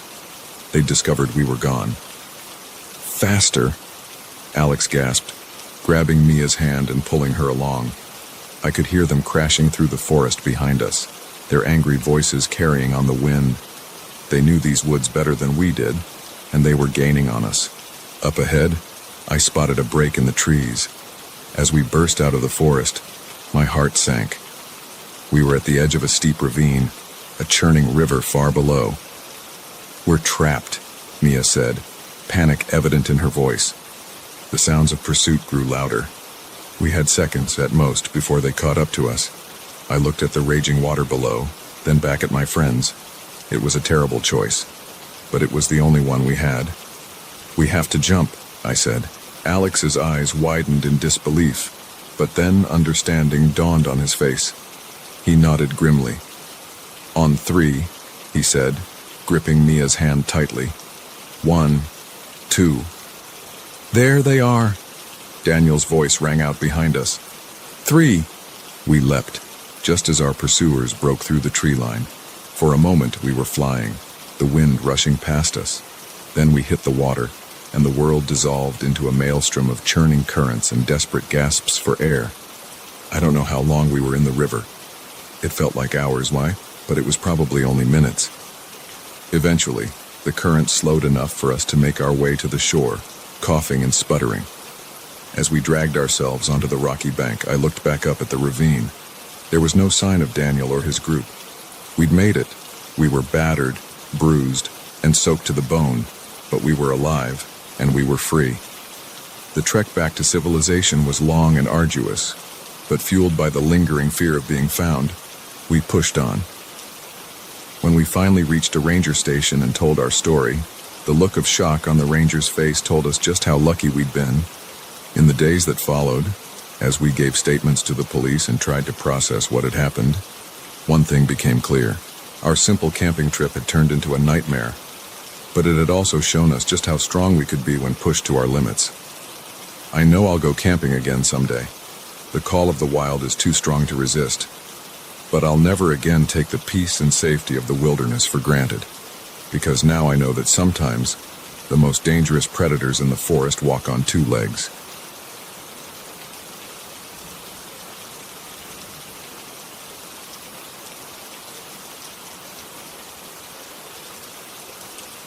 The moment I heard the voices drifting across the still water, I knew my solitary canoe trip had taken a sinister turn. What I didn't know was how quickly my peaceful retreat would become a desperate fight for survival. I'd always been a bit of a loner, preferring the company of nature to the chaos of the city. That's why I'd decided to take a week-long canoe trip through the boundary waters of Minnesota. Just me, my canoe, and miles of pristine wilderness stretching out in every direction. The first few days were everything I'd hoped for. I paddled through crystal-clear lakes, portaged across rugged trails, and slept under a canopy of stars so bright it took my breath away. The solitude was intoxicating, a balm for my stress-worn soul. On the fourth day, I found the perfect campsite, a small, rocky island in the middle of a large lake. It was barely big enough for my tent, but it offered an unobstructed view in all directions. As I set up camp, I felt a sense of peace wash over me. This was why I'd come out here. As the sun began to set, painting the sky in brilliant hues of orange and pink, I noticed something odd. A canoe, far off on the distant shore. It wasn't unusual to see other paddlers out here, but something about this one caught my attention. It was moving erratically, zigzagging along the shoreline as if searching for something. I watched it for a while through my binoculars. Curiosity piqued. There were two men in the canoe, both wearing dark clothing. They seemed to be arguing, gesturing angrily at each other in the shoreline. Eventually, they pulled up to a small cove and disappeared into the trees. I shrugged it off, turning my attention back to setting up my camp for the night. But as darkness fell, an uneasy feeling settled in my gut. Something about those men hadn't seemed right. I was jolted awake in the middle of the night by the sound of voices carrying across the water.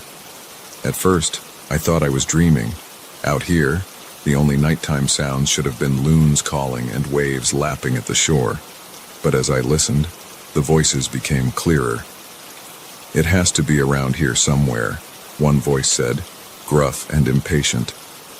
"We've been searching for hours," another replied. "Maybe we should wait until daylight." I held my breath, straining to hear more. Were these the same men I'd seen earlier? What were they looking for? A beam of light cut through the darkness, sweeping across the water. They were using a spotlight, methodically searching the shoreline. I ducked down, grateful for the small size of my island. In the dark, it would be easy to miss. As I lay there, heart pounding, I ran through possible scenarios in my mind. Maybe they were just fellow campers who had lost something. But the late hour, the secretive behavior, it all pointed to something more sinister. The voices grew closer, and I risked peeking out of my tent. I could see their canoe now, a dark shape gliding silently across the moonlit water. They were heading straight for my island. Panic surged through me. I had nowhere to run, nowhere to hide. My little island suddenly felt like a prison. I scrambled to gather my most important gear, my emergency radio, water filter, and a small bag of trail mix. With shaking hands, I shoved them into a dry bag and slipped into the water on the far side of the island, using my tent as cover. The water was shockingly cold, and I had to bite my lip to keep from gasping. I submerged myself up to my neck, clinging to a rocky outcropping as I watched the canoe approach. It bumped against the shore of my island, and 2 men climbed out. In the moonlight, I could see them more clearly now. They were rough-looking, with unkempt beards and clothes that had seen better days. One carried a spotlight, the other a large duffel bag. "Check the tent," the man with the spotlight ordered. His companion unzipped my tent and ducked inside. "Empty," he reported, "but still warm. Someone was here recently." "Damn it," the first man swore. Oh, where could they have gone?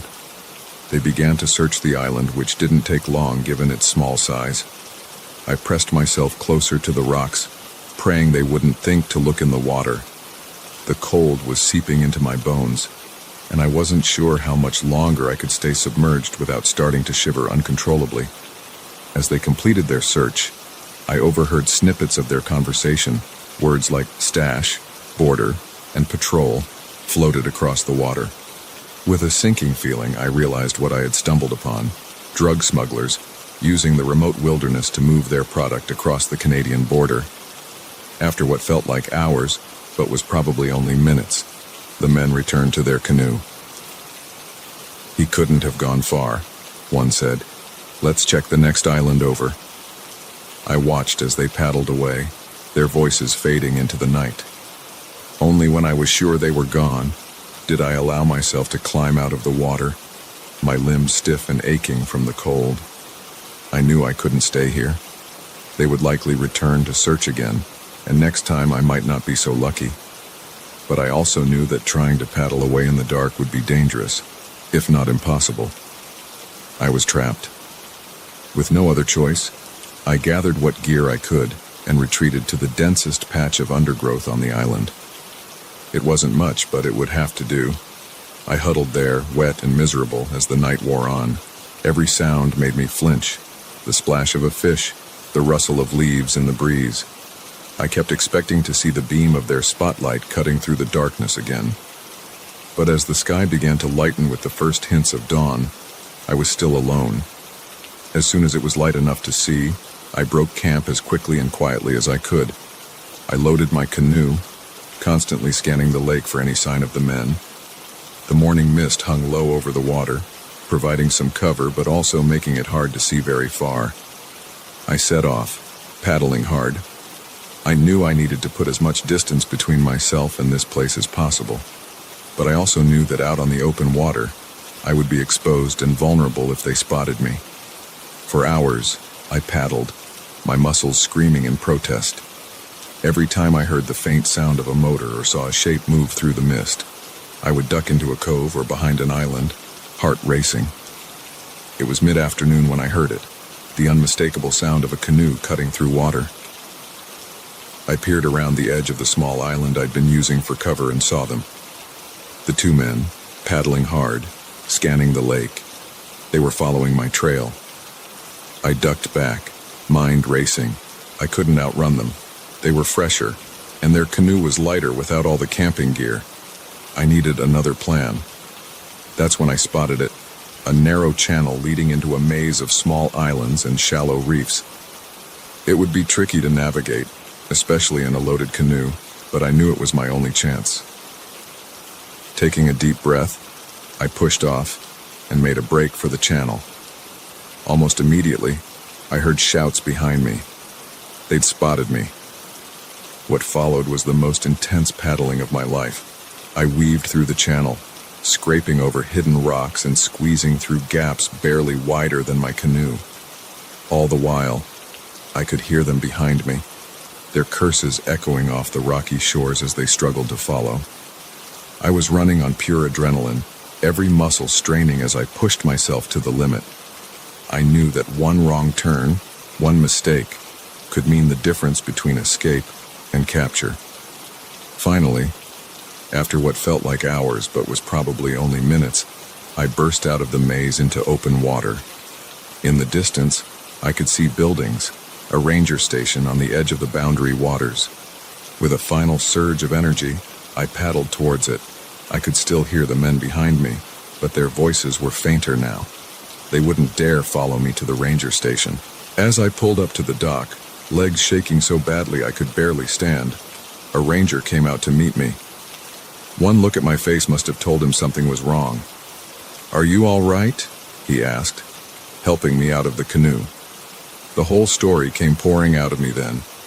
The suspicious men, the midnight search, my desperate flight through the wilderness. The ranger listened gravely, then immediately radioed for backup. In the days that followed, as I gave statements to the police and tried to process what had happened, one thing became clear.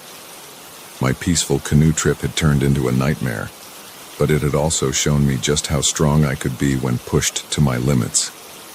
I know I'll return to the boundary waters someday. The beauty of that wilderness is too powerful to resist, but I'll never again take the solitude for granted, because now I know that even in the most remote places, darkness can find you.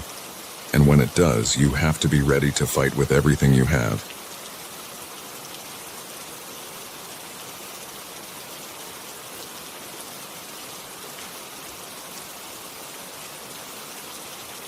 The moment I saw the fresh footprints in the dust of the abandoned cabin, I knew we weren't alone. What I didn't know was how quickly our curiosity would turn into a fight for survival. It was supposed to be a simple weekend hike, just me and Sarah. We'd been dating for a few months, and this was our first real getaway together. Both of us loved the outdoors, and the promise of exploring an old logging trail in the Cascades seemed like the perfect adventure. The weather was perfect that Saturday morning as we set off, the late summer sun warming our backs as we trudged up the overgrown trail. Sarah was a few paces ahead of me, her blonde ponytail swinging in rhythm with her steps. I found myself smiling, feeling lucky to be here with her. We'd been hiking for about 3 hours when we first saw the cabin. It was nestled in a small clearing, half hidden by the encroaching forest. The wooden structure looked ancient, its walls weathered gray by countless seasons. "Hey, check that out," I called to Sarah, pointing towards the cabin. She turned, her eyes lighting up with curiosity. "Oh wow, I wonder how old it is." We approached cautiously, our eyes scanning the area for any signs of recent activity. The cabin looked like it had been abandoned for years, with vines creeping up the walls and a thick layer of pine needles coating the sagging roof. "Should we take a look inside?" Sarah asked, a hint of excitement in her voice. I hesitated. Something about the cabin made me uneasy, though I couldn't put my finger on why. I don't know. It might not be safe. But Sarah was already moving towards the door, her curiosity getting the better of her. "Come on, just a quick peek. Where's your sense of adventure?" Sighing, I followed her up the creaky wooden steps to the porch. The door was slightly ajar, and Sarah pushed it open with a dramatic creak that echoed through the trees. The interior of the cabin was dim, shafts of dusty sunlight filtering through the grimy windows. It was a single room, with an old iron stove in one corner and a crude wooden table in the center. A ladder led up to a small loft area. As my eyes adjusted to the gloom, I noticed something odd. There were fresh marks in the thick dust on the floor, footprints. "Sarah," I said, my voice low, "I don't think we're alone out here." She turned to look where I was pointing, her eyes widening as she saw the prints. "Maybe it's just other hikers," she suggested, but I could hear the uncertainty in her voice. I shook my head. "The trail's been empty all day, and look, those prints lead to the loft." We both looked up at the dark opening above us. For a moment, the cabin was utterly silent. Then we heard it, a faint shuffling sound from above. Sarah grabbed my arm, her fingers digging into my skin. "We need to go," she whispered. I nodded, already backing towards the door. But before we could reach it, a figure appeared at the top of the ladder. A man, his face hidden in shadow, was looking down at us. "Well, well," he said, his voice gravelly and menacing. "What do we have here?" My heart was pounding so hard I could barely hear over the rush of blood in my ears. I pushed Sarah behind me towards the door. "We're sorry," I said, trying to keep my voice steady. "We didn't know anyone was here. We'll leave now." The man chuckled, a sound devoid of any real humor. "I'm afraid I can't let you do that. You see, you've stumbled into something you weren't supposed to see." As he spoke, he began to descend the ladder. In the dim light, I could see he was wearing dirty, ragged clothes. His beard was unkempt, and his eyes had a wild, dangerous look to them. Sarah tugged at my arm. "Run!" she hissed. We bolted for the door, but as we reached the porch, 2 more men emerged from the trees. They were similarly disheveled, and one was holding a wicked-looking hunting knife. "Going somewhere?" the knife wielder asked, grinning to reveal yellowed teeth. We were trapped. My mind raced, trying to find a way out of this nightmare. The man from the loft had reached the bottom of the ladder and was advancing towards us. "Listen," I said, holding up my hands in what I hoped was a calming gesture. "We don't want any trouble. We won't say anything about what we've seen here. Just let us go." The man with the knife laughed. "Oh, I'm sure you won't say anything. We'll make sure of that." Sarah whimpered beside me, and I felt a surge of protective anger. Without thinking, I grabbed the old iron poker from beside the stove and swung it at the nearest man. He ducked, but the distraction was enough. I shoved Sarah towards the door. "Run!" I yelled. We burst out of the cabin, the shouts of the men close behind us. We sprinted into the forest, branches whipping at our faces as we crashed through the underbrush. I could hear them pursuing us, their angry voices carrying through the trees. Sarah was just ahead of me, her breath coming in ragged gasps. I knew we couldn't outrun them for long. They knew these woods far better than we did. "This way," I gasped, grabbing Sarah's hand and veering off the trail. I'd spotted a dense thicket, and I hoped it might offer us some cover. We dove into the bushes, thorns scratching our skin as we burrowed in as deep as we could. I pulled Sarah close, both of us trying to quiet our breathing as we heard our pursuers approaching. "Where'd they go?" one of them shouted. "They can't have gotten far," another replied. "Spread out and find them." We lay there, barely daring to breathe, as the men searched the area. I could see glimpses of them through the leaves, moving back and forth, frustration growing in their voices. After what felt like hours but was probably only minutes, their voices began to fade. They were moving away, further into the forest. "I think they're gone," Sarah whispered. I nodded, but gestured for her to stay quiet. We waited a few more minutes, straining our ears for any sound of the men returning. Finally, when I was as sure as I could be that the coast was clear, we carefully extracted ourselves from the thicket. We were scratched and bruised, our clothes torn, but we were alive. "We need to get back to the car," I said, trying to orient myself. In our panic, we'd run quite a way off the trail. Sarah nodded, her face pale but determined. "Which way?" I looked around, trying to remember the route we'd taken. The forest looked different now, more menacing. Every shadow seemed to hide a threat. "I think this way," I said, pointing. I hoped I sounded more confident than I felt. We set off, moving as quickly and quietly as we could. Every snapping twig made us flinch. Every rustle in the undergrowth had us freezing in place. The forest that had seemed so beautiful this morning now felt like a green prison. After what felt like an eternity of tense hiking, we finally spotted a familiar landmark, a distinctive bent tree we'd passed on our way up. Relief flooded through me as I realized we were on the right track. "We're close," I told Sarah, squeezing her hand, but our relief was short-lived. As we rounded a bend in the trail, we came face to face with one of our pursuers. He looked as surprised to see us as we were to see him.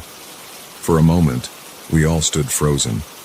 Then Sarah reacted, grabbing a large branch from the ground and swinging it at the man's head. It connected with a sickening thud, and he went down. "Run!"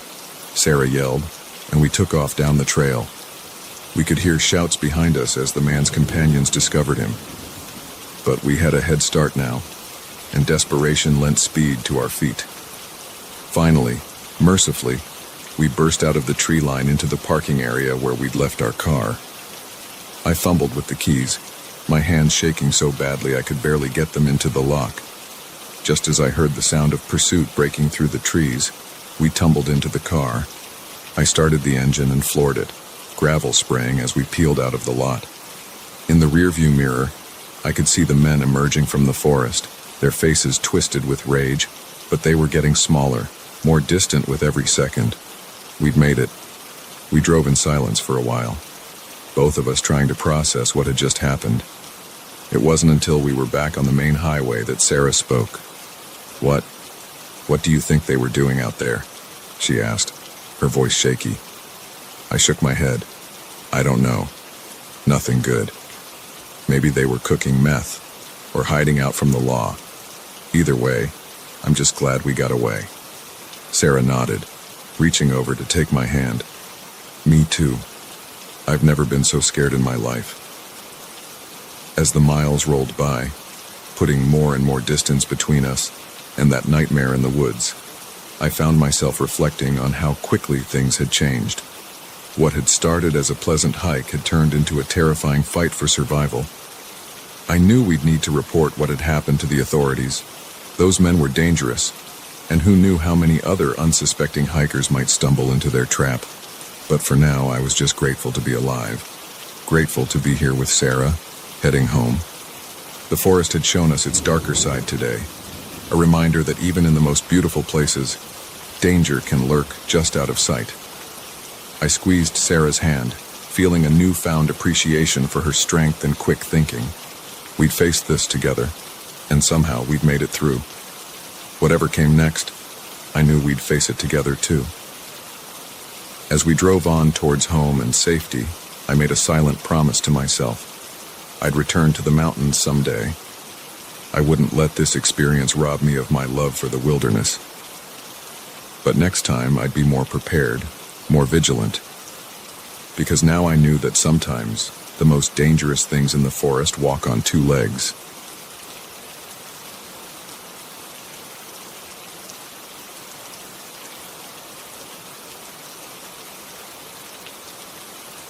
The moment I found the first note pinned to a tree near my campsite, I knew my peaceful research trip had taken a sinister turn.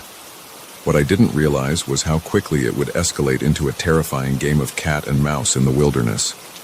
I'd come to the Adirondacks to study the impact of climate change on high-altitude flora.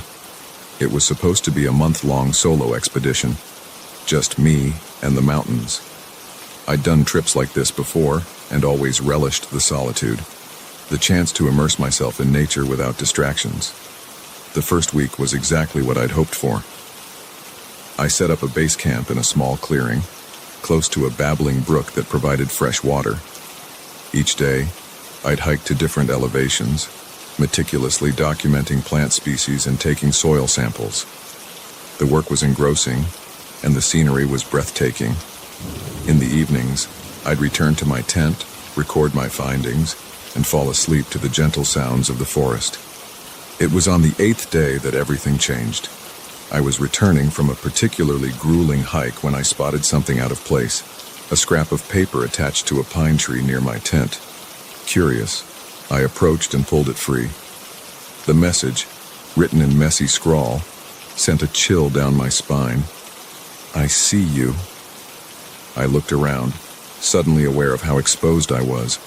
The forest that had felt so welcoming now seemed oppressive, full of hidden threats. I told myself it was probably just some hiker playing a prank, but a nagging doubt lingered in the back of my mind. I slept fitfully that night, starting at every sound. The next morning, I contemplated packing up and leaving, but the thought of abandoning my research over what might be a harmless joke seemed ridiculous. So I stayed, though I found myself constantly looking over my shoulder as I worked. 2 days passed without incident, and I started to relax. Maybe it had been a one-off thing after all. But when I returned to camp on the third day, my blood ran cold. Another note, this time pinned to my tent. You shouldn't be here. Fear gripped me. This was no longer a prank. Someone was watching me, stalking me through the wilderness. But why? What did they want? I grabbed my satellite phone, intending to call for help, only to find it was dead. Panic surged through me as I realized the battery had been removed. Whoever was doing this had been in my tent, had gone through my things. I needed to leave, immediately. But as I started to pack up my gear, a terrifying thought struck me. What if they were out there right now, watching me? Would they try to stop me if I attempted to hike out? As if in answer to my unspoken question, I heard a twig snap in the woods behind me. I whirled around, heart pounding, but saw nothing but trees and shadows. The forest suddenly felt alive with menace, every rustle of leaves a potential threat. I made a split-second decision. Grabbing only my backpack with some essential supplies, I took off down the trail, leaving the rest of my gear behind. I had to get back to civilization, to safety. The hike out should have taken about 6 hours, but as darkness fell, I realized with growing dread that I was lost. In my panic, I must have taken a wrong turn. The trail I was on was becoming less distinct, overgrown in places. I was in a part of the forest I didn't recognize. As the last light faded from the sky, I was forced to stop. Hiking in the dark would be too dangerous. I found a small hollow beneath a large oak tree and huddled there, too terrified to sleep. Every sound made me flinch. The hoot of an owl, the scurrying of some small animal, the wind whistling through the trees. But worse than the sounds were the silences, when I strained my ears for any hint of approach. Dawn found me exhausted and on edge. As I crawled out of my makeshift shelter, my heart nearly stopped. There, pinned to the trunk of the oak tree, was another note. You can't hide. They had found me in the night. They had been close enough to leave a note while I huddled, unaware, mere feet away. The realization sent a wave of nausea through me. I started running then, all attempts at stealth abandoned. I crashed through the underbrush, branches whipping at my face, roots threatening to trip me. I had no idea if I was going in the right direction, but I knew I couldn't stay still. Hours passed in a blur of terror and exhaustion. My legs ached, my lungs burned, but still I pushed on. As the day wore on, I began to hear things. Twigs snapping, leaves rustling, always behind me, always just out of sight. Was I being pursued, or was my fear-addled mind playing tricks on me? As the sun began to set for the second time since my flight began, I stumbled upon an old fire tower. It loomed above the trees, a metal skeleton against the darkening sky. With no better options, I began to climb. The metal rungs were slick with dew, and my trembling hands made the ascent treacherous. But finally, I reached the small room at the top. It was empty, abandoned long ago, but it had a door that locked. For the first time in days, I felt a glimmer of hope. I huddled in a corner of the tiny room, watching as night fell over the forest. From up here, I could see for miles in every direction. Surely, I thought, I would be able to spot anyone approaching. As the hours crawled by, my exhaustion began to overtake my fear. Despite my best efforts, I felt my eyelids growing heavy. I drifted into an uneasy sleep, filled with nightmares of faceless pursuers. I awoke with a start, unsure how long I'd been asleep.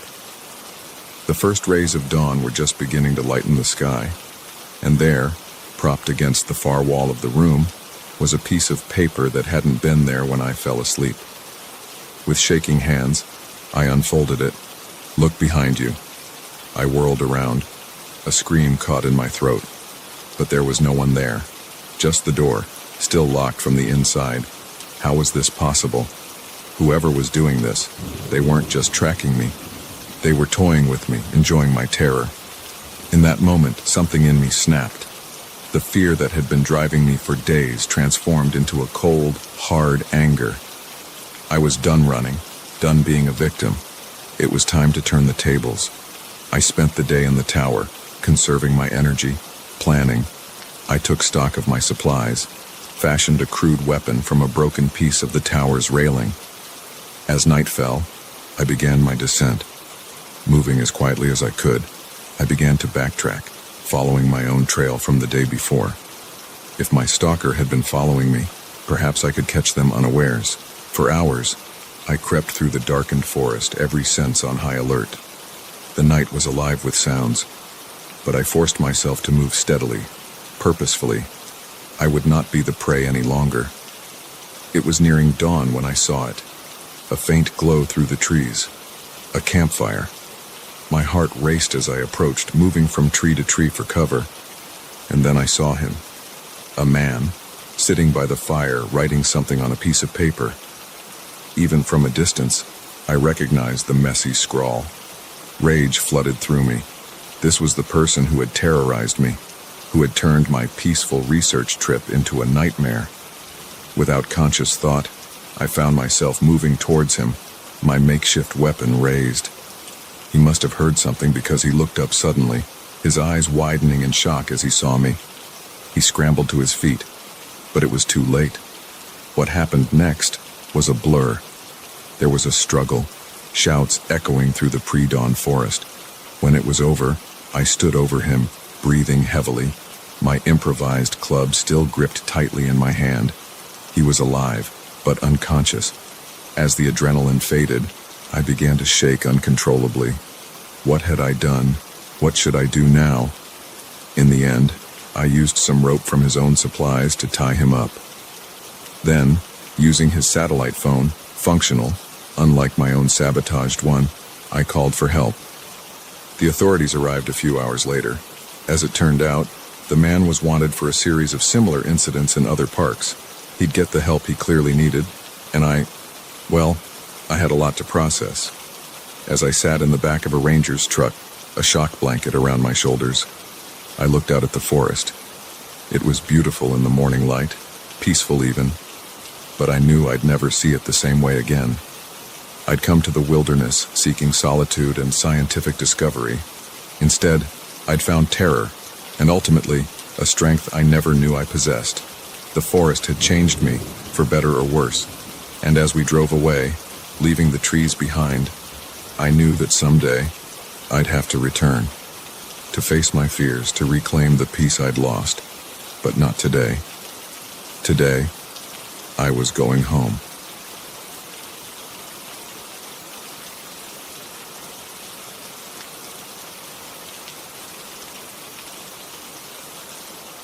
The moment the strangers emerged from the darkness, their eyes glinting in the firelight, I knew our family camping trip had taken a terrifying turn. What I didn't realize was how quickly we'd be fighting for our lives in the wilderness we once thought of as a peaceful escape. It was supposed to be a perfect getaway.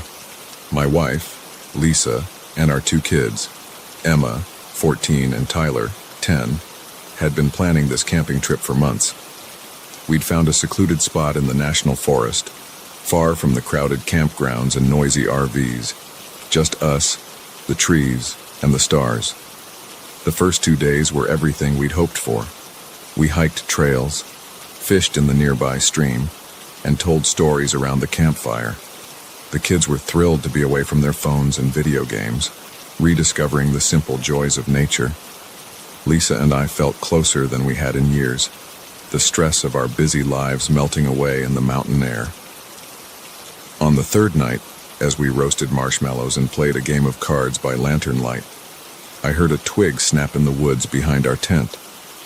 At first, I dismissed it as a deer or some other animal, but then came the sound of hushed voices and heavy footsteps. "Hello, campers," a man's voice called out, far too cheerful for the late hour. We all turned to see a group of men emerging from the tree line. There were 5 of them, dressed in a mishmash of outdoor gear and tattered clothes. The one in front, a tall man with a scraggly beard, was grinning widely. But there was something off about his smile, something that made my skin crawl. "Looks like you folks have a nice setup here," he said, his eyes roving over our campsite. Mind if we join you for a bit? I stood up, instinctively moving between the strangers and my family. I'm sorry, but it's getting late, and we were just about to turn in, I said, trying to keep my voice steady. The man's grin faltered for a moment, a flash of something dark crossing his face.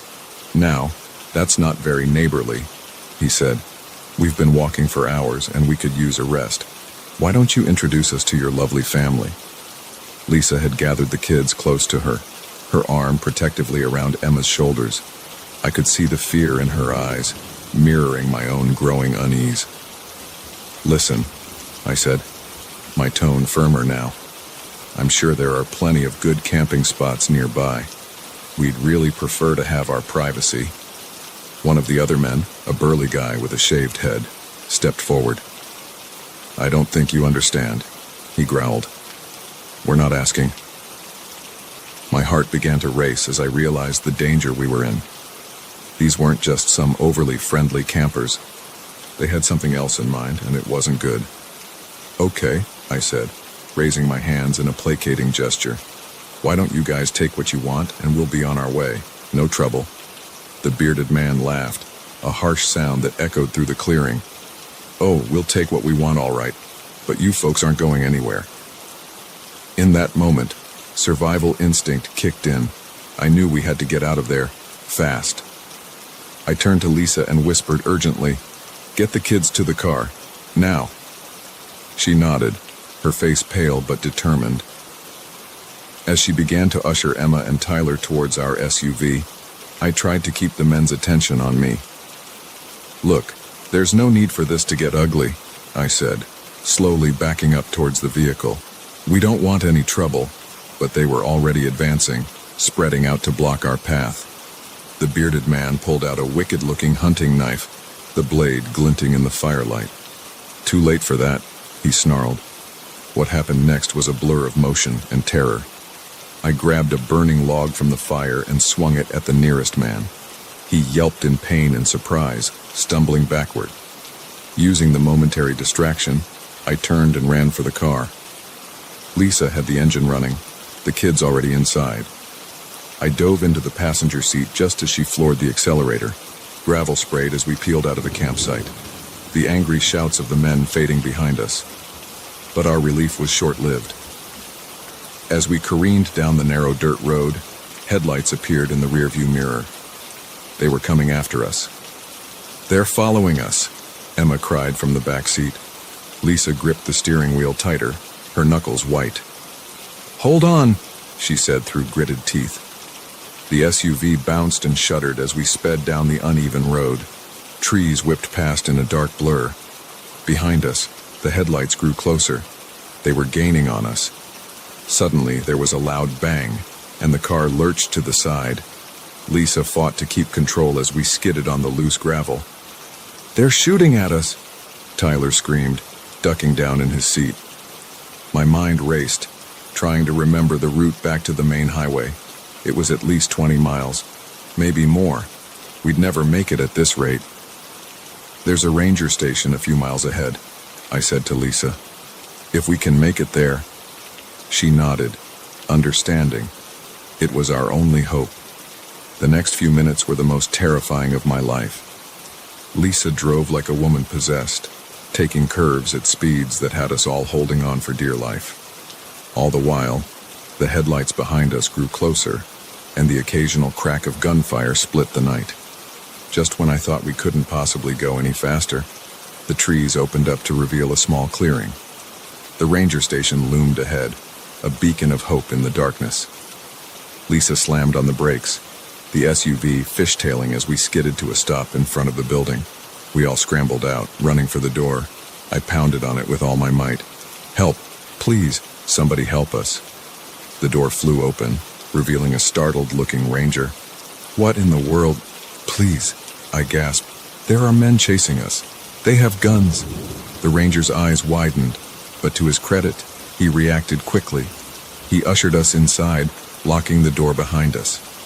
Get down, he ordered, moving to a radio on the desk. We huddled on the floor as the ranger called for backup. Outside, We could hear the screech of tires as our pursuers arrived. What followed was a tense standoff. The men tried to break in, but the sturdy door held. The ranger, armed with his service weapon, kept them at bay.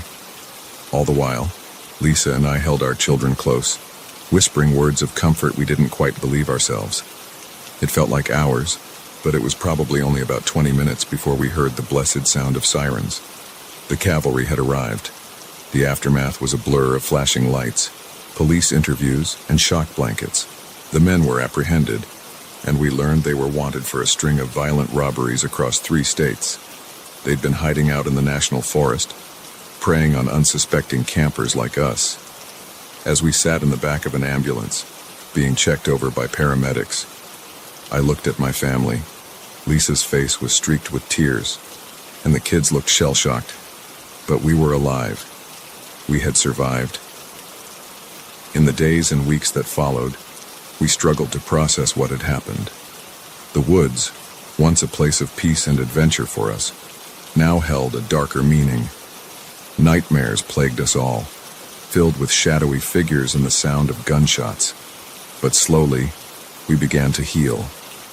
We talked about our fears, supported each other through the tough moments, and eventually, we made a decision that surprised even me. We decided to go camping again. It wasn't easy. The first time we set up a tent after the incident, every snapping twig made us jump. But we pushed through the fear, determined not to let those men rob us of something we loved.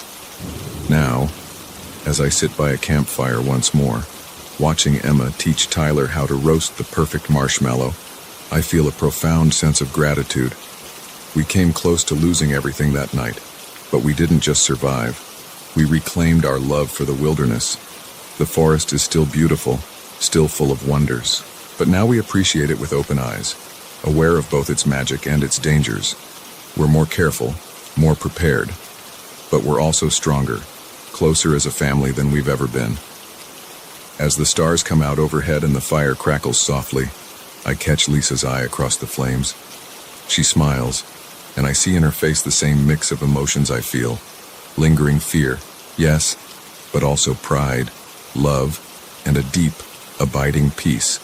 We made it through the darkness and found our way back to the light, and that, I realize, is the greatest adventure of all.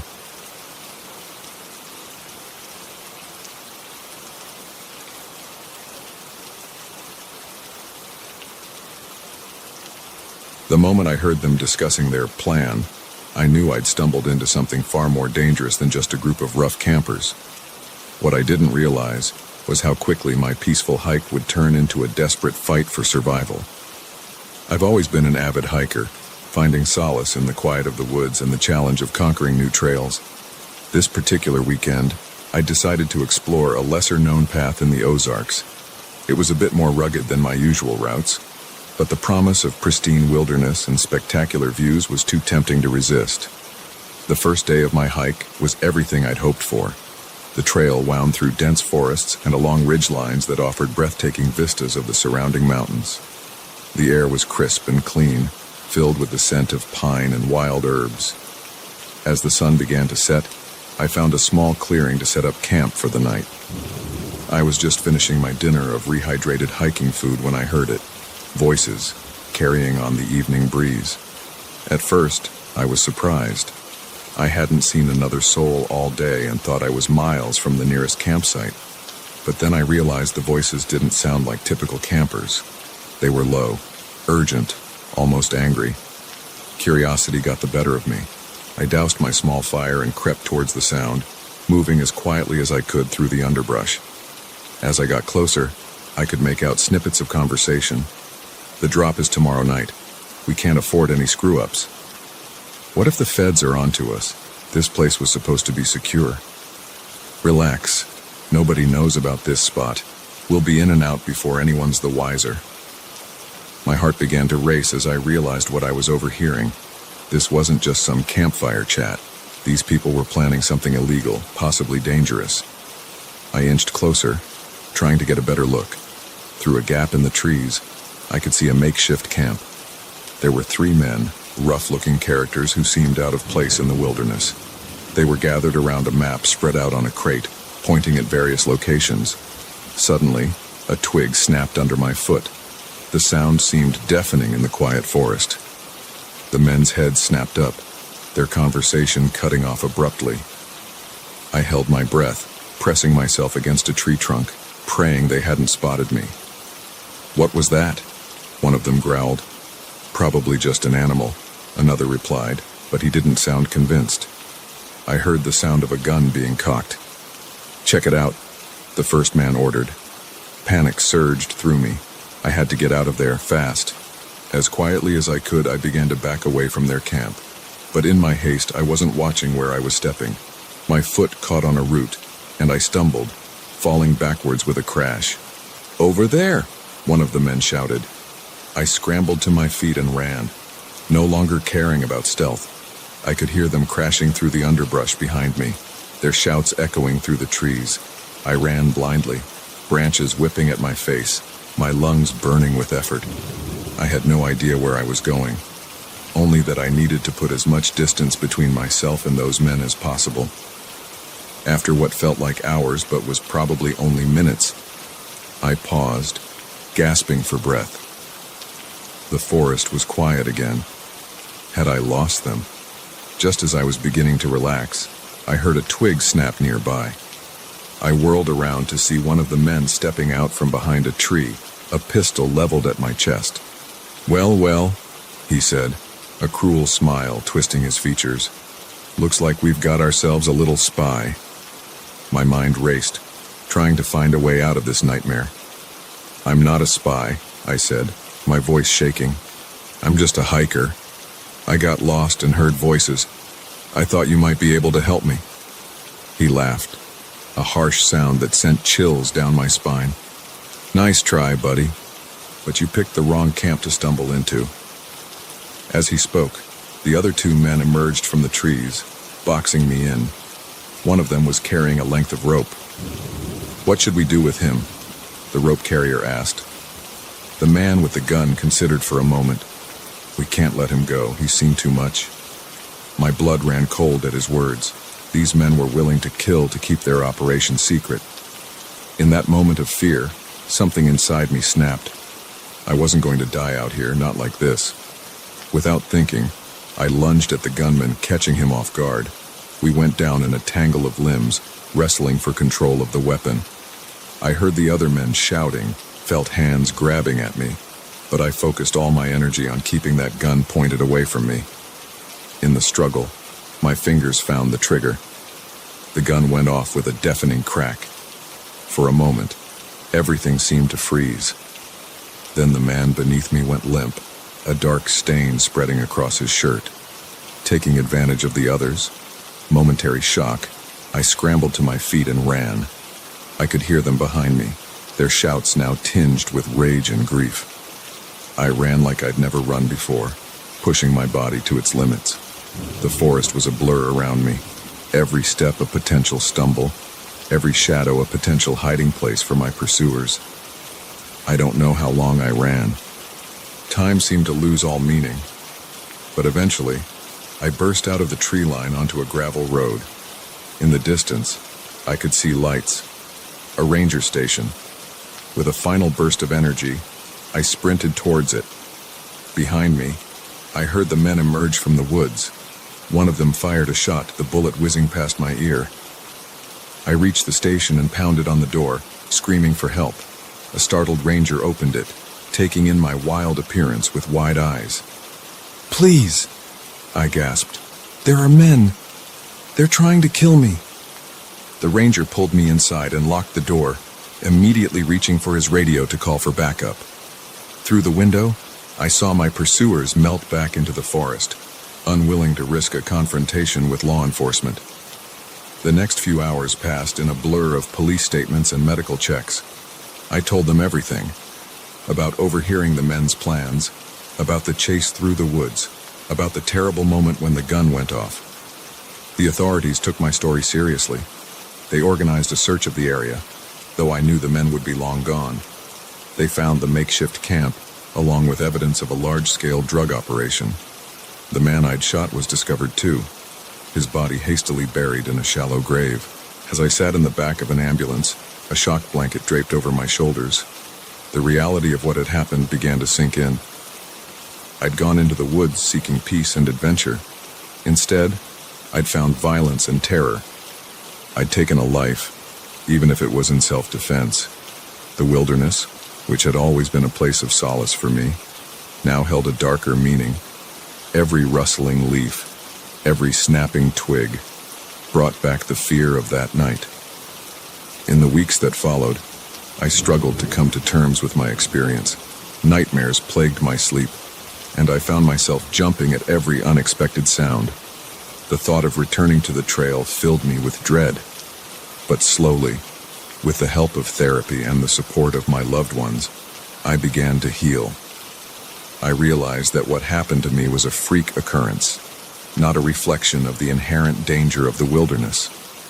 6 months after that fateful hike, I found myself standing at the trailhead once again.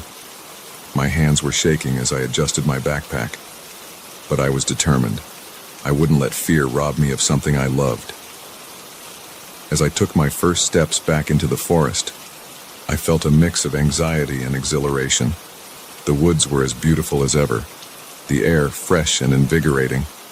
With each step, I felt a little stronger, a little braver. I know now that the wilderness, like life itself, contains both beauty and danger. What happened to me was terrible, but it also showed me how strong I could be when pushed to my limits. As I hiked deeper into the forest, I felt a sense of peace wash over me. I was reclaiming this space, transforming it from a place of fear to one of healing and growth. The trail ahead was long and challenging, but I was ready to face it. One step at a time, I was finding my way back to the person I used to be, older now, wiser, but still in love with the wild places of the world.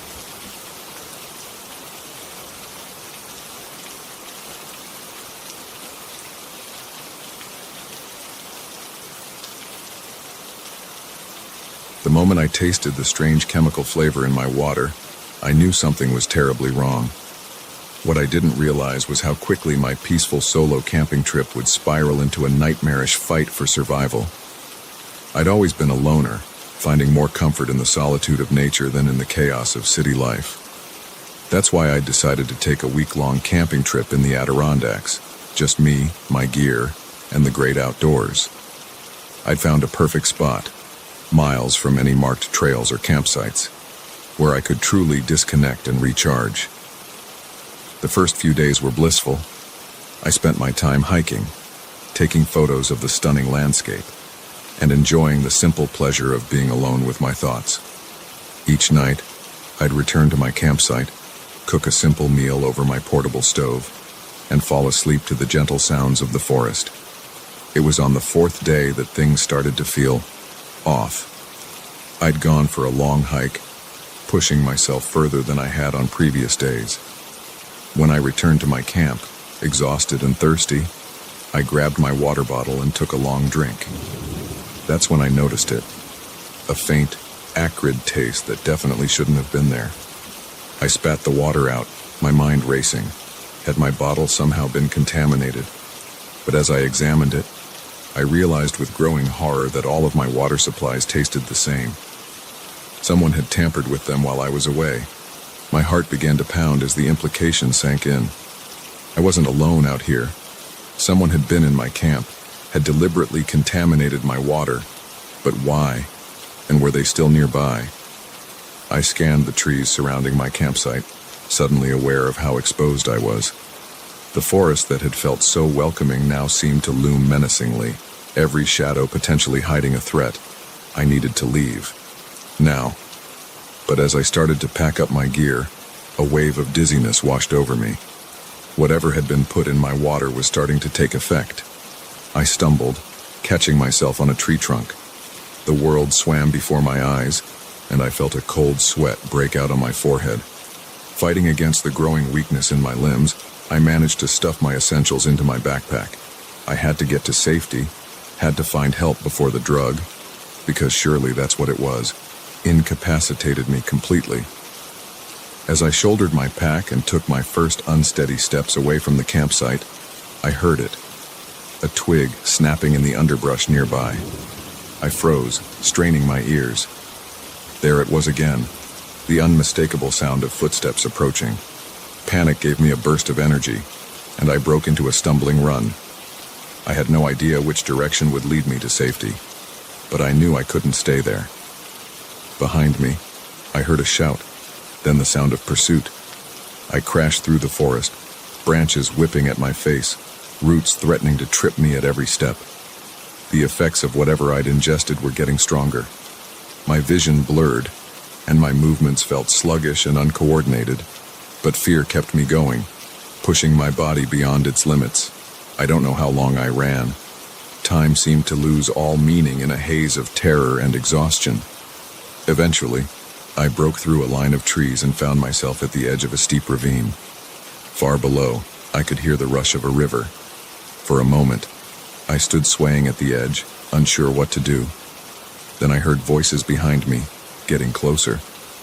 I was trapped. In desperation, I began to climb down the ravine. It was steep and treacherous, loose rocks skittering away under my feet. Several times I nearly lost my footing, saved only by a desperate grab at a protruding root or rock. Halfway down, my luck ran out. My foot slipped on a patch of loose gravel, and suddenly I was falling, tumbling down the steep slope. I hit the ground hard, the impact knocking the wind out of me. For a moment, I lay there, dazed and gasping for breath. As I struggled to my feet, I heard shouts from above. My pursuers had reached the edge of the ravine. I looked up to see two men peering down at me, their faces twisted with frustration and anger. "He's down there," one of them yelled. "Find a way down." Ignoring the pain radiating through my body, I staggered towards the river. It was my only chance now. I waded in, the icy water shocking me back to full alertness for a moment. Then I let the current take me, praying it would carry me to safety. The river was fast and rough, tossing me around like a rag doll. I struggled to keep my head above water, fighting against the drug-induced weakness and the pull of the current. Several times I went under, swallowing mouthfuls of water before managing to surface again.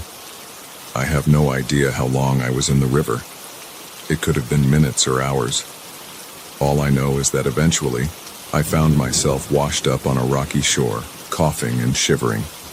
The sky was growing dark, and I realized with a start that I'd lost an entire day. Hypothermia was setting in, my wet clothes clinging to my body and sapping what little warmth I had left. I needed to find shelter, to get warm and dry. But I was lost, with no idea where I was or which direction might lead me to safety. As I stumbled along the riverbank, I spotted a dark opening in the rock face nearby. A cave. It wasn't ideal, but it would provide some shelter from the elements and a place to hide.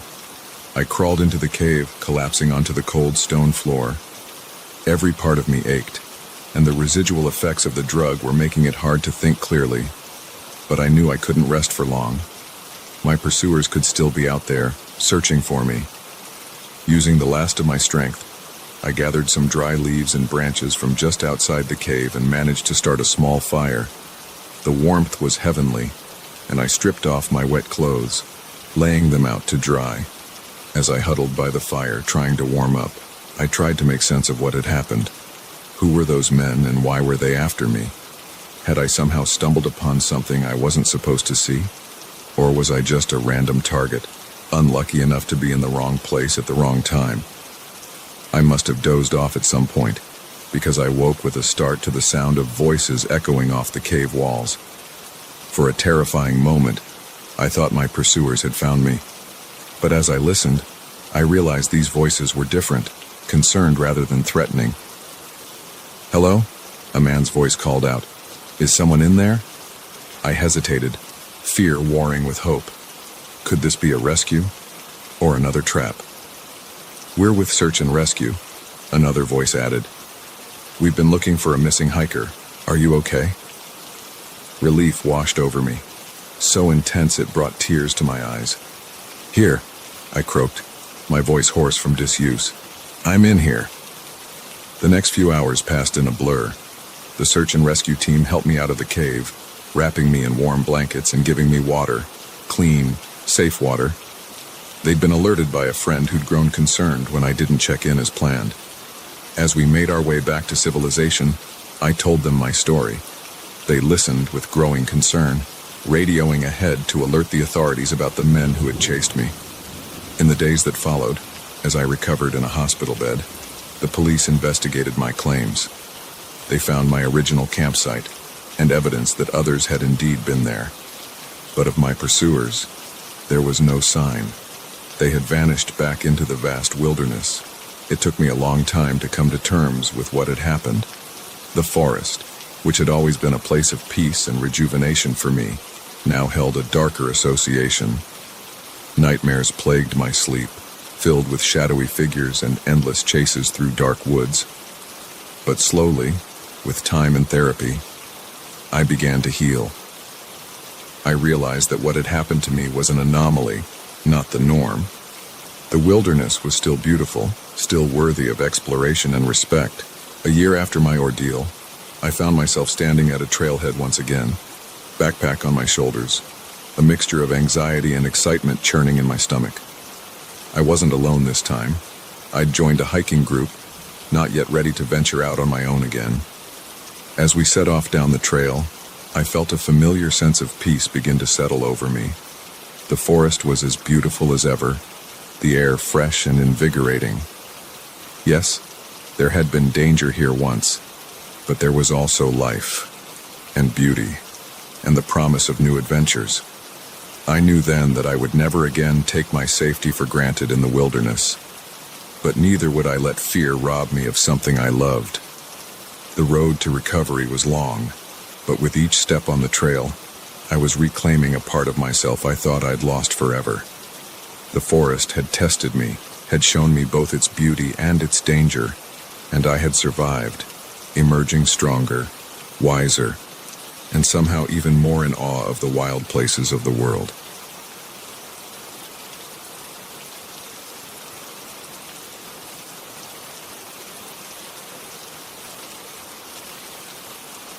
The moment we stumbled upon the abandoned campsite, with its torn tents and scattered belongings, I knew our fun weekend getaway had taken a dark turn.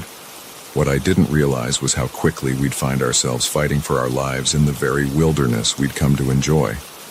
It was supposed to be a perfect trip. Just me and my 3 best friends, Mike, Sarah, and Jess, escaping the city for a long weekend of hiking, campfires, and stargazing. We'd found this spot online, a secluded campground deep in the national forest, far from the usual tourist trails. The promise of true wilderness and solitude was too tempting to resist. The drive up was filled with laughter and excitement. We sang along to old songs, shared snacks, and talked about all the things we wanted to do once we reached our destination. As we turned onto the narrow dirt road that led to the campground, the dense forest closing in around us, I felt a sense of adventure I hadn't experienced in years. We arrived late afternoon and quickly set about making camp. Mike and I put up the tents while Sarah and Jess gathered firewood. By the time the sun was setting, we had a cozy little setup.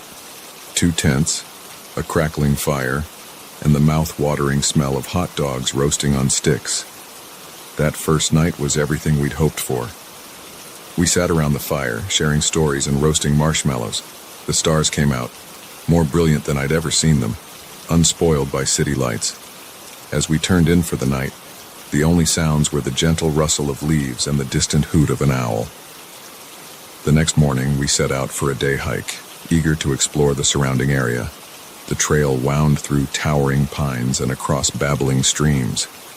We took plenty of breaks, snapping photos and simply enjoying being out in nature. It was on our way back to camp that things started to feel off. The trail seemed different somehow, though none of us could quite put our finger on why. We chalked it up to our tired legs and the changing afternoon light, but an uneasy feeling had settled in the pit of my stomach. That's when we stumbled upon the other campsite. At first glance, it looked like any other. A couple of tents, a fire pit, camping gear strewn about. But as we got closer, we realized something was very wrong. The tents were slashed open, their contents spilled across the ground. Sleeping bags lay in muddy heaps, and a cooler was overturned, its contents picked over by animals. But worst of all was the sense of violence that hung in the air. This wasn't just an abandoned camp. Something bad had happened here. "We should go," Sarah whispered, voicing what we were all thinking. But before we could move, we heard it, the distant rumble of engines, getting closer. "Hide," Mike hissed, pulling us towards a dense thicket of bushes. We crouched down, barely daring to breathe, as 3 ATVs roared into the clearing. 6 men dismounted, all carrying weapons, rifles and large hunting knives. They looked rough, dangerous, nothing like the typical campers or hikers we'd expect to see out here. "Anything," one of them called out, gesturing at the destroyed campsite. Another man shook his head. "Looks like the animals got to it. No sign of the maps."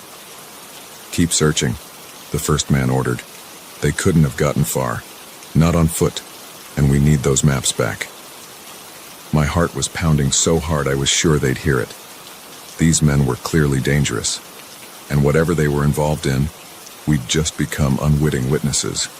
For what felt like hours but was probably only minutes, we stayed frozen in our hiding spot as the men searched the area.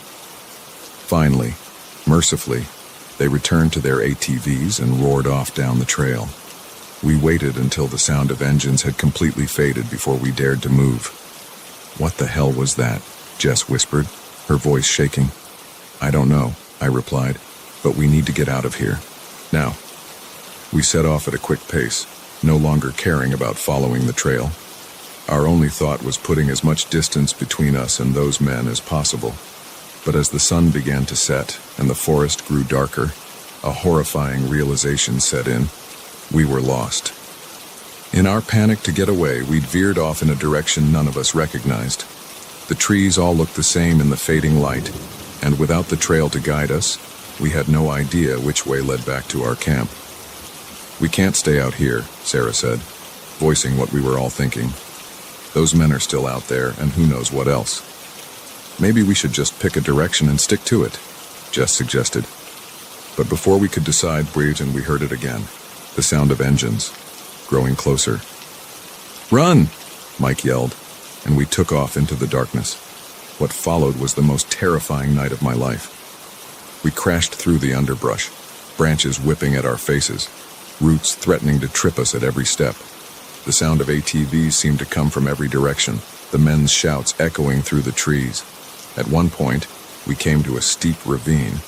With the sound of pursuit close behind us, we had no choice but to climb down. It was treacherous in the dark, and more than once I thought we'd fall to our deaths. But somehow, we made it to the bottom. We splashed across a shallow stream, hoping the water might throw off any attempt to track us. On the other side, we found a small cave formed by a rocky overhang. It wasn't much, but it was the best shelter we'd seen all night. Huddled in the damp darkness, we tried to catch our breath and figure out what to do next. We were lost, without food or proper gear, being hunted by armed men for reasons we didn't understand. It was like something out of a nightmare. "We need to keep moving," Mike whispered. "If we can make it until morning, maybe we can find our way back to the car." But as we prepared to leave our temporary shelter, a beam of light cut through the darkness, flashlights, and voices getting closer. "I saw something move over there," a gruff voice called out. "Check that outcropping." We pressed ourselves against the back of the cave, hardly daring to breathe. The beam of a flashlight swept across the entrance, so close I could have reached out and touched it. For a heart-stopping moment, I was sure we'd be discovered. But then, the light moved on, and the voices faded into the distance. We waited, silent and terrified, for what felt like hours. Finally, when we were as sure as we could be that the coast was clear, we crept out of the cave. The rest of the night passed in a blur of fear and exhaustion. We kept moving, driven by the need to put distance between us and our pursuers. Every snapping twig made us jump. Every shadow seemed to hide a threat. As the first light of dawn began to filter through the trees, we heard something that made our hearts soar, the distant sound of traffic. Somehow, in our panicked flight, we'd made it close to a road. With renewed energy, we pushed on. Finally, we broke through the tree line and saw it, a highway stretching out before us. We flagged down the first car we saw, a startled-looking couple who took in our bedraggled appearance with wide eyes. They drove us to the nearest police station, where we spent the next several hours giving statements and trying to explain our terrifying night in the woods. The authorities took our story seriously, organizing a search of the area. In the days that followed, as we tried to process what had happened, we learned bits and pieces from the news. The men we'd encountered were part of a drug smuggling operation that used the remote wilderness as a distribution point. The maps they were looking for were actually coded ledgers, detailing drop points and contacts. It took a long time for any of us to feel normal again. Nightmares plagued our sleep, filled with dark forests and the roar of engines. The wilderness, which had once been a place of peace and adventure, now held a shadow of fear. But slowly, we began to heal. We talked about our experience, supported each other through the tough moments, and eventually, we made a decision that surprised even me. We decided to go camping again. It wasn't easy. The first time we set up a tent after the incident, every snapping twig made us jump, but we pushed through the fear, determined not to let one terrible experience rob us of something we loved. Now, as I sit by a campfire once more, watching the stars come out overhead, I feel a profound sense of gratitude. We survived something truly terrifying and came out stronger for it. The forest is still beautiful, still full of wonders, but now we appreciate it with open eyes, aware of both its magic and its dangers. Our experience taught us that even in the darkest moments, human resilience and the bonds of friendship can see us through, and that, perhaps, is the greatest lesson the wilderness has to offer.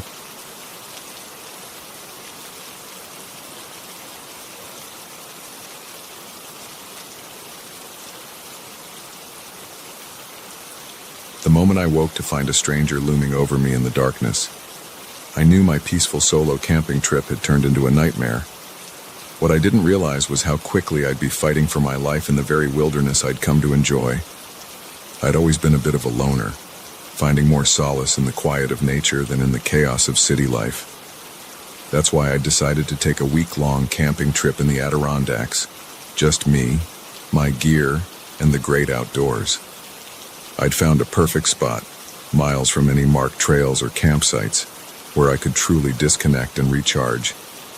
The first few days were blissful. I spent my time hiking, taking photos of the stunning landscape, and enjoying the simple pleasure of being alone with my thoughts. Each night, I'd return to my campsite, cook a simple meal over my portable stove, and fall asleep to the gentle sounds of the forest. It was on the fourth night that things started to feel off. I'd gone to bed early, exhausted from a long day of hiking, but something woke me in the middle of the night. At first, I thought it might have been an animal rustling around outside my tent, but as I lay there, straining my ears, I realized the sounds were too deliberate, too careful to be wildlife. My heart began to race as I heard the slow, methodical sound of my tent zipper being opened. I held my breath, hoping against hope that this was just a vivid nightmare. But the cool night air that rushed in told me this was all too real. A shadowy figure loomed over me, backlit by the faint moonlight filtering through the tent opening. I could make out the outline of a man, tall and broad-shouldered, but his face was hidden in shadow. For a moment, we both froze, the silence broken only by my thundering heartbeat.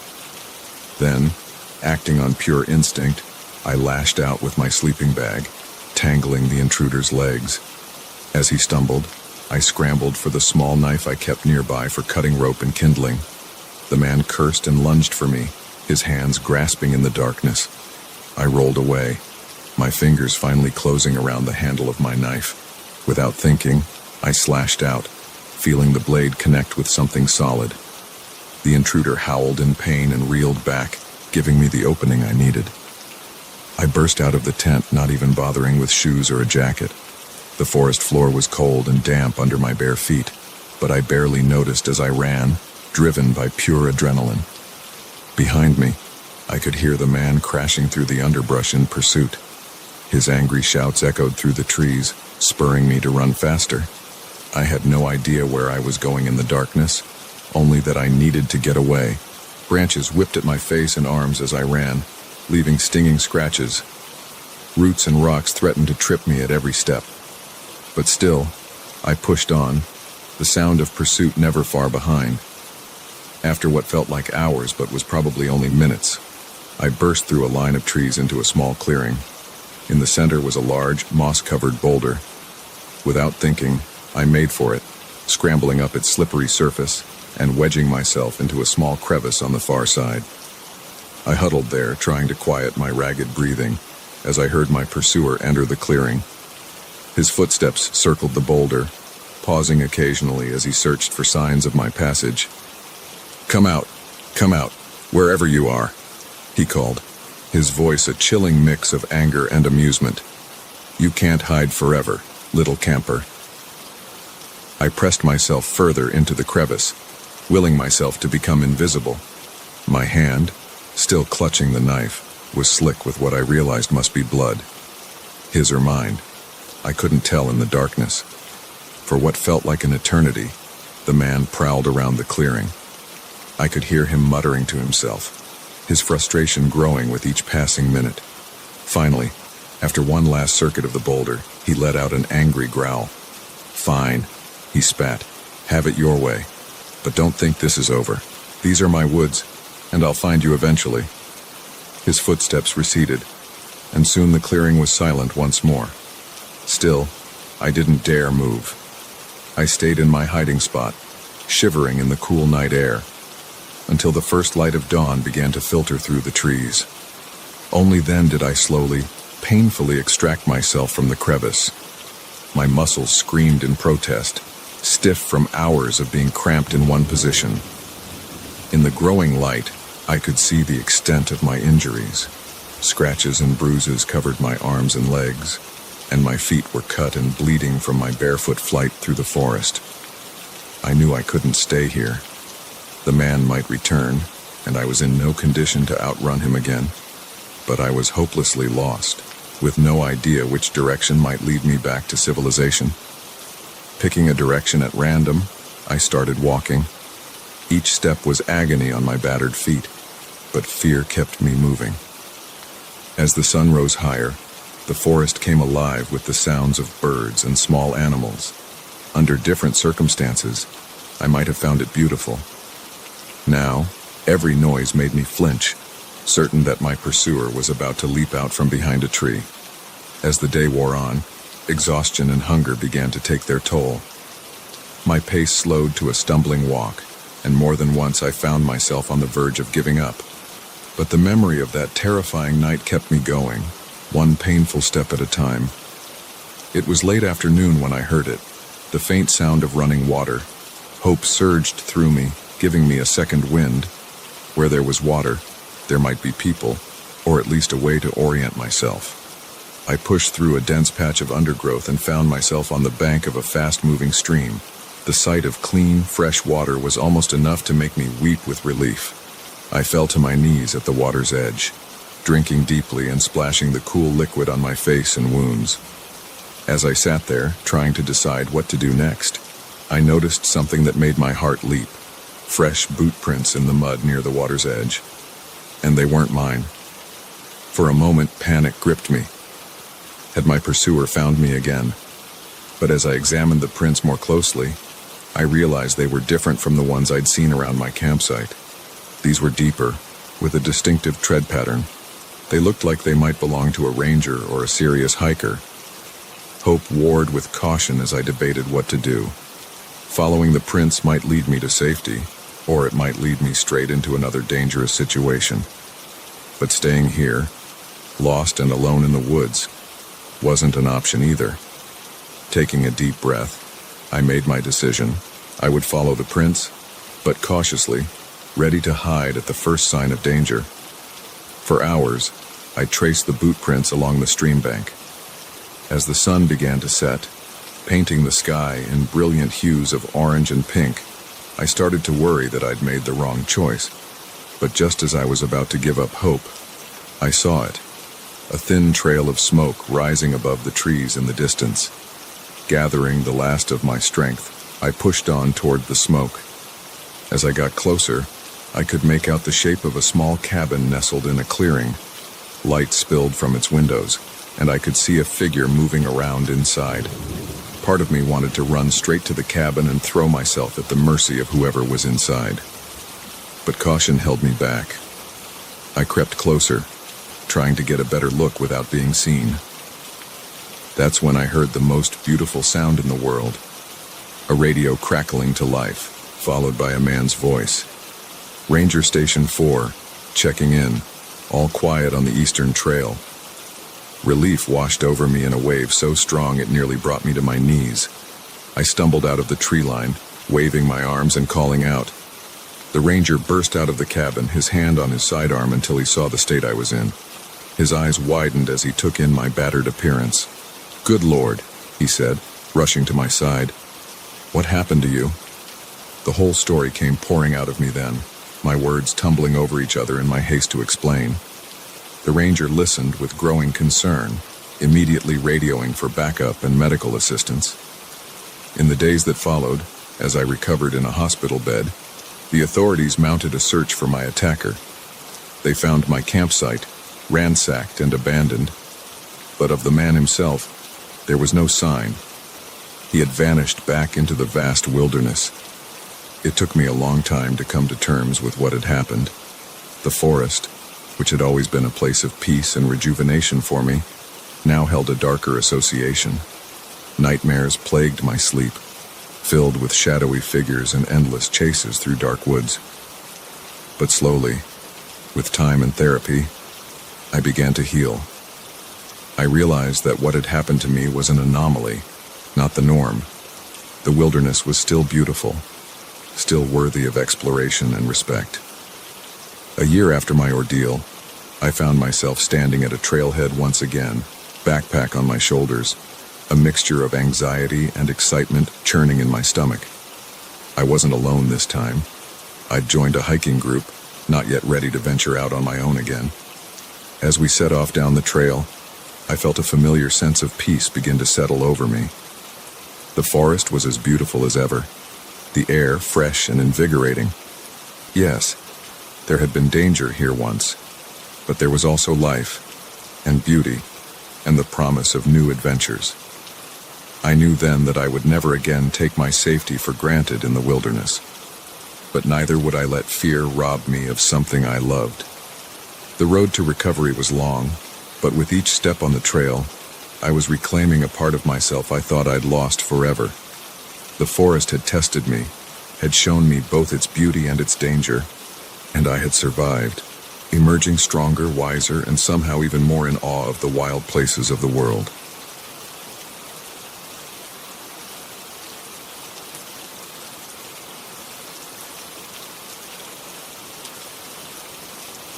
The moment we stumbled upon the cave filled with stolen goods, I knew our casual hiking trip had taken a dangerous turn. What I didn't realize was how quickly we'd be running for our lives through the very wilderness we'd come to enjoy. It was supposed to be a simple day hike, just me and my best friend Alex taking advantage of the perfect spring weather to explore a new trail we'd heard about. We'd been cooped up all winter, and the promise of fresh air and beautiful views was too tempting to resist. The morning started off perfectly. We arrived at the trailhead early, the air crisp and filled with the scent of pine. Alex was in high spirits, cracking jokes as we shouldered our day packs and set off down the trail. The path wound through dense forest, occasionally opening up to reveal stunning vistas of the surrounding mountains. We'd been hiking for about 3 hours when we decided to take a break for lunch. As we sat on a fallen log, munching on our sandwiches, Alex spotted something interesting. "Hey, check that out," he said, pointing to a narrow opening in the rock face nearby. "Looks like it might be a cave." I squinted at the dark gap. "Could be. Want to check it out?" Alex grinned, Always up for a bit of adventure. Why not? Might be cool inside. We packed up our lunch things and made our way over to the cave entrance. It was larger than it had appeared from a distance, easily big enough for us to walk through without stooping. Alex pulled out his headlamp, and I switched on my flashlight as we ventured inside. At first, it seemed like a typical small cave, cool, damp, with the occasional drip of water echoing off the walls. But as we moved deeper, the space opened up into a larger cavern, and that's when we saw it. Stacked against one wall were crates and boxes, some sealed, others partially open. Scattered around were various items, electronics, jewelry, even what looked like antiques. It didn't take a genius to realize we'd stumbled upon some kind of stash, a big one. "Holy shit," Alex whispered, his eyes wide as he took in the scene. Are these all stolen?" I nodded slowly, a knot of fear forming in my stomach. "Has to be. This is way too much stuff to just be abandoned here." We stood there for a moment, the gravity of our discovery sinking in. Then Alex started moving towards one of the open crates. "What are you doing?" I hissed, grabbing his arm. He shook me off. "Just want to see what's in here. Maybe we can figure out where this stuff came from." I knew it was a bad idea, but curiosity got the better of me too. We began carefully examining the contents of the crates, finding everything from high-end laptops to rare coins. It was like we'd stumbled into some kind of criminal warehouse. We were so engrossed in our exploration that we almost missed the sound of voices echoing from the cave entrance. Almost. Alex and I froze, looking at each other in panic. The voices were getting closer, and they didn't sound friendly. "I'm telling you, I heard something down here," a gruff voice said. "Probably just some animal, but we better check it out." My heart was pounding so hard I was sure they'd hear it. There was only one way in or out of this cavern, and the owners of those voices were blocking it. We were trapped. Alex pointed to a pile of empty crates in one corner. Without a word, we hurried over and squeezed behind them, trying to make ourselves as small as possible. I switched off my flashlight, and Alex did the same with his headlamp, plunging us into darkness. Just in time. Two men entered the cavern, their powerful flashlights sweeping across the space. From our hiding spot, I could see them clearly, though I wished I couldn't. They were rough-looking characters, the kind you'd cross the street to avoid if you saw them coming, and they were armed. "See?" one of them said. "Nothing here but our stuff," the other man grunted, moving further into the cavern. "Maybe, but something don't feel right. Let's do a thorough check, just to be sure." I held my breath as they began methodically searching the cavern. They were thorough, checking behind stacks of crates and peering into dark corners. It was only a matter of time before they found us. Beside me, I could feel Alex tensing up. I knew what he was thinking. If we were going to make a run for it, now might be our only chance. I gave his arm a squeeze, hoping he'd understand my silent message. "Wait." Not yet. The men were getting closer to our hiding spot. I could hear the scuff of their boots on the cave floor, see the beams of their flashlights getting brighter. My heart was racing, and I had to fight the urge to close my eyes, as if that would somehow make us invisible. Just when I thought we were done for, a loud noise echoed through the cave, the sound of something heavy falling over near the entrance. Both men whirled around, their lights focusing on the source of the noise. "What the hell was that?" one of them growled.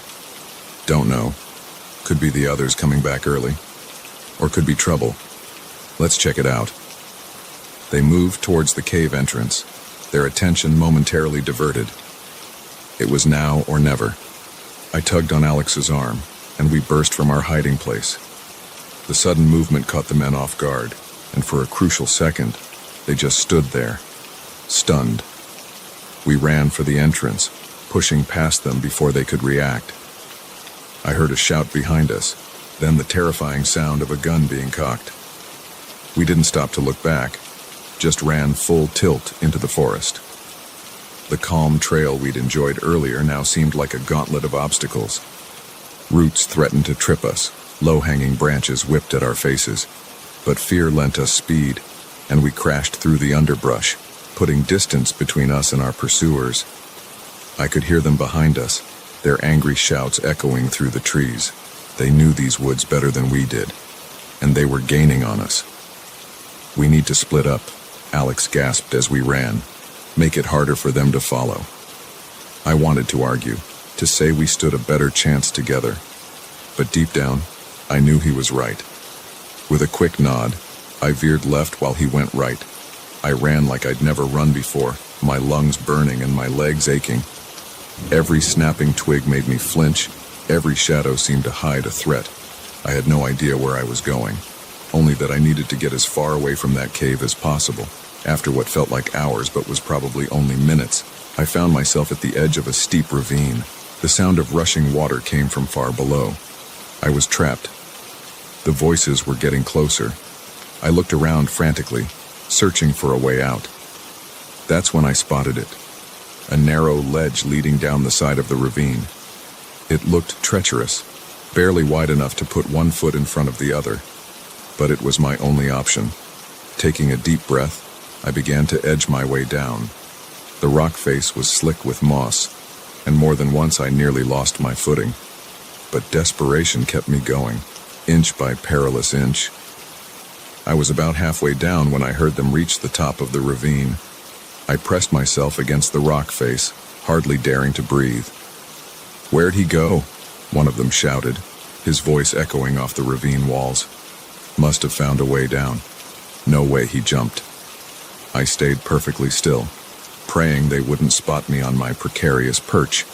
For agonizing minutes, I listened to them searching the area above. Then, mercifully, their voices began to fade as they moved off, presumably to search elsewhere. It took me another nerve-wracking hour to make it to the bottom of the ravine. By then, my arms and legs were shaking from exertion and leftover adrenaline. But I couldn't rest yet. I needed to find help, and I needed to find Alex. I followed the river at the bottom of the ravine, hoping it would lead me to civilization. As the sun began to set, painting the sky in brilliant hues of orange and pink, I finally heard something that made my heart soar, the distant sound of traffic. Summoning the last of my strength, I clambered up the riverbank and through a final stretch of woods. And there it was, a highway stretching out before me. I've never been so happy to see asphalt in my life. I flagged down the first car I saw, probably looking like a madman with my torn clothes and wild eyes. The startled driver, a kind-faced woman in her 50s, listened to my breathless explanation and immediately called the police. What followed was a whirlwind of police statements, search parties, and anxious waiting. It wasn't until the next morning that we got the news. They'd found Alex. He was dehydrated and scratched up, but alive. He'd managed to find a ranger station and raise the alarm. The authorities took our discovery of the cave very seriously. They organized a raid, catching several members of what turned out to be a major theft ring. The cave was just one of several stashes they'd hidden throughout the state park. In the days and weeks that followed, as Alex and I tried to process what had happened, we found ourselves dealing with a mix of emotions. Relief at having survived, certainly, but also a lingering fear, a new awareness of the dangers that can lurk in even the most beautiful places. It took time, but eventually, we both found our way back to the trails. Our first hike after the incident was tense, every snapping twig making us jump. But as we walked, feeling the sun on our faces and the earth beneath our feet, we remembered why we loved this so much in the first place. The wilderness had shown us its darker side, yes, but it had also shown us our own strength, our resilience. We'd faced real danger and come out the other side, and in doing so, we'd gained a deeper appreciation for the wild places of the world, their beauty, their challenges, and the profound effect they can have on the human spirit. Now, when I stand at a trailhead, I feel a mix of excitement and respect. The forest is not just a playground, but a place of mystery and potential danger.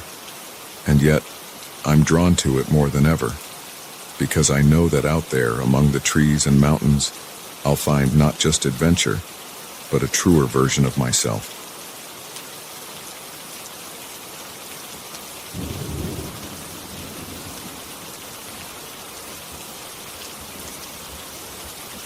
The moment the old couple's eyes glinted with malice over the dinner table, I knew my quaint research trip had turned into a nightmare. What I didn't realize was how quickly I'd be fighting for my escape from the very people who'd welcomed me into their home.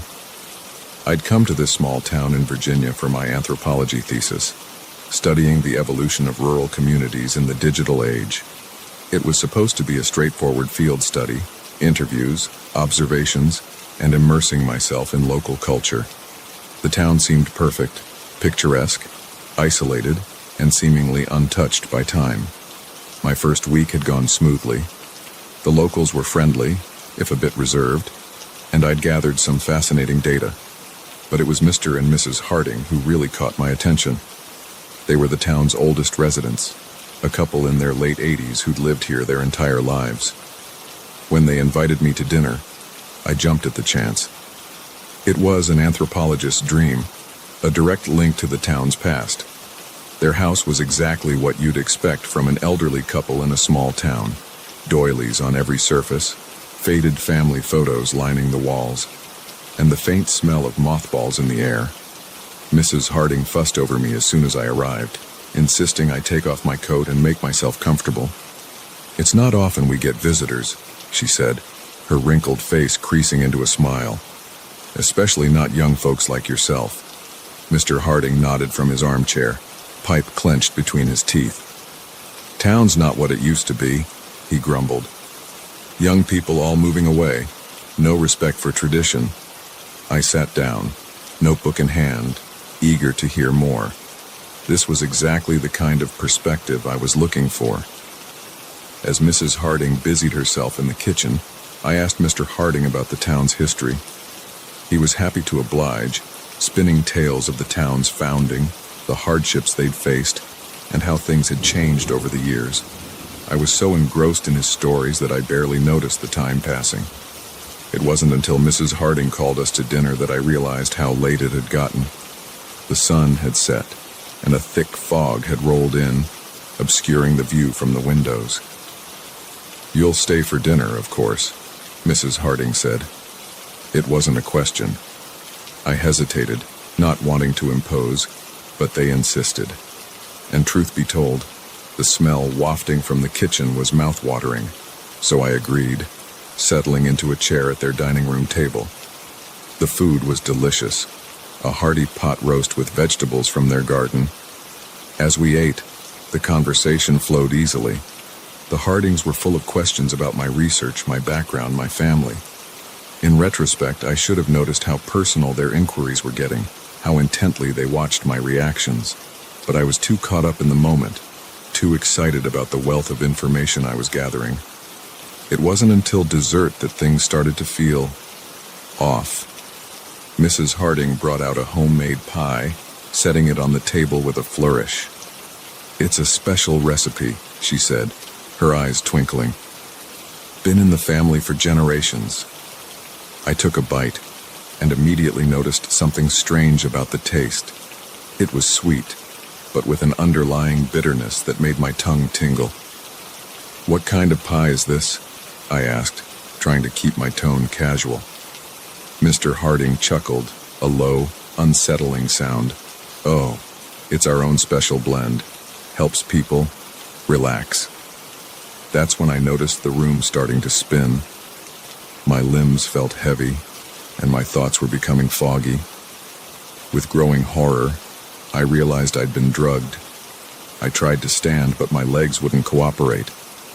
I stumbled, catching myself on the edge of the table. The Hardings made no move to help me. Instead, they watched with an eerie calmness, their earlier warmth replaced by cold calculation. What did you do to me?" I slurred, fighting to stay conscious. Mrs. Harding's smile turned cruel.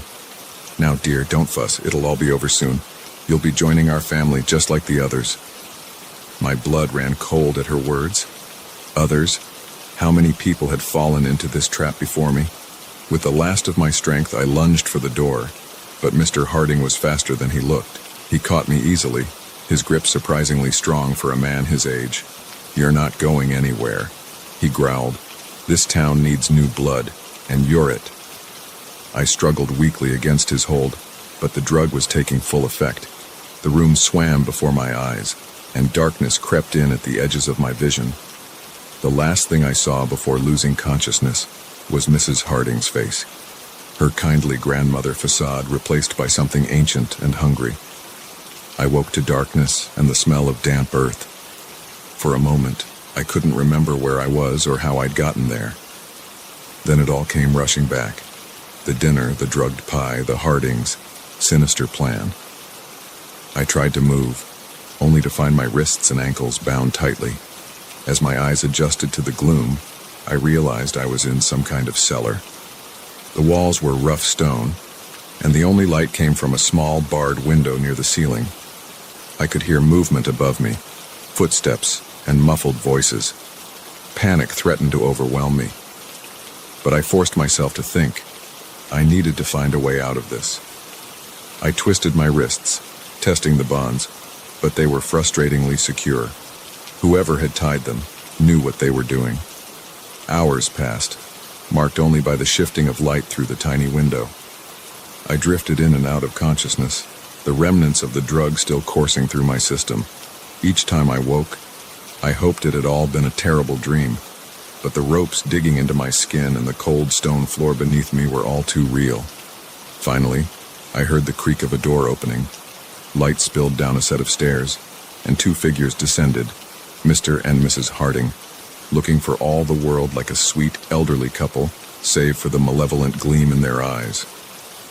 "Good morning, dear," Mrs. Harding chirped, as if this were a normal social call. "I do hope you slept well." I glared at them, finding my voice at last. "What do you want from me?" Mr. Harding chuckled, that same unsettling sound from the night before. "It's not about what we want. It's about what the town needs. New blood, new life. And you, my dear, are going to provide it." As they spoke, the horrible truth began to dawn on me. This wasn't just about two deranged individuals. The whole town was in on it. The friendly locals, the quaint facade, it was all a trap, designed to lure in unsuspecting outsiders like myself. "Then you can't keep me here," I said, trying to sound braver than I felt. "People will come looking for me." Mrs. Harding's smile widened. "Oh, I don't think so. You told us yourself, dear. No family, no close friends, just you and your research. Nobody will miss you for quite some time. And by then, well..." She trailed off, leaving the implications hanging in the air. They left shortly after, promising to return with food later. As the cellar door clicked shut behind them, I felt despair washing over me. They were right. I had been so focused on my research, so eager to immerse myself in this community, that I'd isolated myself from everyone else. It could be weeks before anyone realized I was missing, but I couldn't give up. I had to find a way out. I spent hours working at my bonds, ignoring the pain as the ropes chafed my skin raw. I examined every inch of the cellar, looking for weaknesses, for anything I could use to my advantage. Days passed in a blur of fear and desperate planning. The Hardings came regularly, bringing food and water, always watching me with those unsettling eyes. They spoke of preparations being made, of a ceremony to come. I tried to get more information out of them, to understand what they were planning, but they remained frustratingly vague. It was on the 5th day of my captivity that I finally caught a break. Mrs. Harding came alone, carrying a tray of food. As she set it down, I noticed her hands shaking slightly.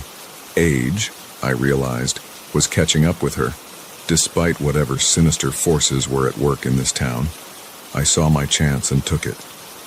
As she leaned in to adjust my bonds, I surged upward, headbutting her with all my strength. She went down with a cry, the keys to my chains clattering to the floor. Ignoring the pain exploding through my skull, I maneuvered myself over to the keys. It was awkward and slow with my hands still bound, but desperation lent me strength and flexibility I didn't know I possessed. I had just managed to free myself when I heard footsteps pounding down the stairs. Mr. Harding burst into the cellar, his face contorted with rage. But I was ready. I ducked under his grasping hands and bolted for the stairs. The next few minutes were a blur of adrenaline and terror. I raced through the house, hearing Mr. Harding's labored breathing behind me. I burst out the front door and into the street, only to find myself faced with a group of townspeople, their expressions a mix of shock and anger. For a moment, I froze, certain that this was the end. But then survival instinct kicked in. I ran, faster than I'd ever run in my life. I could hear shouts behind me, the sound of pursuit growing as more people joined the chase. I ran without direction, my only thought to put as much distance between myself and my captors as possible. The town blurred around me, quaint storefronts and picket fences giving way to fields and then dense forest. I don't know how long I ran. My lungs burned, and my legs felt like lead. But every time I thought about stopping, I remembered the cellar, the Hardings, cruel smiles, and I found a new reserve of energy. Finally, mercifully, I broke through the tree line and found myself on a highway.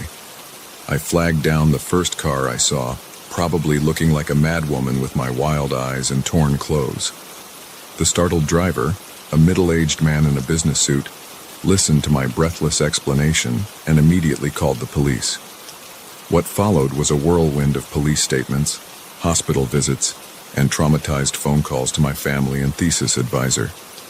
The authorities took my story seriously, organizing a raid on the town, but by the time they arrived, the place was deserted.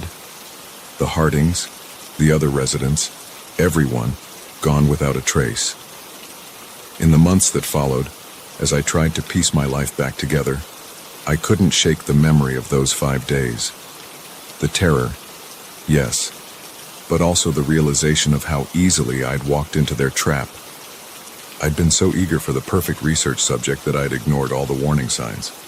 My thesis remained unfinished. How could I continue to study rural communities when every small town now held the shadow of potential danger? But slowly, I began to find a new direction. I started looking into cults, into the psychology of isolated communities. I wanted to understand what could drive an entire town to such extremes. Now, years later, I still catch myself looking over my shoulder in unfamiliar places.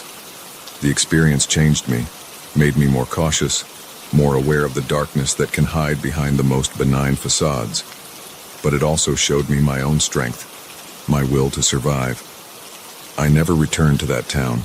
As far as I know, it remains abandoned, a ghost town with a terrible secret. But sometimes, on dark nights when the wind howls just right, I can almost hear Mrs. Harding's voice, sweet and terrible. "You'll be joining our family just like the others." And I shudder, grateful for my narrow escape and for the wisdom it brought at such a heavy price.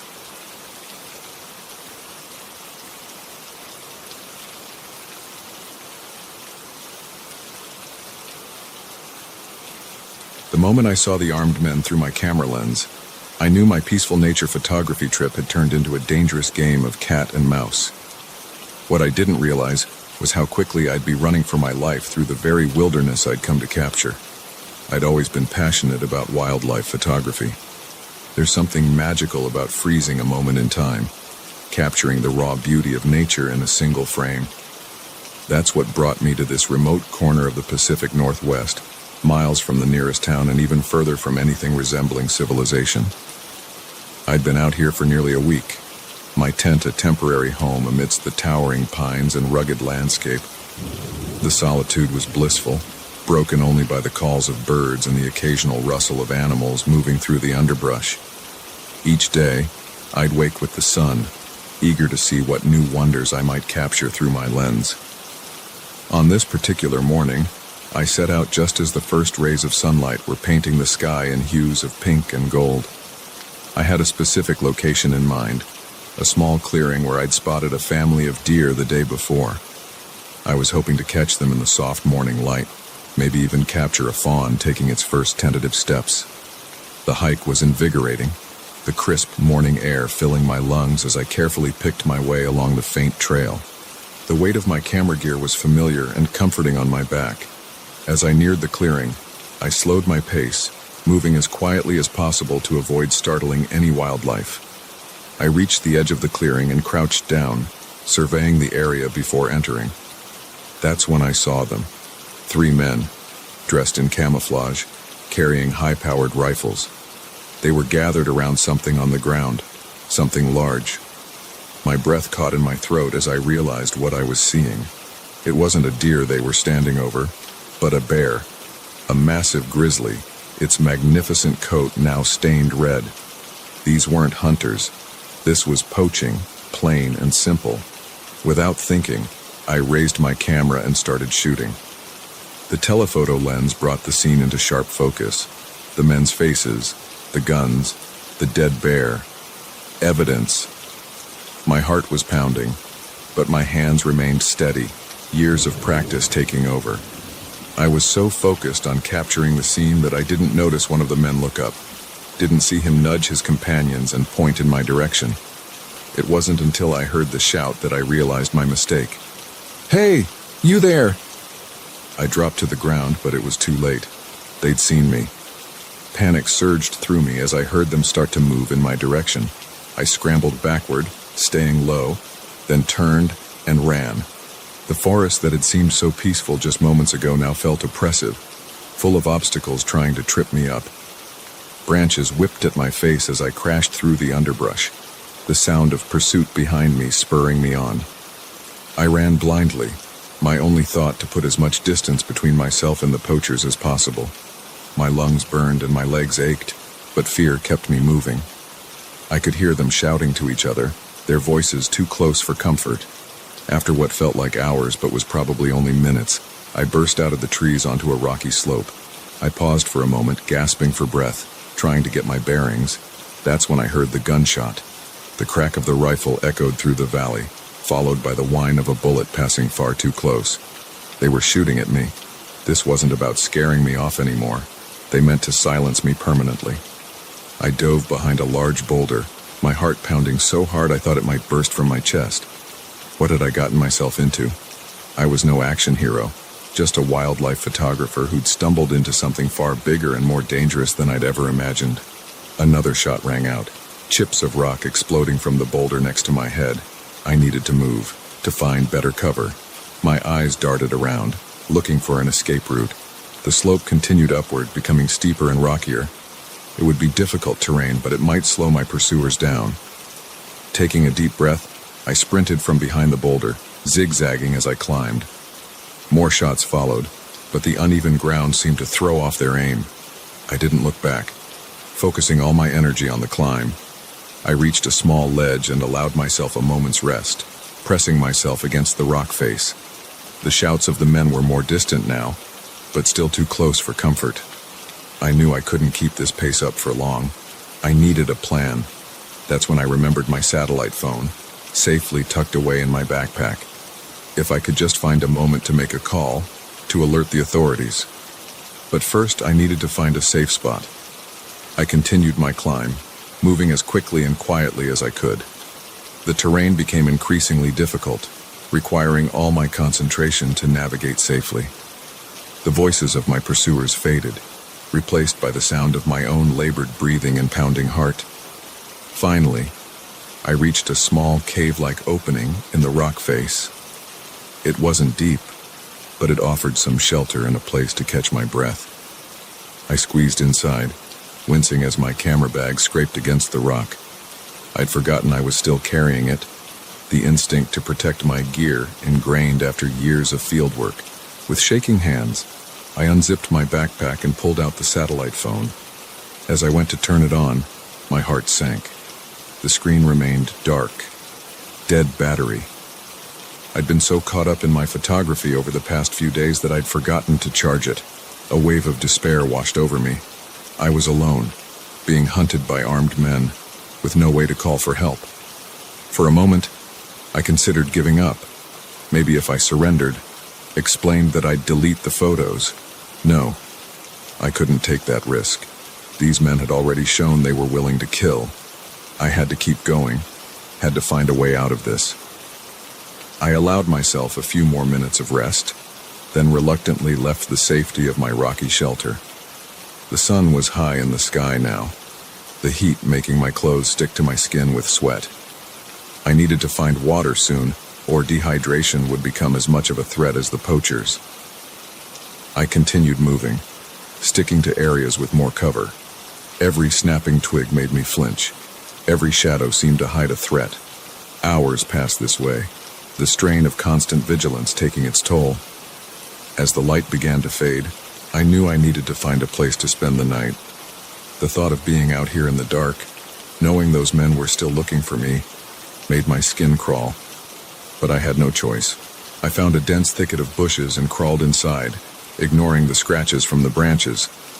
It wasn't comfortable, but it offered some concealment. I curled up, trying to make myself as small as possible. Sleep was impossible. Every sound had me tensing, expecting to see the barrel of a gun poking through the leaves. I clutched my camera bag to my chest, the evidence it contained feeling more like a curse than an asset. As the first light of dawn began to filter through the leaves, I heard a new sound, a rhythmic thudding that grew louder by the second.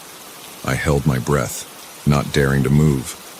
The sound grew to a roar, and suddenly a large shape passed overhead. A helicopter. My heart leapt. Someone was looking for me. I burst out of my hiding place, waving my arms frantically. The helicopter circled back, hovering lower. I could see the words Forest Service emblazoned on its side. As it landed in a nearby clearing, I felt a wave of relief so strong it nearly brought me to my knees. Park rangers poured out, rushing to my side. Their questions washed over me in a blur. Was I hurt? Were the men still in the area? Did I need medical attention? I managed to stammer out my story, showing them the photos on my camera. Their faces grew grave as they realized the extent of what I'd uncovered. One of the rangers, an older man with kind eyes, placed a hand on my shoulder. "You've been incredibly brave," he said, "but you're safe now. We'll take care of everything from here." As they led me to the helicopter, I took one last look at the wilderness around me.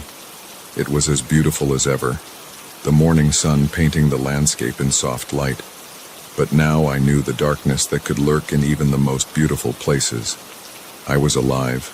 I had survived. And I had the evidence to bring those poachers to justice. As the helicopter lifted off, carrying me back to safety, I made a silent promise to myself. I would return to the wild. I wouldn't let this experience rob me of my passion, but next time I'd be better prepared, more cautious, and maybe, just maybe, a little bit braver.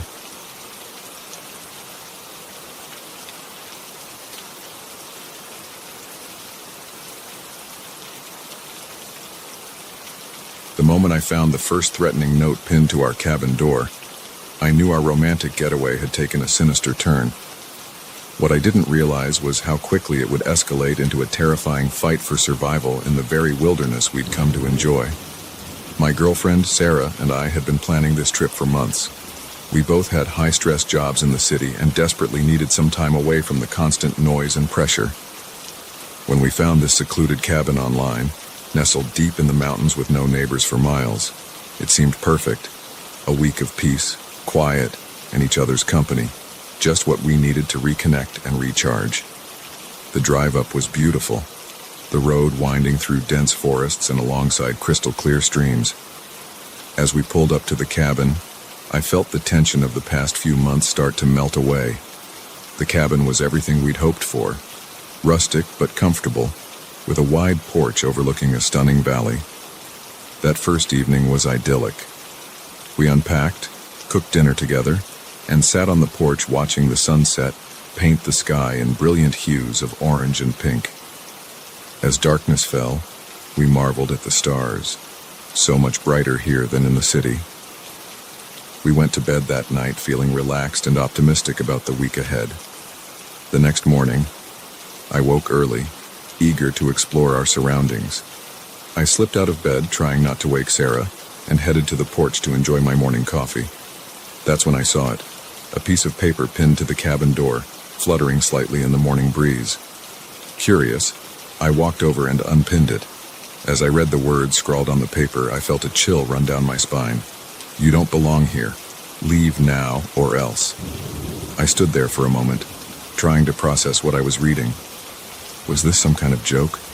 A prank by the cabin owners to scare city folks? But something about the crude handwriting, the force with which the note had been pinned to the door, felt too real, too threatening. I debated whether to tell Sarah. I didn't want to ruin our vacation over what might be nothing. In the end, I decided to keep it to myself for now. I crumpled up the note and shoved it in my pocket, determined not to let it spoil our day. We spent the morning hiking, enjoying the crisp mountain air and the beautiful scenery.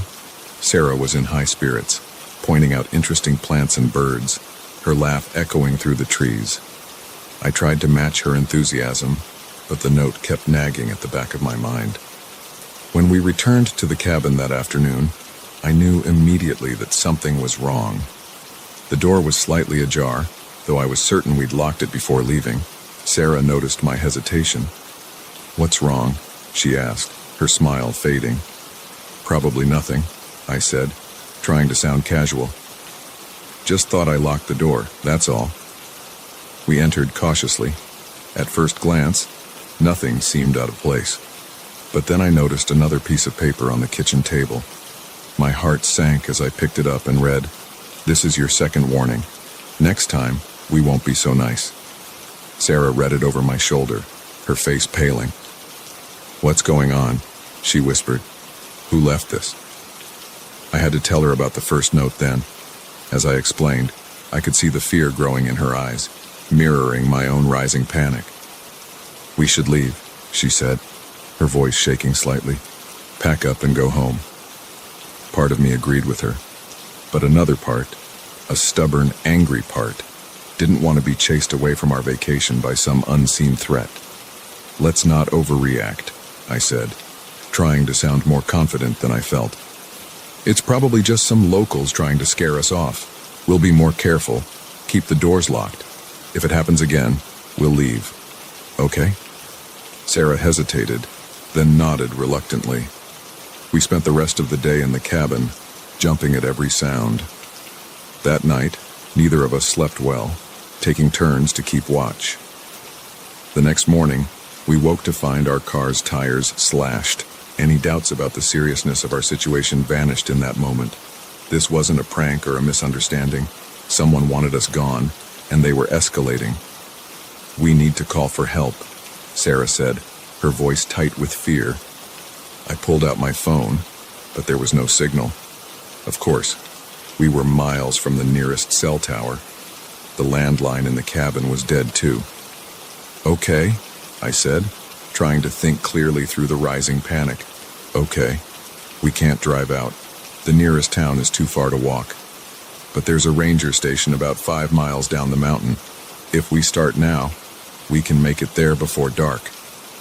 We packed quickly, taking only what we could easily carry. As we were about to leave, we found another note pinned to the door. "You had your chance. Now you pay." The hike down the mountain was tense. Every snapping twig, every rustle in the underbrush made us freeze. Were we being watched? Followed? The beautiful forest that had seemed so welcoming just days ago now felt oppressive, full of hidden threats. We were about halfway to the ranger station when we heard it, the unmistakable sound of an engine. Someone was coming up the road. "Help!" Sarah shouted, running towards the sound. "We need help!" I ran after her, relief flooding through me. But as the vehicle came into view, that relief turned to ice in my veins.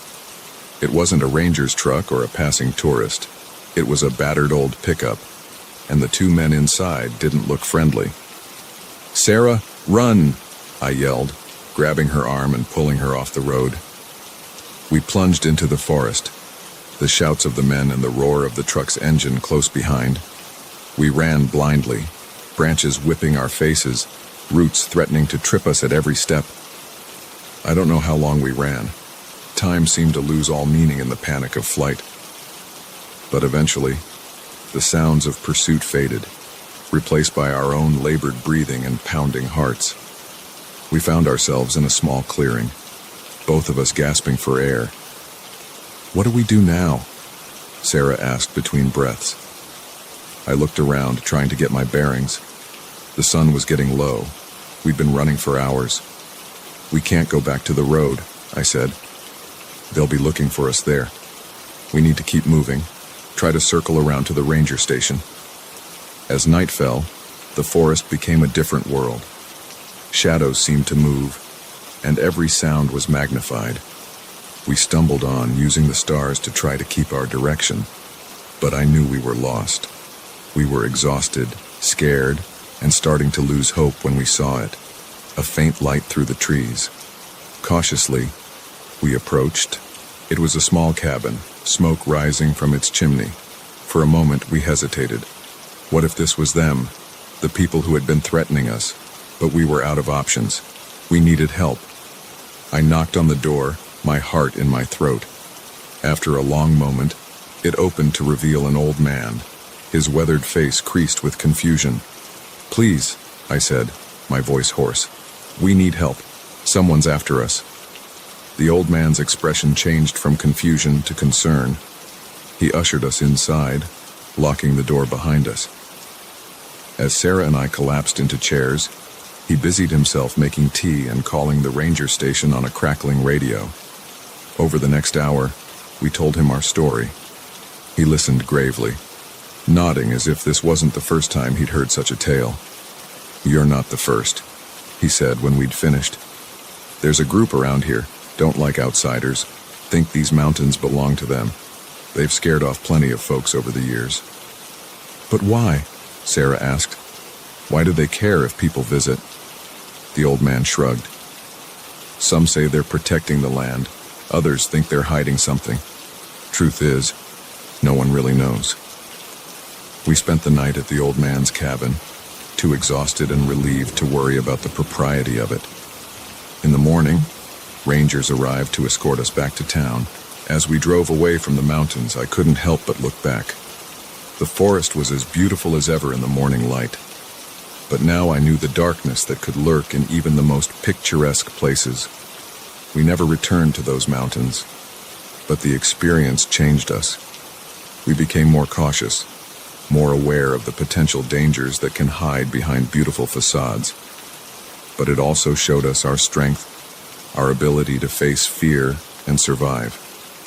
Now, years later, when I see a secluded cabin advertised online, I feel a mix of emotions. A part of me still longs for that peace and solitude. But I also remember the terror of those days, the realization that sometimes isolation can be as much a trap as a refuge. We still travel, still seek out beautiful, remote places. But we do it with open eyes, aware that even in the most idyllic settings, there can be shadows. And we're stronger for it, ready to face whatever challenges come our way together.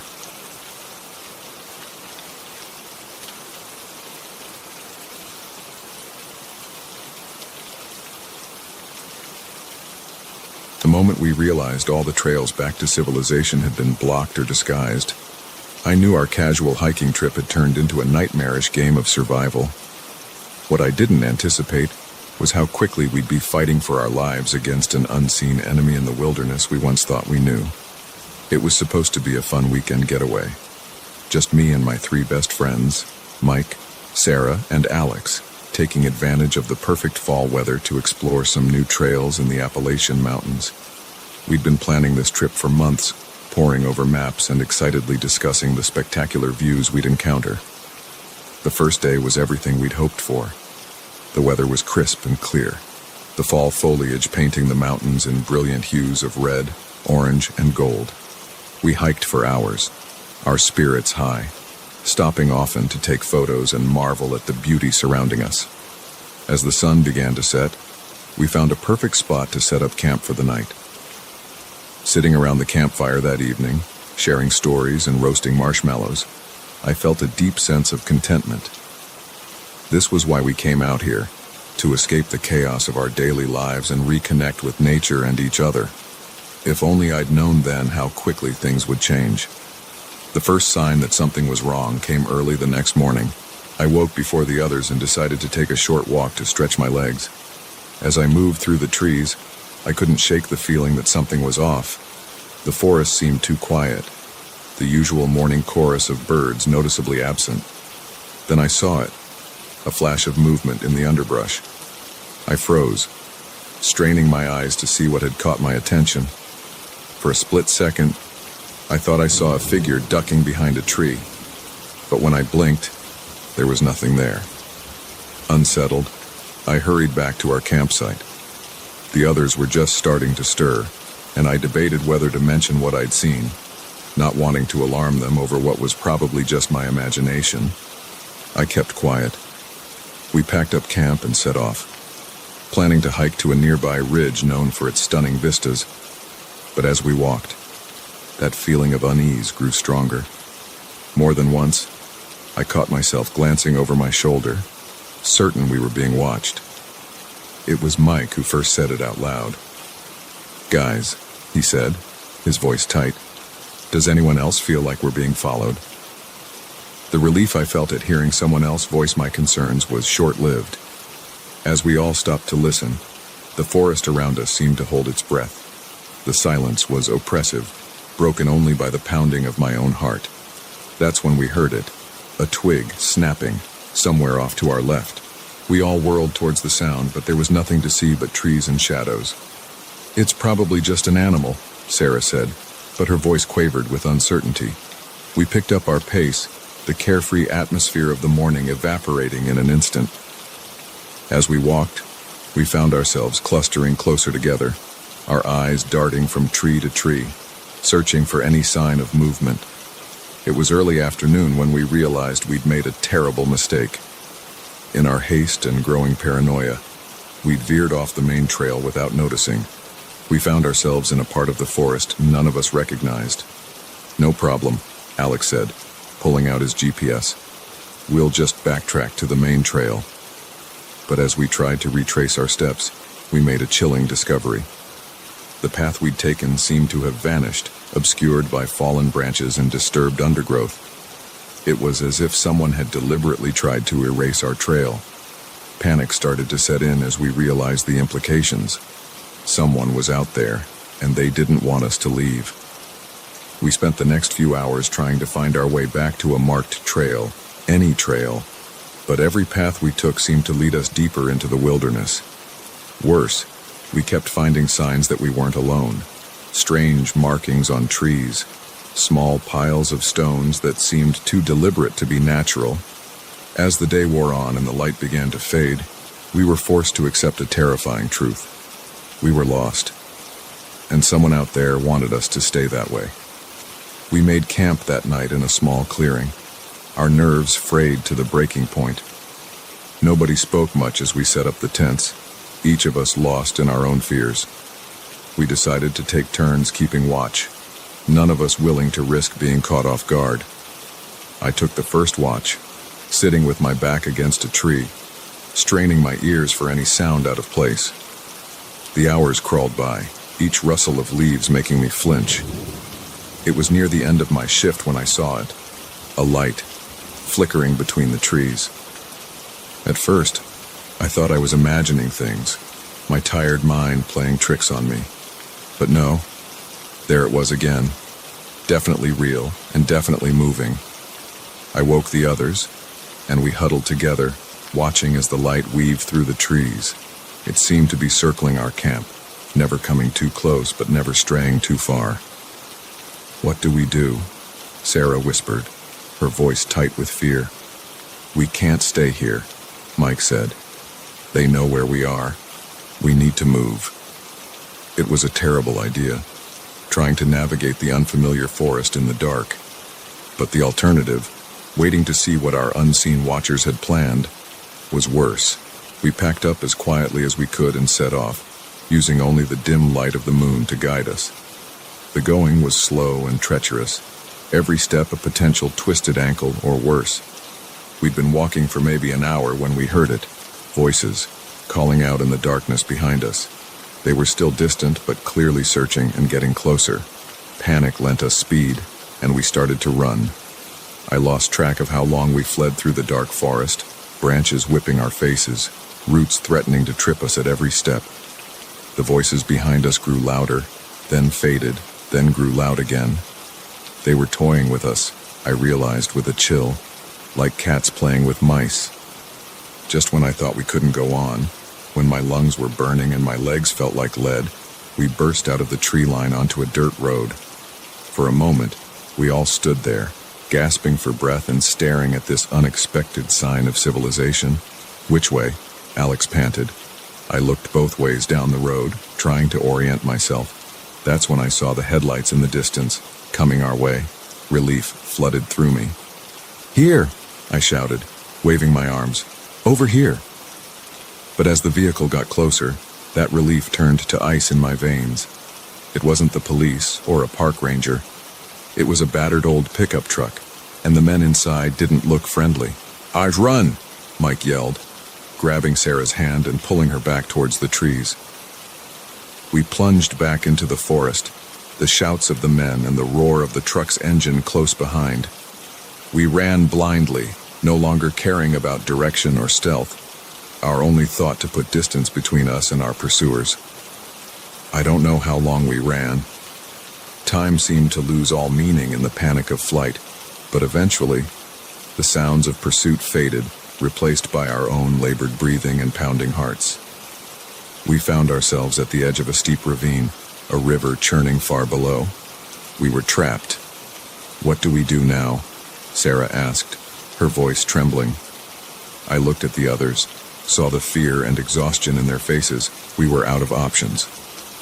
"We have to cross," I said, pointing to a fallen tree that spanned the ravine. "It's our only chance." The crossing was terrifying. The logs swayed beneath our feet, slick with moss and rot. One misstep would mean a fatal plunge into the rapids below. But fear of what lurked behind us was greater than our fear of falling. Somehow, we all made it across. On the other side, we found a small cave, hidden behind a curtain of vines. It wasn't much, but it was shelter. We huddled in that cave for what felt like days, taking turns to keep watch. We could hear our pursuers sometimes, shouting to each other as they searched, but they never found our hiding place. It was on the third day that we heard the helicopter. At first, we were afraid to hope, but when we saw "Search and Rescue" emblazoned on its side, we knew we were saved. The aftermath was a blur of police statements and media attention. We learned that we weren't the first to be targeted by this group of mountain dwellers who viewed outsiders as trespassers to be eliminated. But we were the first to escape and tell the tale. In the months that followed, as we tried to process what had happened, we found ourselves dealing with a mix of emotions. Relief at having survived, certainly, but also a lingering fear, a new awareness of the dangers that can lurk in even the most beautiful places. It took time, but eventually, we all found our way back to the trails. Our first hike after the incident was tense, every snapping twig making us jump. But as we walked, feeling the sun on our faces and the earth beneath our feet, we remembered why we loved this so much in the first place. The wilderness had shown us its darker side, yes, but it had also shown us our own strength, our resilience. We'd faced real danger and come out the other side. And in doing so, we'd gained a deeper appreciation for the wild places of the world, their beauty, their challenges, and the profound effect they can have on the human spirit. Now, when I stand at a trailhead, I feel a mix of excitement and respect. The forest is not just a playground, but a place of mystery and potential danger. And yet, I'm drawn to it more than ever. Because I know that out there, among the trees and mountains, I'll find not just adventure, but a truer version of myself.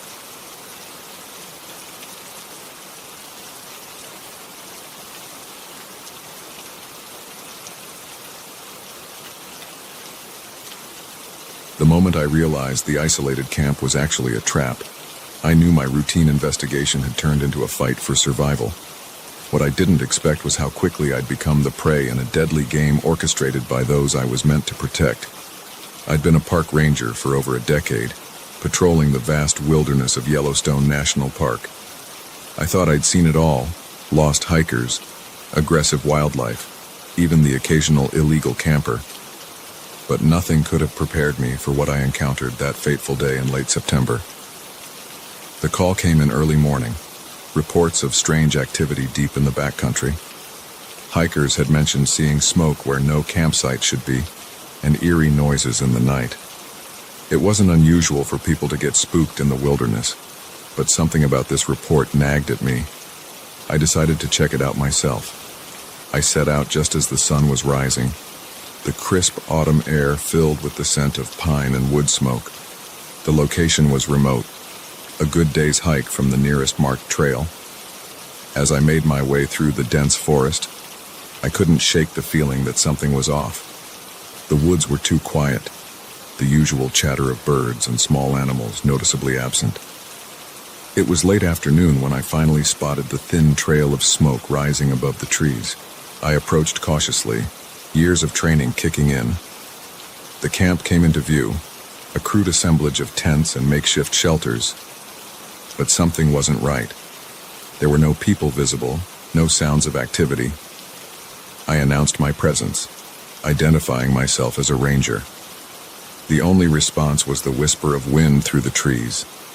Slowly, I entered the camp, my hand resting near my sidearm. The place looked lived in. Embers still glowed in a fire pit, and half-eaten meals lay abandoned on rough-hewn tables. It was as if everyone had suddenly vanished. That's when I saw the first body.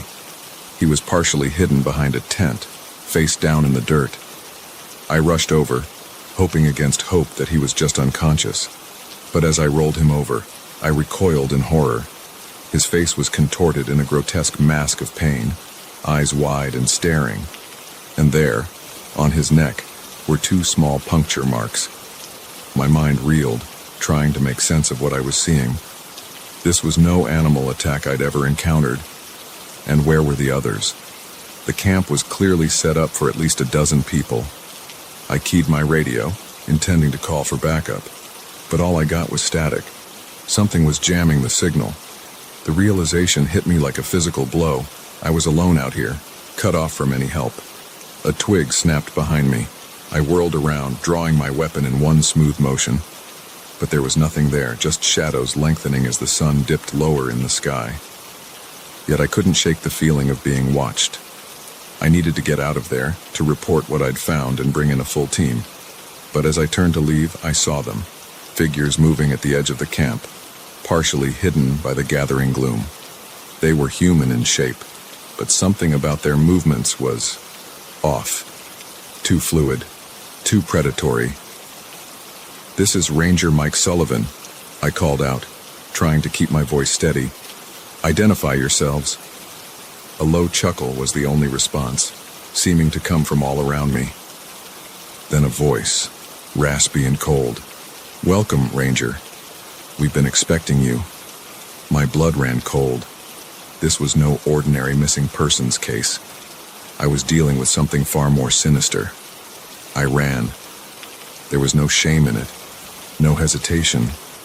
Every instinct screamed at me to get away, to put as much distance between myself and whatever was in that camp.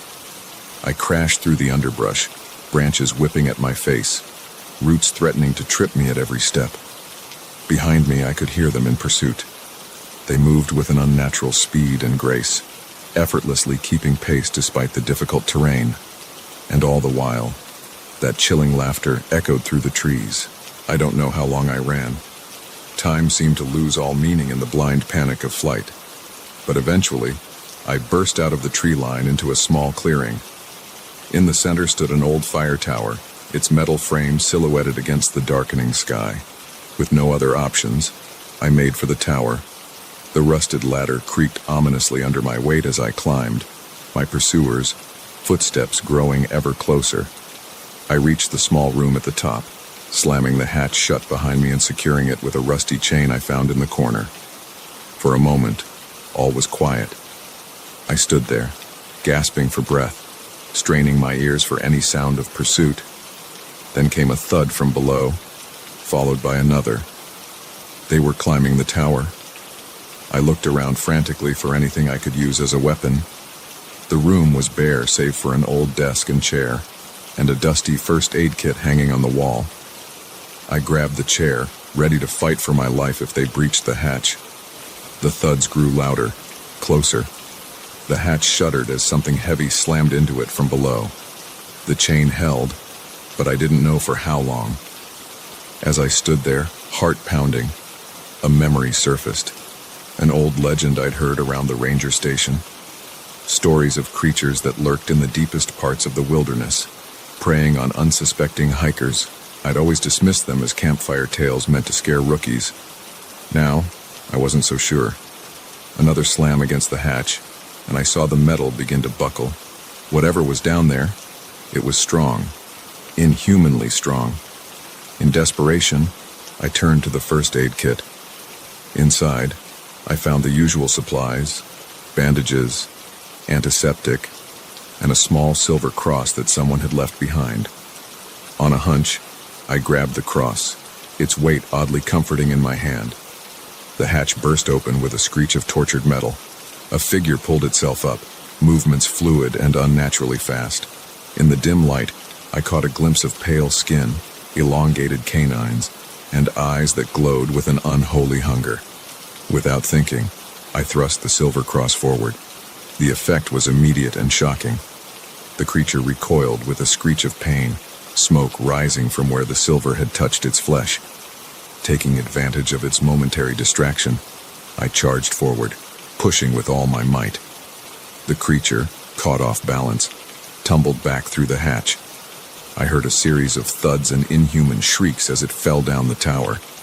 I slammed the hatch shut again, securing it as best I could with the mangled chain. But I knew it wouldn't hold for long.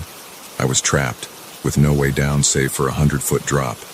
As if in answer to my desperate thoughts, a new sound cut through the night, the rhythmic thud of helicopter blades. A searchlight swept the area, momentarily blinding me as it passed over the tower. Hope surged through me. Someone had noticed I was missing and sent out a search party, but would they reach me in time? The creatures below seemed agitated by the noise and light. I could hear them snarling, their inhuman voices carrying clearly in the night air. The hatch shuddered again as they renewed their assault. The helicopter drew closer, its searchlight zeroing in on the tower. I waved frantically, shouting at the top of my lungs, "Please, let them see me. Let them understand I'm in danger." Just as the hatch began to give way, a rope ladder dropped from the hovering helicopter. I didn't hesitate. I scrambled out onto the tower's small balcony and grabbed the ladder, my feet leaving the platform just as pale hands reached through the opening. As I was pulled to safety, I looked down. The creatures had emerged onto the balcony, their faces twisted in fury as their prey escaped. The searchlight illuminated them fully for the first time, and I felt my breath catch in my throat. They were human once, but no longer. Whatever they were now, it was something ancient, something that should not exist in our world. The debriefing that followed was surreal. My story was met with disbelief and concern for my mental state. No bodies were found at the camp, no evidence of the creatures I'd encountered. If not for the scratches on my arms and the battered silver cross I still clutched, I might have believed I'd imagined the whole thing. In the end, the official report cited an unknown animal attack and hallucinations brought on by stress and possible exposure to toxic plants. But I knew the truth. And I knew that somewhere out there, in the deep wilderness, they were still waiting, watching, hungry. I still work as a ranger.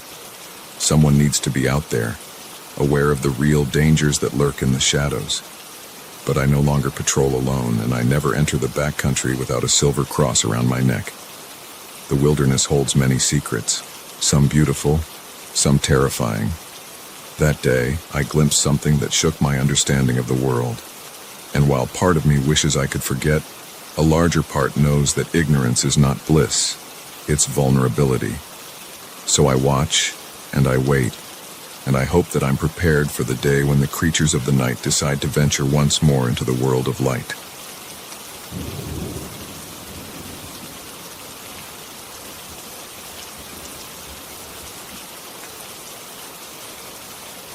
The moment I saw the silhouette standing just beyond the glow of my campfire, I knew my peaceful solo camping trip had taken a sinister turn. What I didn't realize was how quickly it would spiral into a terrifying game of cat and mouse in the wilderness I once thought I knew. I'd always been a bit of a loner, finding more solace in the quiet of nature than in the chaos of city life. That's why I decided to take a week-long camping trip in the Adirondacks. Just me, my gear, and the great outdoors. I'd found a perfect spot, miles from any marked trails or campsites, where I could truly disconnect and recharge. The first few days were blissful. I spent my time hiking, taking photos of the stunning landscape, and enjoying the simple pleasure of being alone with my thoughts. Each night, I'd return to my campsite, cook a simple meal over my portable stove, and fall asleep to the gentle sounds of the forest. It was on the fourth day that things started to feel off. I'd gone for a long hike, pushing myself further than I had on previous days. When I returned to my camp, exhausted and ready to relax, I noticed something strange. My tent zipper was partially open. I was certain I'd closed it fully before leaving that morning.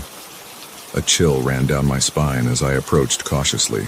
Inside, things seemed undisturbed at first glance, but as I looked closer, I realized items had been moved.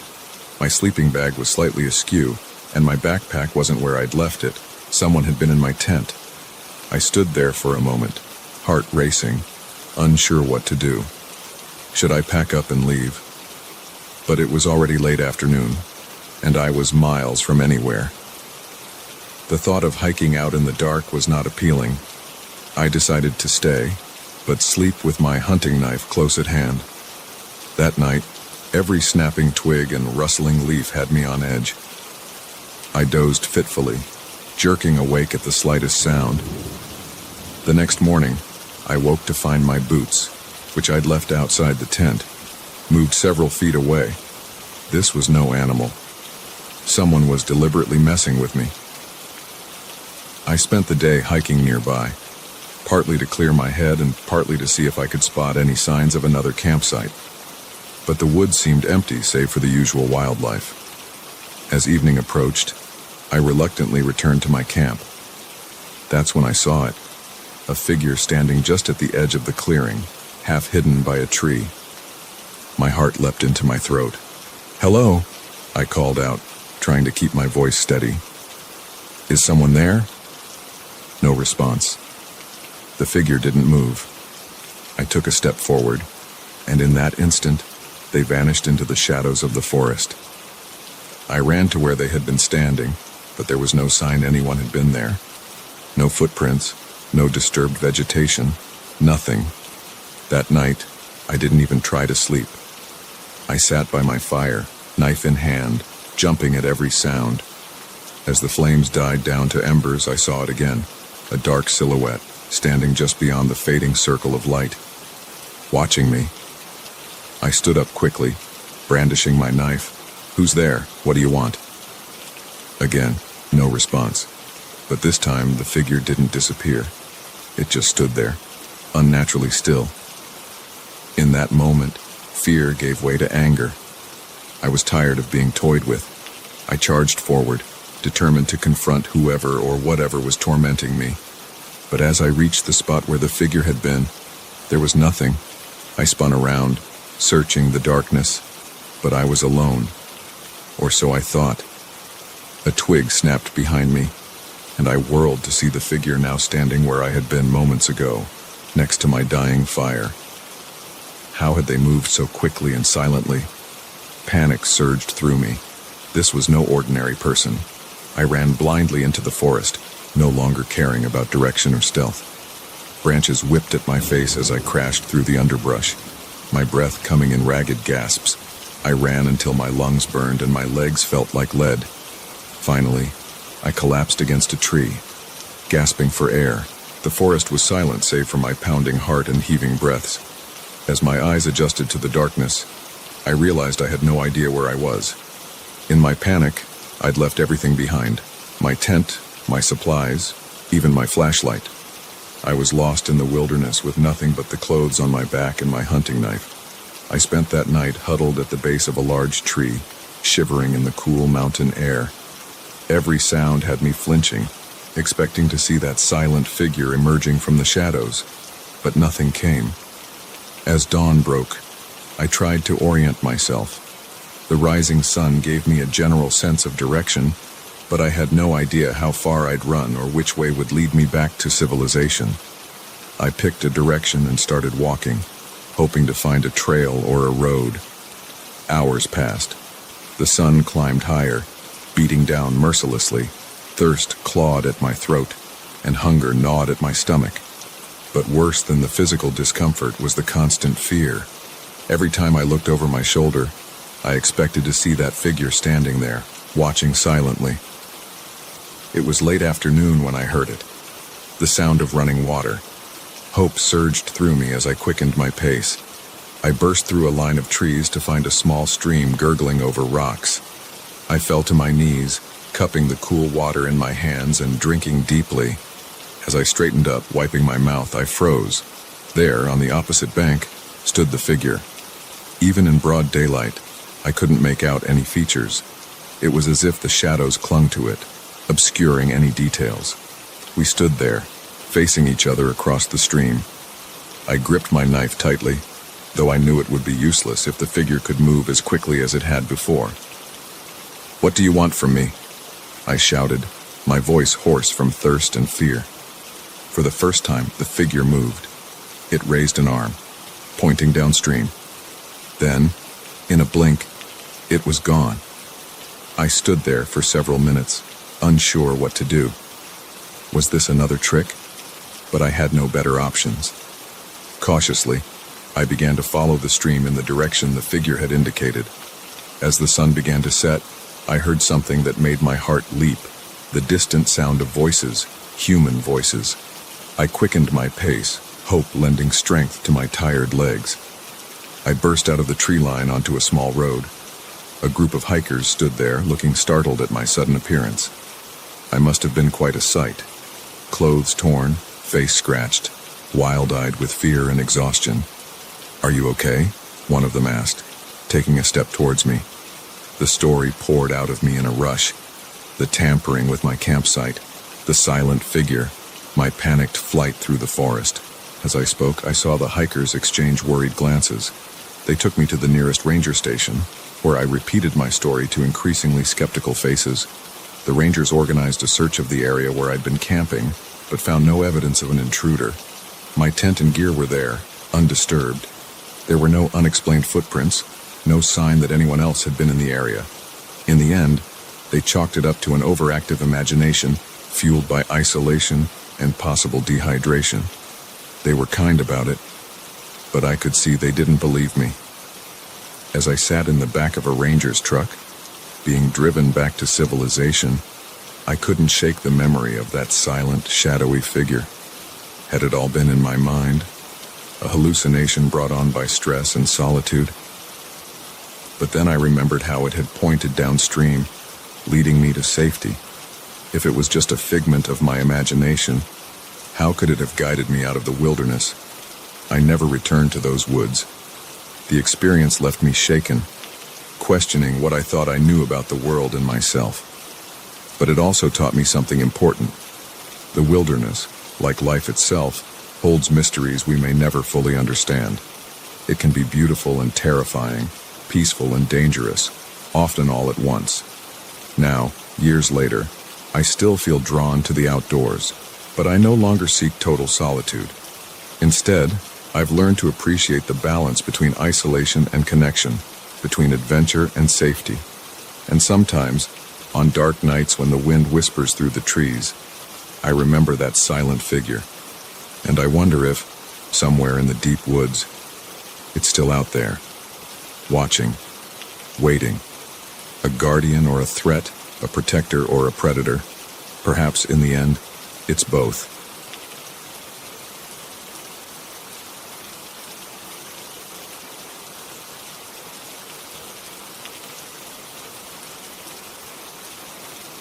The moment we heard the unmistakable sound of machinery coming from the supposedly abandoned building, I knew our casual exploration had taken a dangerous turn. What I didn't realize was how quickly we'd be fighting for our lives in a town that should have been empty. It was supposed to be a simple weekend adventure. My best friend Jake and I had always been fascinated by abandoned places. And when we heard about an old mining town in the mountains that had been deserted for decades, we couldn't resist. We packed our cameras, some supplies, and set off early Saturday morning, excited about the photos and stories we'd bring back. The drive was long and winding, taking us deep into the mountains. As we approached the town, the paved road gave way to gravel, then to little more than a dirt track. The first buildings we saw were exactly what we'd expected. Weathered wooden structures, their paint long since peeled away, windows broken or boarded up. It was eerily beautiful, nature slowly reclaiming what man had abandoned. We parked at the edge of town and started exploring on foot, cameras at the ready. The main street was like something out of an old Western film, complete with a saloon and a general store. We spent hours photographing the crumbling buildings, imagining what life must have been like here in its heyday. As the afternoon wore on, we made our way towards what looked like it had once been the town's industrial area. The buildings here were larger, made of corrugated metal and concrete instead of wood. It was as we approached one of these structures, an old processing plant, according to the faded sign, that we heard it. At first, I thought I was imagining things, a low, rhythmic hum, almost lost beneath the whisper of wind through the empty buildings. But as we got closer, it became unmistakable. The sound of machinery, coming from inside a building that should have been silent for half a century. Jake and I exchanged a look of confusion and excitement. Maybe some other explorers got some of the old equipment working, he suggested, but the uncertainty in his voice betrayed his doubt. Curiosity overcame caution, and we decided to investigate. The main doors of the plant were chained shut, but we found a side entrance that yielded to a bit of persuasion from Jake's lockpicking skills, a hobby I'd always thought was a bit questionable until that moment. The interior of the plant was dark, dust motes dancing in the shafts of light that penetrated the grimy windows. The sound was louder now, echoing off the metal walls. We moved carefully, our footsteps seeming unnaturally loud in the cavernous space. As we rounded a corner, we saw it, a section of the plant that was decidedly not abandoned. Lights flickered from modern machinery, and the air was thick with an acrid chemical smell. Before we could process what we were seeing, a voice rang out. "Hey, who the hell are you?" We spun around to see a man in a hazmat suit, his face obscured by a respirator. For a moment, we all just stared at each other, frozen in mutual shock. Then Jake grabbed my arm. "Run!" he yelled, and we bolted. We could hear shouts behind us as we sprinted back the way we'd come. My heart was pounding so hard I thought it might burst from my chest. What had we stumbled into? We burst out of the building into the fading afternoon light, but our relief was short-lived. More shouts echoed from other buildings, and we saw figures emerging, all in similar hazmat suits. "This way," I gasped, pulling Jake towards an alley between two buildings. We ran blindly, no longer caring about stealth or direction. Our only thought was to get away, to get back to our car and out of this nightmare. But as we rounded a corner, we found our path blocked by a chain-link fence. I could hear our pursuers getting closer, their voices angry and threatening. "Over here," Jake hissed, pointing to a low window in one of the buildings. Without hesitation, we climbed through, finding ourselves in what looked like an old storehouse. We crouched behind some crates, trying to quiet our ragged breathing. Outside, we could hear the men searching, their voices drawing nearer. "What do we do?" I whispered, fear making my voice shake. Jake's face was pale, but his eyes were determined. "We need to find a way to contact someone, the police, the FBI, anyone." I nodded, reaching for my phone. My heart sank as I saw the no service message on the screen. Of course, we were in the middle of nowhere. Suddenly, the door of the storehouse burst open. We pressed ourselves closer to the ground, hardly daring to breathe. Footsteps echoed through the room, coming closer to our hiding spot. Just when I thought we were about to be discovered, a voice called from outside. "Hey, check the processing plant again. Maybe they're hiding in there." The footsteps receded, and the door slammed shut. We waited for several agonizing minutes before daring to move. "We need to get out of here," Jake said, his voice barely above a whisper. "Find a way to higher ground. Maybe we can get a signal." We crept to the window, peering out cautiously. The street seemed empty for the moment. As quietly as we could, we climbed back out and started making our way towards the edge of town, staying low and using the buildings for cover. We were almost to the outskirts when we heard the unmistakable sound of engines revving to life. Headlights cut through the gathering dusk as several vehicles started moving through the town. "They're searching for us," I realized with growing horror. We picked up our pace, no longer caring about stealth. As we reached the last building, we could see our car parked where we'd left it, tantalizingly close. But between us and freedom was an open stretch of ground, fully exposed. And worse, one of the vehicles was heading in our direction. "We'll never make it," I said, despair creeping into my voice. Jake's eyes darted around, then widened. "Look," he said, pointing to an old mine shaft entrance nearby. "We can hide in there." It was a terrible idea. Who knew how stable that shaft was after all these years? But we were out of options. We sprinted for the entrance, diving inside just as the vehicle's headlights swept over the area. The shaft was pitch black and smelled of damp earth and decay. We moved deeper, using the light from our phones to avoid tripping over the debris littering the ground. The sound of the vehicle outside faded, replaced by an oppressive silence broken only by the sound of water dripping somewhere in the darkness. We walked for what felt like hours, the tunnel seeming to go on forever. Just as I was about to suggest turning back, Jake grabbed my arm. "Look," he whispered, pointing ahead. There, barely visible in the gloom, was a pinprick of light. Hope surged through me as we quickened our pace. The light grew larger, resolving into the unmistakable shape of an exit. We emerged on the other side of the mountain, the abandoned town nowhere in sight. In the distance, we could see lights, a highway, or maybe another town. As we started the long hike toward civilization, I couldn't shake the feeling that we'd only scratched the surface of something much bigger and more dangerous. What were those men doing in that abandoned town? What were they producing in that old plant? It took us hours to reach the highway, where a bewildered truck driver picked us up and took us to the nearest police station. We told our story, watching the officers' faces change from skepticism to grave concern. In the days that followed, there were investigations, interviews with federal agents, and a media frenzy when the story broke. It turned out we'd stumbled upon a major drug manufacturing operation, one that had been using the isolated ghost town as cover for years. Jake and I were hailed as heroes, but I couldn't shake the nightmares, the feeling of being hunted.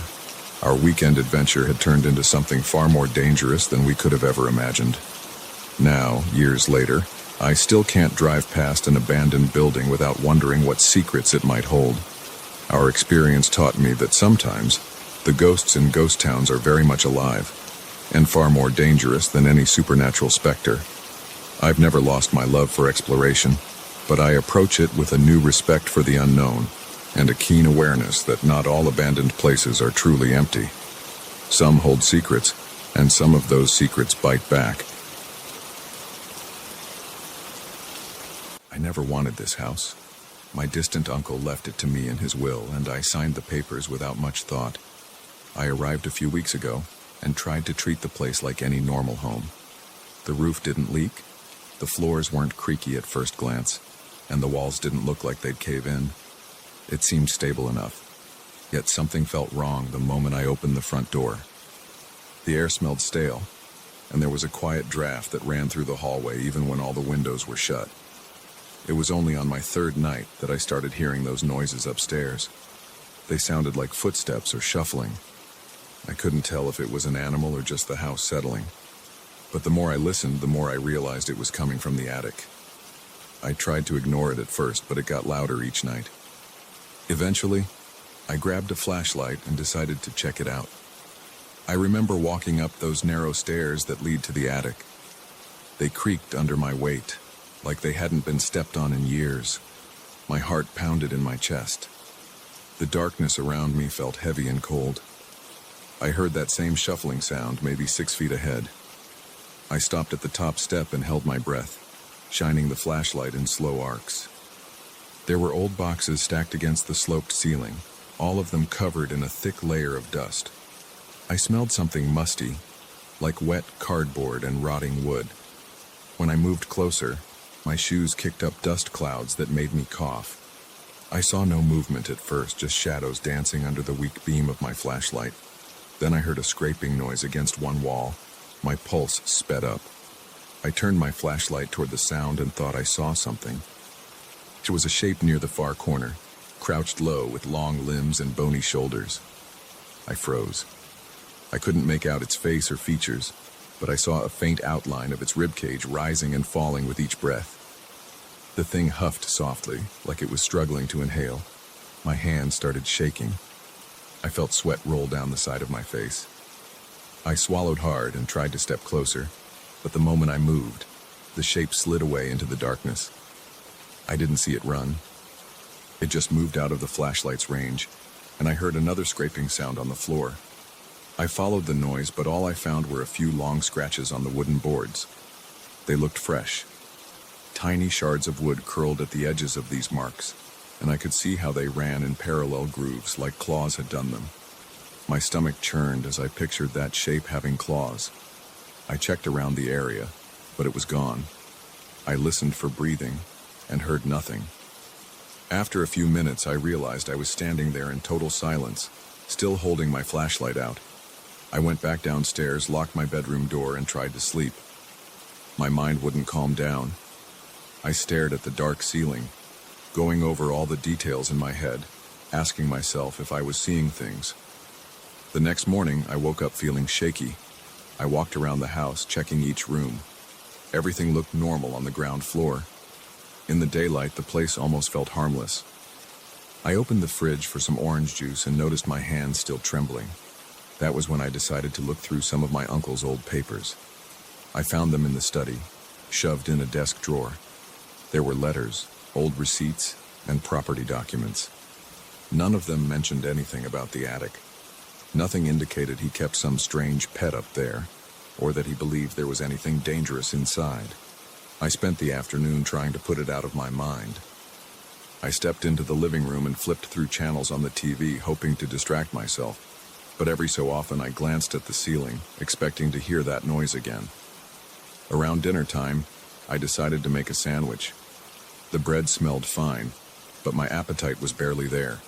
My fingers were still unsteady. My thoughts kept circling back to that shape, its bony outline, and that raspy breathing. I told myself it might have been an animal, maybe a large raccoon or a stray cat. But deep down, I knew I was lying to myself. That night, I tried to settle in early, but I couldn't sleep for more than an hour at a time. I woke up around 2 a.m. to that same scraping, this time a bit louder. It sounded like claws on the attic floor, moving back and forth. I lay there in bed, my heart pounding, trying to decide if I should go back up. My pulse throbbed in my temples, my jaw clenched until it hurt. Finally, I couldn't take it anymore. I grabbed my flashlight, a baseball bat I found in a closet, and headed to the attic stairs. When I reached the top, my nerves were wound so tight that every tiny sound made me jump. I scanned the attic with the flashlight. The beam lit up dust particles floating in the air.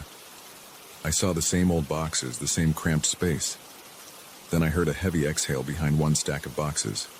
I stepped around them, shining the light over the floor. That was when I found more claw marks, longer this time. They carved into the wood in jagged patterns.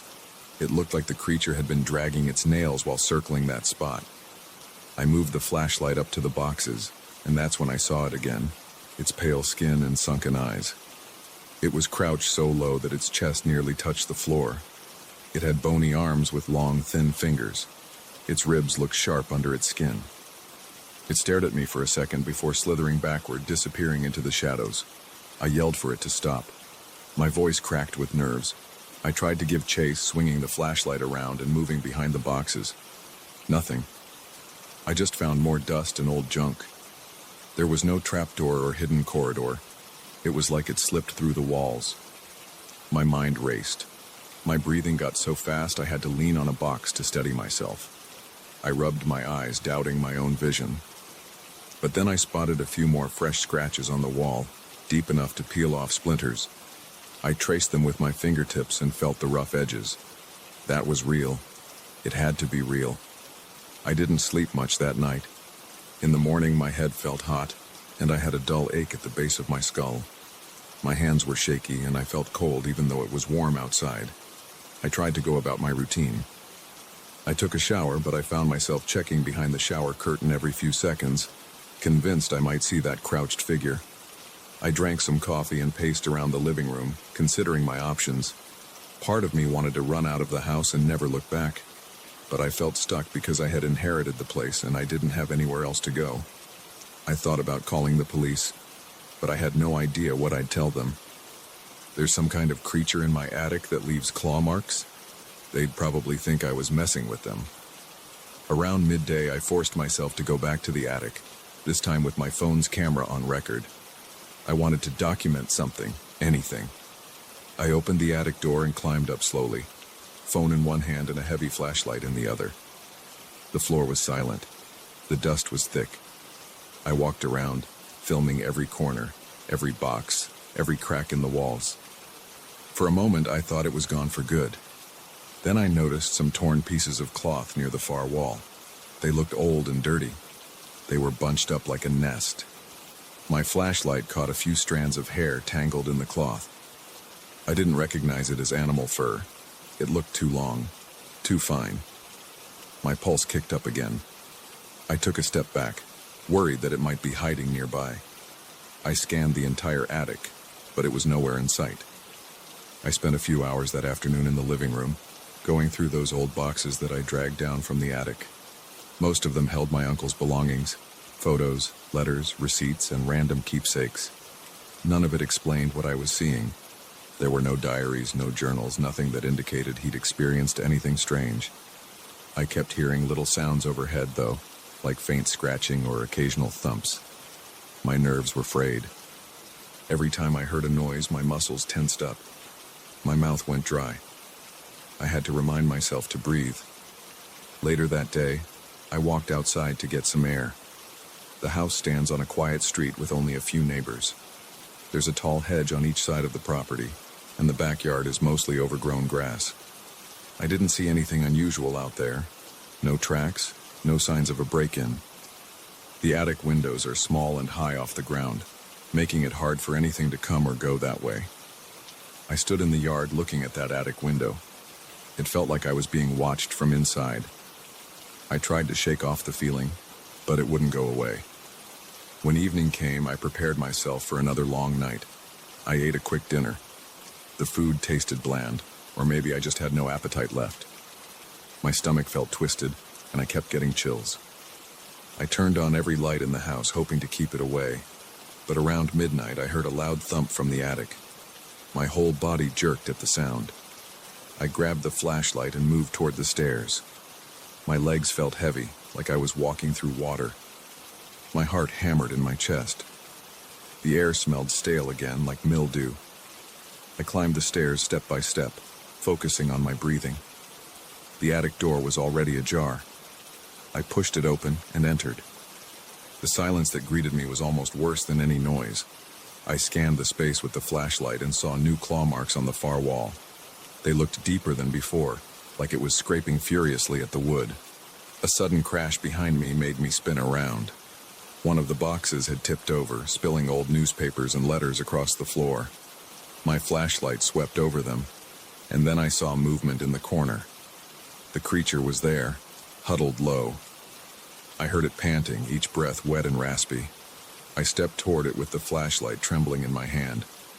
It crawled back, pressing itself against the wall. I stood there, staring at it, my mind racing. Its eyes looked dull, and its limbs twitched. I felt the urge to speak, but I had no idea what to say. My throat locked up. The creature lifted one arm, and I saw the tips of its fingers, long nails, dirty, and cracked. I sensed it was terrified or angry. My heart was pounding so hard I thought I'd pass out. Then in a single moment it darted past me, almost brushing against my leg. I stumbled to the side and heard it vanish down the stairs. Its footsteps were erratic, not steady or rhythmic. I rushed after it, but by the time I got to the bottom of the stairs, there was no sign of it. The house was silent. I checked every room in a panic. The kitchen was empty. The living room was dark, but nothing was there. The front door was locked, windows all secure. No broken glass, no forced entry. I stood in the middle of the hallway, every muscle tense, waiting for another noise. My breathing was fast, and my hands were soaked with sweat. I turned on the hall light and pressed my back to the wall, struggling to think. I realized I had no clue what I was dealing with. It wasn't an animal I recognized. It looked almost human, but too thin, too pale, with eyes that seemed lost. That night, I didn't sleep at all. I sat on the couch with the flashlight in my lap, eyes on the hallway, listening. I flinched at every creak, every groan of the old house. My mind felt crowded with doubts. Should I call someone? A friend? The cops? Animal control? But I had no proof that would make sense to anyone else. I had some claw marks and a shaky video of an empty attic. I decided to wait it out until morning. I dozed off around 5 a.m., only to wake up an hour later with a stiff neck and the taste of stale coffee in my mouth. When daylight came, I felt a small wave of relief, like the creature wouldn't bother me in the sunlight. I didn't hear anything from the attic all morning, so I took a chance and went up there again. The claw marks on the wall were still there, deeper than ever. The floor had scratches and circles, as though it had been pacing. A few boxes were overturned, and old papers lay scattered around. The air felt thick, hard to breathe in. My lungs felt tight. I noticed a spot near the window where the dust was disturbed, like maybe it had rested there. I went over and saw some oily smudges on the floor, shaped like elongated hands. Now I keep hearing it at random times of the day or night. Sometimes the sound is soft, almost a dragging noise. Other times it's a loud thump or a scrape that makes me jump. I haven't seen it again up close since it rushed past me, but I feel it watching. When I'm in the kitchen, I sense eyes on the back of my neck. When I'm in the study, I hear faint breathing in the corner. I spin around with my flashlight, and there's nothing there. Then I find fresh gouges in the walls or scratches in the floors. My throat tightens whenever I see new damage. It reminds me I'm not imagining this. I haven't found any remains of dead animals or any blood. I haven't seen any sign that it wants to kill me, but the tension in this house builds every day. I avoid the attic now, but that doesn't stop the noises. Sometimes I hide in my bedroom with the door locked, but that sense of being trapped keeps me on edge. My heart races, my hands shake, and I can't focus on anything but the next time I'll hear it moving. I'm tired all the time, and my stomach is in knots. I feel like the walls are closing in on me. I want to find a way out of this situation, but I'm not sure what to do. If I leave, I lose the house and all the belongings I inherited. If I stay, I risk losing my mind. Each day that passes, I feel more paranoid. Every little noise makes my hair stand on end. I've started sleeping with the flashlight under my pillow.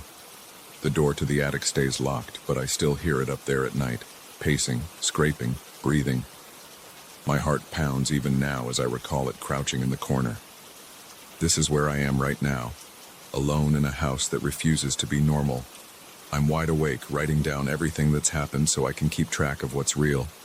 My palms are sweaty, and I feel a draft that I can't locate. I keep glancing at the door, half expecting it to burst open.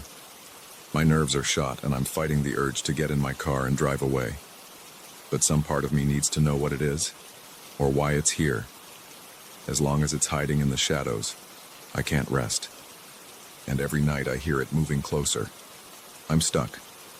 I can't keep living like this, waiting for the next scrape or the next glimpse of those hollow eyes. But I also can't face it head on without feeling like my heart will jump out of my chest. There's no sign of death or destruction, but the constant tension is wearing me down. I feel cornered in my own home. My body is stiff from lack of sleep, and my head buzzes with fear.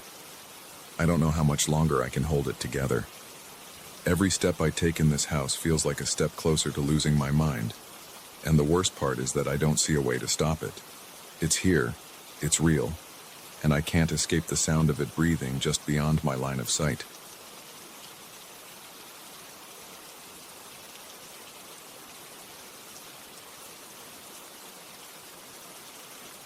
I found this old journal in a beat-up dresser that I almost threw out. I was clearing out the spare room yesterday when I spotted a little drawer stuck halfway open. Inside, there was a worn notebook with a faded leather cover. I flipped through the pages and saw detailed notes about rituals in the basement of this house. The handwriting belonged to someone who used to live here. He described strange gatherings and symbols carved into the concrete. He claimed these symbols gave him visions of spirits. I felt a jolt of adrenaline because I never thought anything like that could be hidden in my home. I decided to keep reading, and the more I read, the more I wanted to see if those markings were real. I took a flashlight and headed downstairs. That was 2 weeks ago, and I can't shake the tension I've felt since. The basement in my house is pretty plain at first glance. There's a single light bulb hanging from the ceiling, a cement floor and some shelves stacked with old tools and boxes. The air down there always feels heavy, and it smells like damp concrete. I walked around with my flashlight, aiming it at the walls and the corners. I didn't see anything unusual right away, but a part of me was sure there had to be something. The journal talked about carvings on the floor and on some of the pillars. I moved a few dusty boxes aside, crouched down and found scratches in the concrete near one of the support posts. They didn't look random. There were small circular shapes and lines that seemed too deliberate to be normal wear and tear. I placed my palm over them and felt tiny ridges under my fingertips. I remember flipping back to a certain page in the journal that explained a kind of code. The writer mentioned that these symbols had to be read in a certain sequence and that each shape supposedly represented a gateway or a guide to contact ancient voices. He insisted that reading them out loud or even mentally acknowledging them opened a door to some other plane. I'll admit I didn't take it seriously at first. I thought it was just the ramblings of someone with an overactive imagination. But as soon as I finished reading that part, I felt this chill on the back of my neck. It didn't feel like a normal goosebump moment. My skin prickled and I got lightheaded. I stepped back from the carved shapes and just stared, wondering if I should keep going or leave well enough alone. I decided to keep going. I got some cleaning supplies, a brush and a wet rag. I kneeled down and scrubbed the area until I could see the carvings more clearly. They were arranged in a circle about the size of a dinner plate. The symbols overlapped like puzzle pieces. Some were triangles, others had spirals, and a few were geometric shapes I didn't recognize. My mind kept jumping to the description in the journal. The previous occupant wrote about chanting in the basement, about hearing voices echoing from the corners when he repeated certain phrases. I hadn't heard anything yet, but something about the silence in that basement felt different. I stayed down there for a few hours. I took pictures with my phone and compared them to the drawings in the journal. The shapes matched almost perfectly. Every so often I thought I heard soft clicks or faint tapping sounds. I'd pause and look around, but I never saw anything. My heart rate would spike though, and I caught myself breathing too quickly.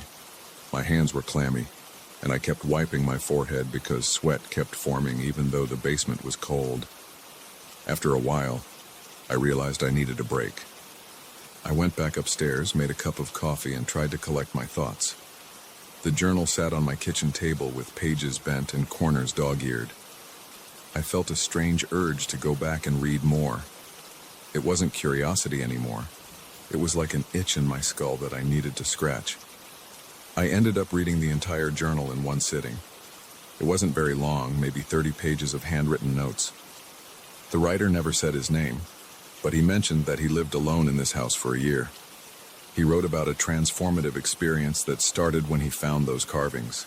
He said that once he deciphered them, he began to see shapes moving in the corners of his vision. He heard whispers at night.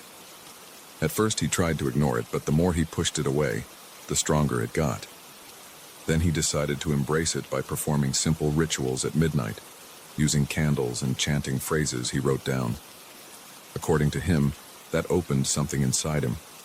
He started to sense presences around him, not just at night, but all the time. By the last pages, his notes became frantic, like he was desperate to share everything before he lost his nerve. He warned that anyone who tried to read and understand these symbols would awaken a dormant sense that can't be turned off. I didn't perform any rituals, at least not the kind he described, but I did start to read the symbols out loud.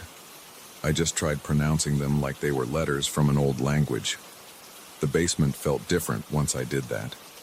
The ceiling seemed lower, and the shadows in the corners looked darker. A few days later, I started hearing murmurs when I went down there, especially if I said those sounds again. I couldn't make out actual words, but it sounded like a hushed conversation happening just under my hearing range. After a while, it got to the point where I couldn't sleep. I'd lie in bed and think about the basement. I'd imagine footsteps right above my own in the hallway. My eyes would pop open and I'd stare at the walls, listening to my own heartbeat thump in my ears. About a week after I found the journal, I noticed a new symptom. My skin felt sensitive, especially on my arms and hands. It started during the night. I woke up feeling pins and needles in my forearms. They weren't numb. They just tingled as if something was buzzing under the surface. I rubbed them, trying to make it stop, but the tingling kept returning. I also felt heaviness in my chest, like a small weight pressing down on me. When I glanced at myself in the bathroom mirror, I didn't see anything unusual, but I felt out of place. It was almost like I was looking at someone else's reflection, but I recognized my face. That morning, I avoided the basement. I told myself I had to check my email and run errands. Deep down, I knew I was stalling. By the next night, the noises grew louder. They weren't just faint clicks anymore. I heard tapping that seemed to follow me around when I walked through the house. Sometimes I'd pause in the hallway, hold my breath, and wait. Then I'd hear a slight tap on the floor behind me. My muscles tensed up. My neck felt stiff. The hair on my arms stood on end. I turned around quickly and pointed my flashlight, but I only saw the hallway walls and the floor. No footprints, no movement, just empty space. I had trouble swallowing and my mouth felt dry. My heartbeat was so loud I thought I could hear it echo in my eardrums. I forced myself to laugh it off, but the laugh sounded shaky, even to me. Each day I'd go down to the basement to look at the symbols again. I'd trace them with my fingers, pressing down, sometimes until my fingertips turned white. I was trying to see if they had any texture or depth that I hadn't noticed before. I became obsessed with comparing them to the journal sketches. I even sketched them on blank paper to see if writing them myself changed anything. That's when the first real sighting happened. I was kneeling in front of the carved symbols with my phone in my hand, snapping pictures. Out of nowhere, I saw a quick movement off to my right. It looked like a shadow sliding across the wall. It wasn't my shadow. I stood up so fast that my knee popped. My breathing got ragged and my arms felt shaky. I pointed my flashlight in that direction and didn't see anything. I walked around, checking each corner. Nothing was there. But that moment still haunts me because it felt so real. I felt the presence of someone or something trying to escape my line of sight. That night I lay in bed listening for any sound. Around midnight, I heard what sounded like a soft thud coming from the basement. My stomach twisted, and my heart pounded hard. My mind raced with images of that shadow figure. I sat up and swung my legs over the edge of the bed. I wanted to stay under the blankets, but a sense of compulsion pulled me. I grabbed the flashlight, walked out of the bedroom, and carefully made my way to the basement door. My throat felt tight, and I could taste a metallic tang in my mouth. My palms were damp against the flashlight's handle. When I opened the basement door, I caught a whiff of stale air. I flicked the light switch. The single bulb buzzed and lit up the space. I went down the steps, one at a time, my muscles clenched so tight that my shoulders ached. I scanned the basement from left to right. The shelves stood where I left them, boxes stacked up, and my cleaning supplies were on the floor. Everything looked normal at first, but then I heard a faint whisper. It sounded like multiple voices layered together, speaking in a low murmur. My heart hammered in my chest. I moved the flashlight beam along the floor until I reached the carved symbols. I noticed a slight motion in the shadows near the pillar, but I couldn't tell if it was my imagination. I stepped closer, listening to my own short, shaky breaths. The basement felt colder than usual. The whispering continued, and I couldn't make out any words, but it felt like they were addressing me. My scalp tingled and my hands started to tremble. I stayed there for about 5 minutes, frozen in place, trying to figure out if I was losing my mind. The voices faded, then disappeared. The tension in my chest eased, and I suddenly realized I was shivering. I hurried back upstairs and locked the basement door. I sat on my couch, rubbing my arms, trying to calm down.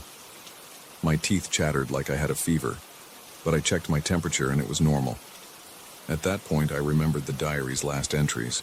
The previous occupant wrote that once the connection started, it couldn't be undone. He mentioned feeling drawn to the basement at odd hours. He described tingling skin in a sense that his body was adapting to something from the other side. That word, adapting, kept looping in my mind while I sat there. I didn't want to accept it, but my body was reacting in ways I'd never experienced.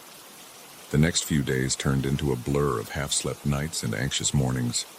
I'd wake up drenched in sweat. My arms tingled nonstop, and my legs felt heavy, like I was carrying extra weight. I started skipping meals because my appetite vanished. At work, I felt jumpy. Every time a phone rang or a door closed, I felt a jolt run through me. In the evenings, I'd find any excuse not to go into the basement, but I kept hearing faint tapping sounds or soft murmurs coming from below. I tried playing music to cover it up, but whenever the music stopped, those noises came back. I found myself drifting to the basement door, laying my ear against it, and listening. The sense of compulsion grew stronger each time. Last night I gave in again and went downstairs. The carvings looked sharper than before, as if the lines had deepened or expanded. I ran my fingers over them, and a jolt went through my arm. It felt like static electricity snapping against my skin, except it didn't hurt. It left a buzzing sensation that traveled from my fingertips to my shoulder. I felt a sudden wave of nausea, and I lurched forward, bracing myself on the pillar. My stomach churned, but I didn't throw up. I just stayed there, panting, trying to catch my breath. Then, out of the corner of my eye, I saw another shadowy figure. This time, it was definitely shaped like a person standing near the far wall. My heart almost stopped. I spun around and the figure was gone. The air felt thick. I coughed a couple times and headed back upstairs, stumbling on the last step. That brings me to tonight. My arms still tingle. My chest feels tight, and I'm having trouble focusing. I've been sitting at my kitchen table for an hour, staring at this journal. I keep rereading the pages about transformation and contact with spirits that roam between layers of reality. The writer's words describe a gradual shift in perception, as if the person can sense frequencies most people can't detect. He wrote that once this shift takes root, it's like having extra nerves that react to stimuli from beyond our world. I feel that in my bones. Every time I close my eyes, I see shapes swirling behind my eyelids. When I open them, I catch glimpses of motion in my peripheral vision. I can't deny it anymore. My body is opening up to something unseen, and it won't stop. I'm not planning on any dramatic move. I don't have the energy to do a full ritual or pack up and leave. I'm too tired, and I'm also strangely fascinated. My curiosity about what else might be on the other side grows with each passing day. I still have enough sense to feel worried about what this will do to me, but I can't turn off the urge to explore. My breathing is shallow right now, and my hands are shaking slightly as I write this. I'm determined to go back down there one more time. I want to see if the symbols change again or if I can hear those voices clearly enough to understand a single word. I'm ending this account because I need to stand up and do it. The basement door is right behind me. My flashlight is on the counter and I can feel my heart pounding. I'm hyper-aware of every movement in this house. My back is tense and sweat is gathering along my hairline. I have no idea what I'll find down there, but I can't turn back. My body doesn't feel entirely like mine anymore and I can't ignore the call. I'm going downstairs now. That's all I can say.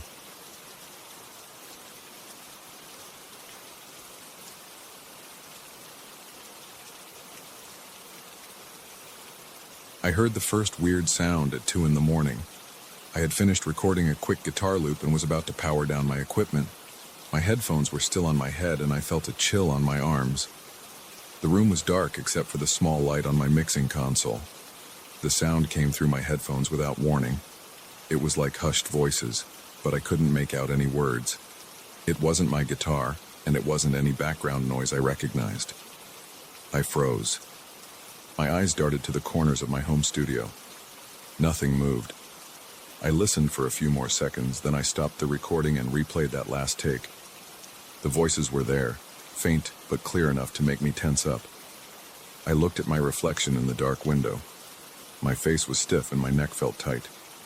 I yanked off the headphones and turned on all the lights. That was how this entire thing started.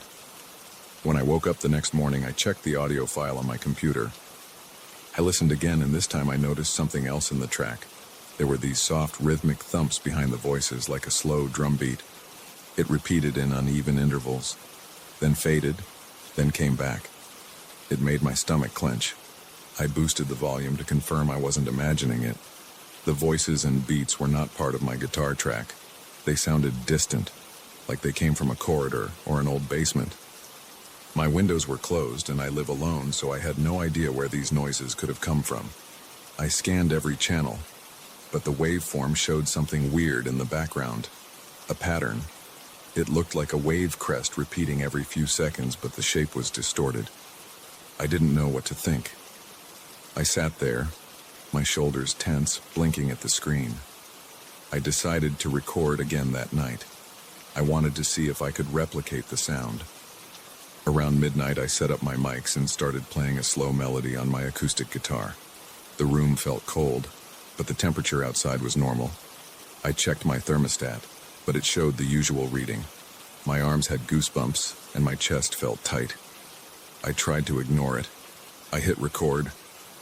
I played that melody 3 or 4 times. Then I paused the recording and went to the kitchen to drink some water. When I came back, I checked the track. At first it sounded clean. Then near the end I heard a faint whisper. It sounded like a few syllables in some language I didn't recognize. It reminded me of something ancient, with sharp consonants and breathy vowels. It made my back tense up. My mouth went dry. I decided to keep going. I recorded a bass line over the guitar. I turned up the gain on my microphone. While I was playing, I noticed a pulse in my ears. I assumed it was just my blood pressure, but it seemed to sync with something in the recording. That made me even more uneasy. I finished the take, then replayed it. The whisper had grown louder. I heard a sort of chant under my notes. My heart rate jumped. I kept shaking my head, trying to shake off the tension. I couldn't figure it out. I looked around the room. The walls were the same as always. The floor was still. The only sound was my computer's fan, but in the recording, it sounded like a small crowd whispering at the edges of the mix. I backed away from my desk. I rubbed my hands together, feeling the sweat on my palms. I didn't sleep much that night. Over the next week, I tried different approaches. I changed cables. I moved my gear. I used a new set of microphones. The voices never stopped appearing. Sometimes they were only a murmur. Other times they were louder. Sometimes I thought I heard a single voice repeating a phrase I couldn't understand. Other times, there were multiple overlapping voices. Always that same undefined rhythm. It was too quiet to feel like a normal drum beat, but it kept a presence I couldn't ignore.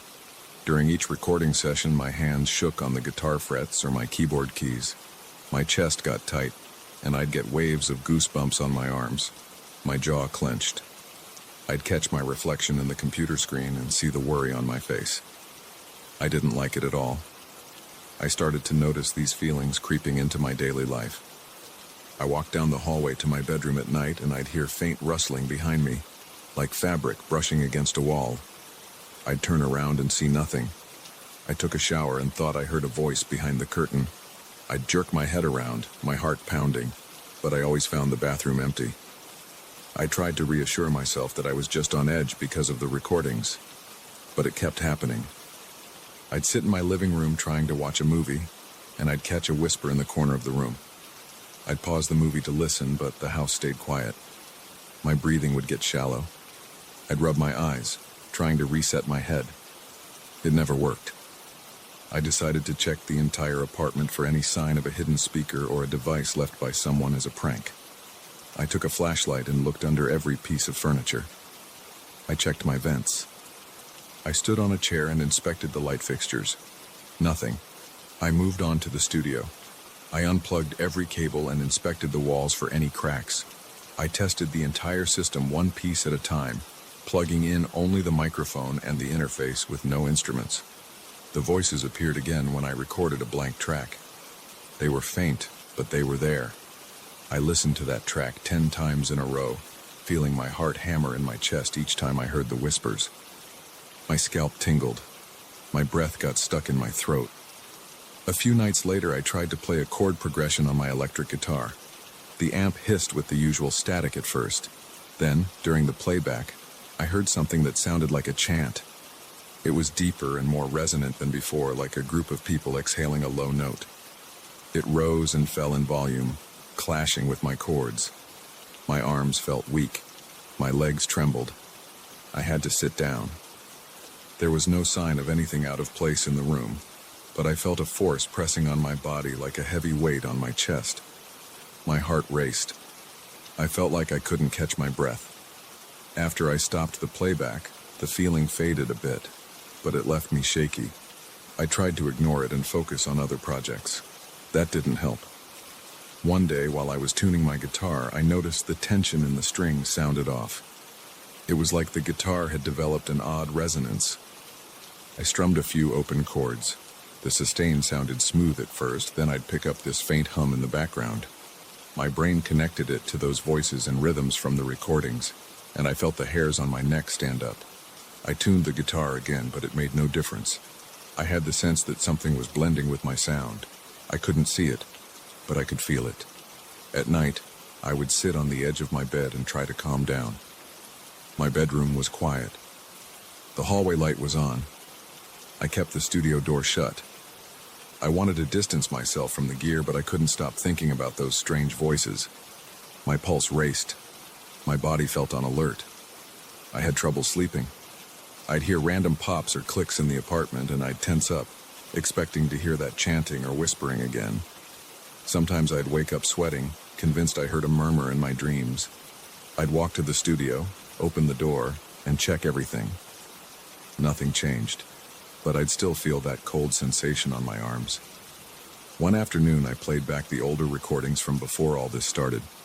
They sounded normal. No hidden voices or weird background rhythms. My music used to feel comfortable and warm. Now, every new track felt infected by something I couldn't explain. I considered bringing a friend over to listen, but I was worried they'd think I was messing with them. I also felt an odd dread about letting another person hear the recordings. It was like a voice in my head telling me not to involve anyone else. My heart would pound at the thought of bringing someone into the studio. I'd sweat just thinking about it. I tried to distract myself by playing simpler music. Maybe that would help. One day I turned on the recorder and started strumming a basic pattern. The next morning, I listened back. The voices were not as loud, but they were still there. They seemed to merge with my guitar chords, a muffled presence that clung to the notes. I felt my stomach twist. My teeth were clenched so hard my jaw ached. I rubbed my face and realized my cheeks were clammy. I wanted to erase the track, but I hesitated. Something made me want to keep it, to see if there was a pattern. I saved it anyway. Every time I tried to record, I sensed a force building up in the room. I can't describe it beyond a heavy feeling in the air and a spike in my heartbeat. I'd start playing and I'd feel a chill. My forehead would get sweaty, but I'd feel cold at the same time. My legs felt weak, and my hands got shaky. I'd force myself to keep going, but I couldn't help glancing at the corners of the room. Each time I'd replay the track, I'd brace myself for the whispers or that chanting. Sometimes I'd swear the voices got louder each time I played it. Other times they'd be quieter, like they were taunting me. I couldn't prove it.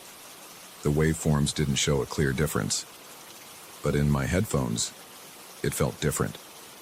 I stopped sleeping in my bedroom one night because I kept hearing soft knocks on the studio door. I tried to ignore them, but they wouldn't stop. I walked over, opened the door, and found the studio empty. I checked the equipment. Everything was off. No lights, no gear, nothing. Yet I heard the knocks with my own ears. My heart pounded. My breath got shallow. I backed out of the room, closed the door, and sat in the living room staring at the door. It was quiet after that, but I didn't want to go back to bed. My body was shaking and I couldn't stop fidgeting. I stayed up until sunrise. The next night I forced myself to go back in and record, hoping I'd catch those knocks on the microphone. I left it running for a few hours while I was in the other room. When I checked the recording later, I didn't hear knocks. Instead, I heard slow rhythmic beats. They lasted for about 20 seconds, paused, then repeated. My head felt light when I listened. I had to pause the playback and sit down. My stomach was in knots and I realized I was breathing hard. I tried to reason it away. Maybe it was the pipes in the walls, maybe it was something outside.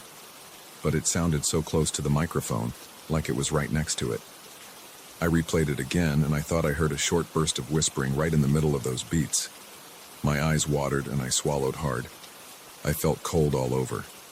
By the end of that week, I developed a constant tension in my shoulders. My neck felt stiff. My back hurt from sleeping on the couch. I kept hearing little sounds in the corners of the apartment. Soft whispers, rustling, random thuds. My guitar sounded strange every time I tried to play something new. Even if I strummed one chord and let it ring, I'd hear a faint echo in the sustain. I felt my face get hot whenever that happened. My ears would ring afterward, and I'd sit there, unsure of what to do next. I tried to talk out loud in the studio once, just to see if I'd get a response. I said, "Is someone there?" The moment I stopped talking, I felt this wave of cold on my arms, like someone opened a freezer door. I held my breath, listening. I didn't hear a voice. I just felt a throb in my chest and my heart started beating faster. I rushed out of the studio and shut the door. I still haven't told anyone. I can't prove what's happening. There's no sign of forced entry or vandalism. I haven't found any hidden devices. I have no evidence that a neighbor is messing with me. I have these recordings, but I'm afraid to share them. I don't want anyone else to feel this pressure in their chest or those chills on their arms. Sometimes I wonder if I should just move. But this is my home and I don't want to abandon it over something I can't explain. Right now, I'm sitting here in my living room, staring at my closed studio door. My equipment is silent. The monitors are off. But I feel that same weight pressing on my chest. I feel a light tremor in my hands. I keep thinking I hear a faint whisper through the door, but I'm not sure if it's my mind playing tricks on me. My eyes burn from lack of sleep. My arms feel cold and the hair on them is standing up. My foot taps on the floor even though I try to stop. I feel cornered. I don't know how to make it leave. There's no sign that it wants to hurt me, but it's playing with my music. It keeps showing up in my tracks, weaving itself into my chords and rhythms, growing a little bolder each time. I don't know how far it will go. I plan to disconnect all my gear tomorrow. I'm not sure if that will help. Maybe I'll store my mics, my interface, everything. I'll leave my guitar in its case. I'll see if the silence makes a difference. Right now, I'm taking deep breaths, trying to calm down. My heart is still racing. I glance at the door, half expecting it to open on its own. The apartment is quiet except for the hum of the refrigerator. I'm trying not to think about the next time I hear those whispers. I can still feel the sensation of something clinging to me, like a static charge that won't fade. I'm just waiting for it to happen again, and I know it will.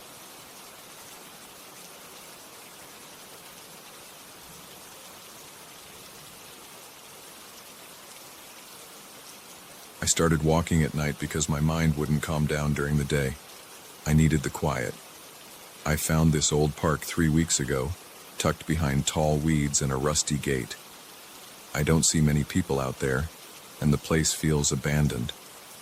The first night I walked in, I heard an echo of wind hitting the old slides. It sounded hollow. I liked that I could hear my own footsteps on the cracked pavement. I'm a man in my early 30s. I moved to this neighborhood a few months ago. Work got stressful, and I needed some kind of outlet. I decided a late-night walk would help me breathe. I never thought I'd pick an abandoned park, but something about it felt right at first. It was quiet, and I assumed it would stay empty. I was wrong. I remember my first encounter with that strange figure. I had wandered past the broken seesaw and the rotted wooden bench. I saw him between the swings that night, standing there with his head tilted. The swings were old and covered in rust, so they made a soft squeak when the wind pushed them. I stopped a few feet away. My mind went blank. The man had no features on his face.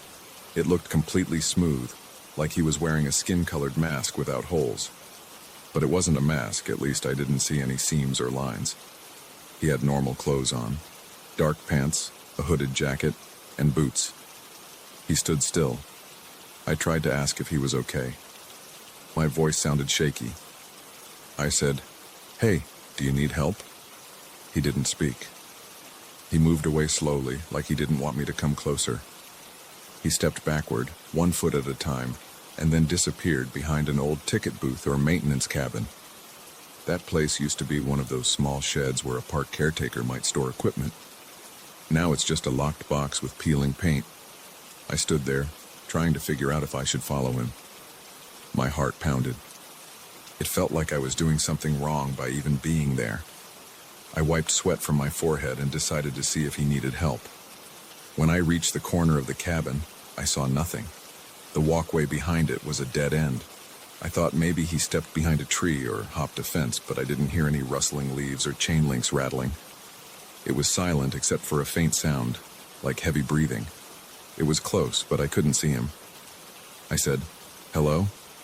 but got nothing back. I left the park after that.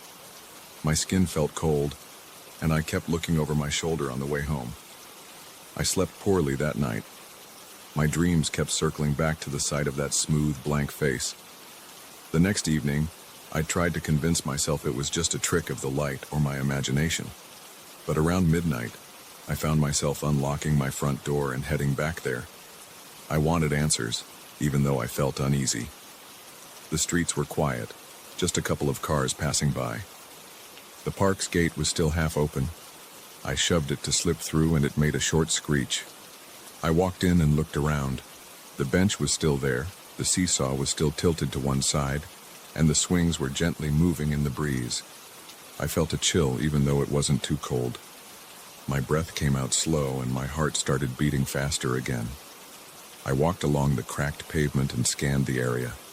Nothing, no sign of anyone. I made my way to the far side of the park near that cabin. The door was locked with a rusty padlock. I tapped on it and it sounded hollow inside. I listened. No response. There wasn't any sign of forced entry or footprints that I could make out in the dirt. I circled back to the swings. When I got closer, I saw footprints in a patch of wet ground. They looked human, about the size of my own foot. I followed them with my eyes and they led me around the swing set, past the slide, and then toward a corner of the fence where there was no gate. I stood there studying the fence. It was tall with barbed wire on top. There was no clear hole in it. The footprints ended right at the fence. There was no exit. I looked around, felt the fence, tried to see if any part of it was loose. It wasn't. It was just solid old metal. I felt my stomach tighten. I looked over my shoulder, feeling exposed. I decided to leave. My legs felt tense and my palms were sweaty. On my way out, I kept staring at the shadows near the trees, expecting that man to pop out. But I saw no one. When I got home, I locked my door and double-checked my windows. I tried to push it out of my head, but I couldn't. On the third night, I hesitated. It was about 11 o'clock when I felt that pull to go back. I tried to ignore it, but around midnight I grabbed my jacket and headed out again. I told myself I just needed to see if the footprints were still there. I wanted to prove to myself that I wasn't losing it. When I got to the park, It was dark as usual. A single streetlight flickered near the entrance, but otherwise it was shadows. I walked carefully, not wanting to make too much noise on the gravel. The wind rustled some branches near the perimeter. I saw the footprints again, and this time they were fresh. They seemed to have the same size and shape, leading from the gate to that same corner of the fence. My heart thumped. I felt my chest tighten, and I tried to calm my breathing. I walked alongside those prints, looking for signs of anyone around. The air felt heavy. I noticed I was clenching my fists, so I forced my hands open and tried to steady my nerves. When I reached the fence, the tracks ended again. There was nowhere to go but back. I felt something behind me. I spun around and saw a shadow near the swings. My throat went dry. It stood still, like it was watching me. I swallowed and forced myself to walk closer. I wanted to see if it was him. My chest felt hot, and each step made my stomach tighten. When I got closer, I saw the outline of a man. Then I saw that familiar blank face. My scalp tingled. He was standing there, breathing with a labored sound. It was the only noise I heard. The rest of the park felt muted. I took another step and he backed off again. He moved slowly, heading around the slide. I tried to keep some distance, but I didn't want to lose him. I said, "Hey, wait." But my voice came out shaky. He disappeared behind the slide and I hurried to catch a glimpse. My heart pounded, and I felt a bead of sweat run down my temple. When I reached the slide, he was gone. The area behind the slide was lit by a flickering streetlight, and I saw no one. The ground there was dry, so if he had walked that way, he should have left footprints. I saw nothing but cracked dirt and weeds. I glanced around, trying to see if maybe he crouched behind something. The cabin was about 10 yards away. I considered checking it again, but my gut told me to leave. My breathing was shallow, and my pulse was out of control. So I walked off. I felt exposed crossing the park's open space. I kept looking left and right, expecting him to be behind me. I got to the gate and practically squeezed through, not even bothering to close it. I went home and spent the rest of the night staring at the ceiling, my heart still hammering hours later.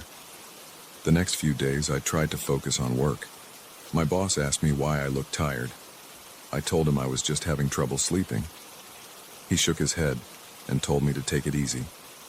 I tried to avoid going back to the park, but my curiosity got the best of me a few nights later. I arrived close to 1 in the morning. The sky was clear, so I could see a bit better. The moonlight illuminated the broken benches and the twisted metal of the old rides. I stood at the entrance for a few seconds, listening for anything. I heard the usual breeze and the faint creak of the swings. I walked in slowly. My legs felt like they had weights attached to them. The place looked the same, but my senses felt sharper. I could smell the damp earth. I could hear my own heartbeat in my ears. I reached the cabin.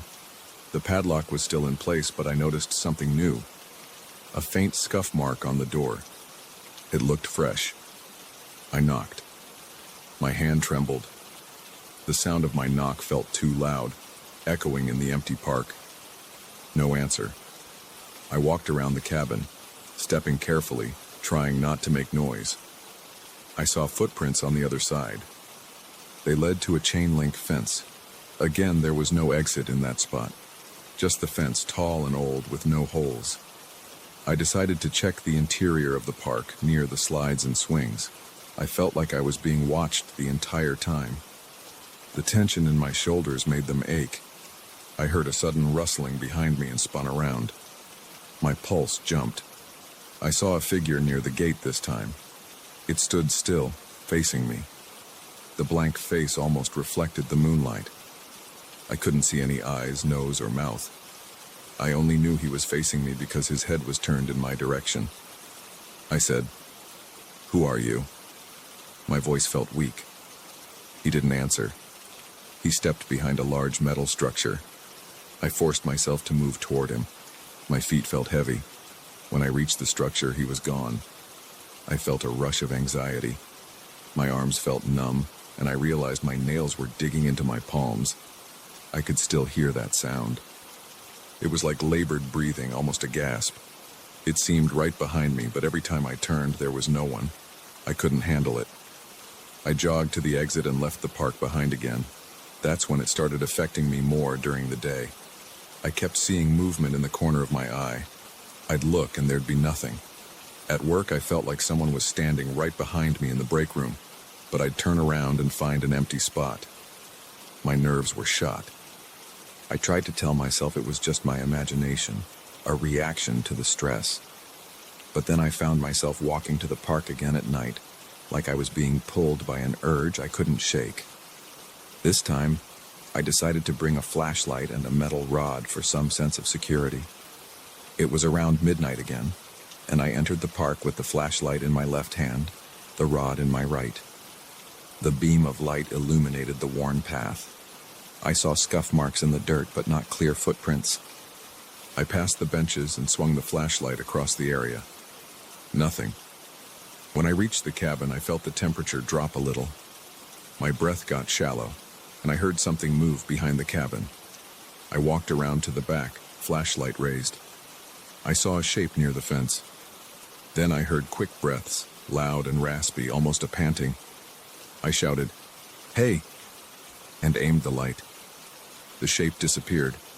I moved the light around, shining it on the fence. There were footprints in the loose dirt, leading to that same dead end. My palms were sweating around the rod and my heart thumped in my chest. I felt cornered, so I backed up. The cabin was at my left, the fence at my right. I heard the breathing again, this time behind me. I spun and aimed the flashlight. I caught a glimpse of that blank face just a few feet away. It stood there, staring at me with no eyes. My scalp tingled and my stomach lurched. I staggered back, dropping the rod. I tried to speak. Nothing came out. My throat felt tight. He stood there, breathing heavily. Then he took a step forward. I scrambled backward, tripping over a loose board. I fell on my back, the flashlight clattering. The light went sideways, illuminating his lower body. He stood over me for a moment, then backed away. I scrambled to pick up the flashlight and sat up. He was gone. I scrambled to my feet. My knees shook. I looked around with the beam. Silence. No breathing. No figure. My chest burned from adrenaline. I forced myself to move, picking up the rod from the ground. I stumbled toward the gate, half expecting to see him blocking my path. I managed to get out of the park. On the sidewalk, I paced back and forth, trying to catch my breath. My eyes darted around, but I didn't see him anymore. After that, I told myself I needed a break. I stayed away for a solid week. My sleep got better, and I stopped jumping at shadows at work. But on the 8th night, I felt compelled to return. This time, I brought my phone for a video recording. I wanted proof. I wanted to show it to someone, see if I was losing my mind. I arrived around 1 in the morning, phone in hand, flashlight in my pocket. I pressed record before I walked in. The park was quiet. My footsteps sounded louder than usual. I scanned the swings and the slide. No one. I pointed my phone at the cabin area. Nothing at first. I moved slowly, feeling the crunch of gravel under my boots. I heard that breathing again, from the left side near the fence. My muscles tensed. I turned with the phone and tried to catch the figure on camera. I saw a shadow move. My heart hammered in my chest. I whispered, "I can hear you. Where are you?" I wasn't trying to be brave. I just wanted some kind of response. I saw him for a split second in my screen. A man with no face wearing that dark jacket standing about 20 feet away. I tried to zoom in. The phone started glitching. The screen froze, and I got a weird static noise. I looked up from the phone, and he was gone. I heard a sharp inhale behind me, and I spun around. Nobody was there. My breath came in shallow bursts, and my hands shook. I checked the phone, but the recording was corrupted. I felt a rush of frustration and fear. My mouth was dry. I decided to leave. I had enough. I headed toward the gate, phone still in my hand. I reached the entrance and paused to look back one last time. I saw movement by the swings. I recognized the shape of the man's shoulders, that blank face looking my way, illuminated by a faint glow from the streetlight outside. My heart slammed in my chest. I stepped out of the park and shut the gate behind me. I decided not to open it again. I went home, locked my door, and sat down on my couch. My palms were still sweaty, and I felt a dull ache in my legs from the tension.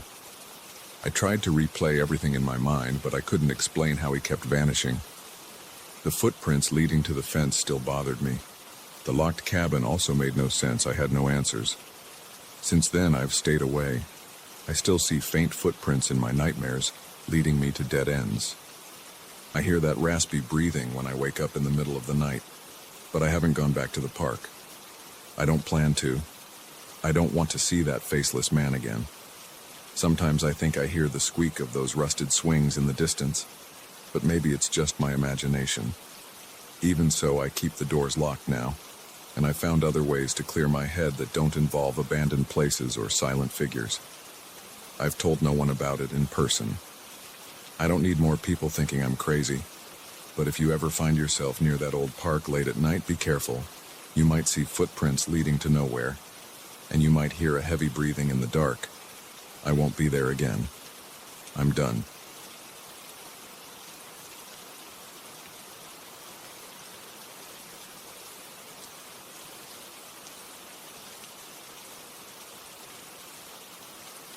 I never thought my obsession with antiques would push me into this bizarre situation. I was just drawn to the craft and the history behind old pieces. I liked the feel of heavy metal and worn edges. But ever since I brought that pocket watch home from the bazaar, everything in my house has started to feel wrong. The clocks won't stay put, the walls vibrate at odd times, and every midnight drags me into a suffocating cycle that makes me question my own grip on reality. I don't see ghosts or anything like that, but I feel something. It's cold, and it mumbles words I can't grasp. And now, no matter how hard I try, I can't escape these twisted hours. It's like the house doesn't want me to leave. I'm going to explain what's been going on, and I won't hold anything back. The day I got the watch, I was on my way home from an antiques bazaar on the other side of town. The place was packed with old furniture, dusty lamps, chipped porcelain, and a bunch of other trinkets that didn't catch my eye. But then I saw this watch. It was in a corner booth, surrounded by junk. It looked tarnished, and the cover had some faint engraving that I couldn't fully make out. I asked the vendor about it. He shrugged and said he didn't know its origins, just that it was old. I liked how heavy it felt in my hand, so I bought it without much thought. The drive home seemed ordinary enough. I had the watch in my cup holder, and I heard it ticking now and then, even though I couldn't figure out how to open it to wind it. When I reached my house, I placed it on the kitchen table, intending to clean it later. I remember feeling uneasy for a second, but I assumed I was just tired. My house is pretty big, with a living room, a small study where I keep my antique collection, a bedroom, and a guest room I rarely use. It's quiet, and I like it that way. Later that evening, I sat down on my couch and flipped through a magazine.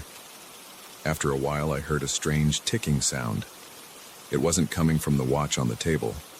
It sounded like it came from every direction at once.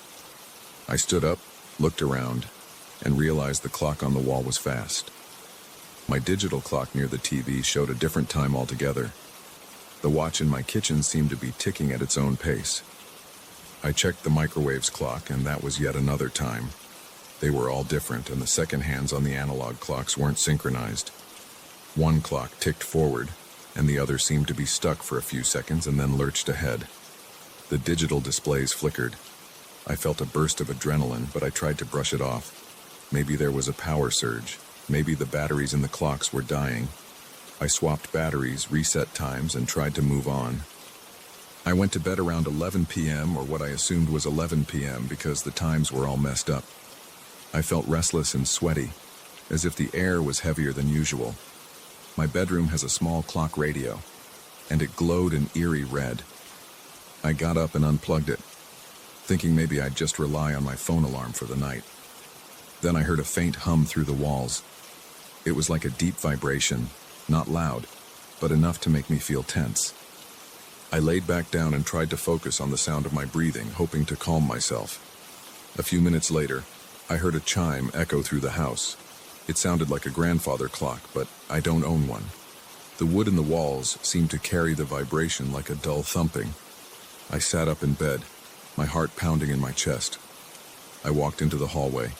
The air felt cold against my arms.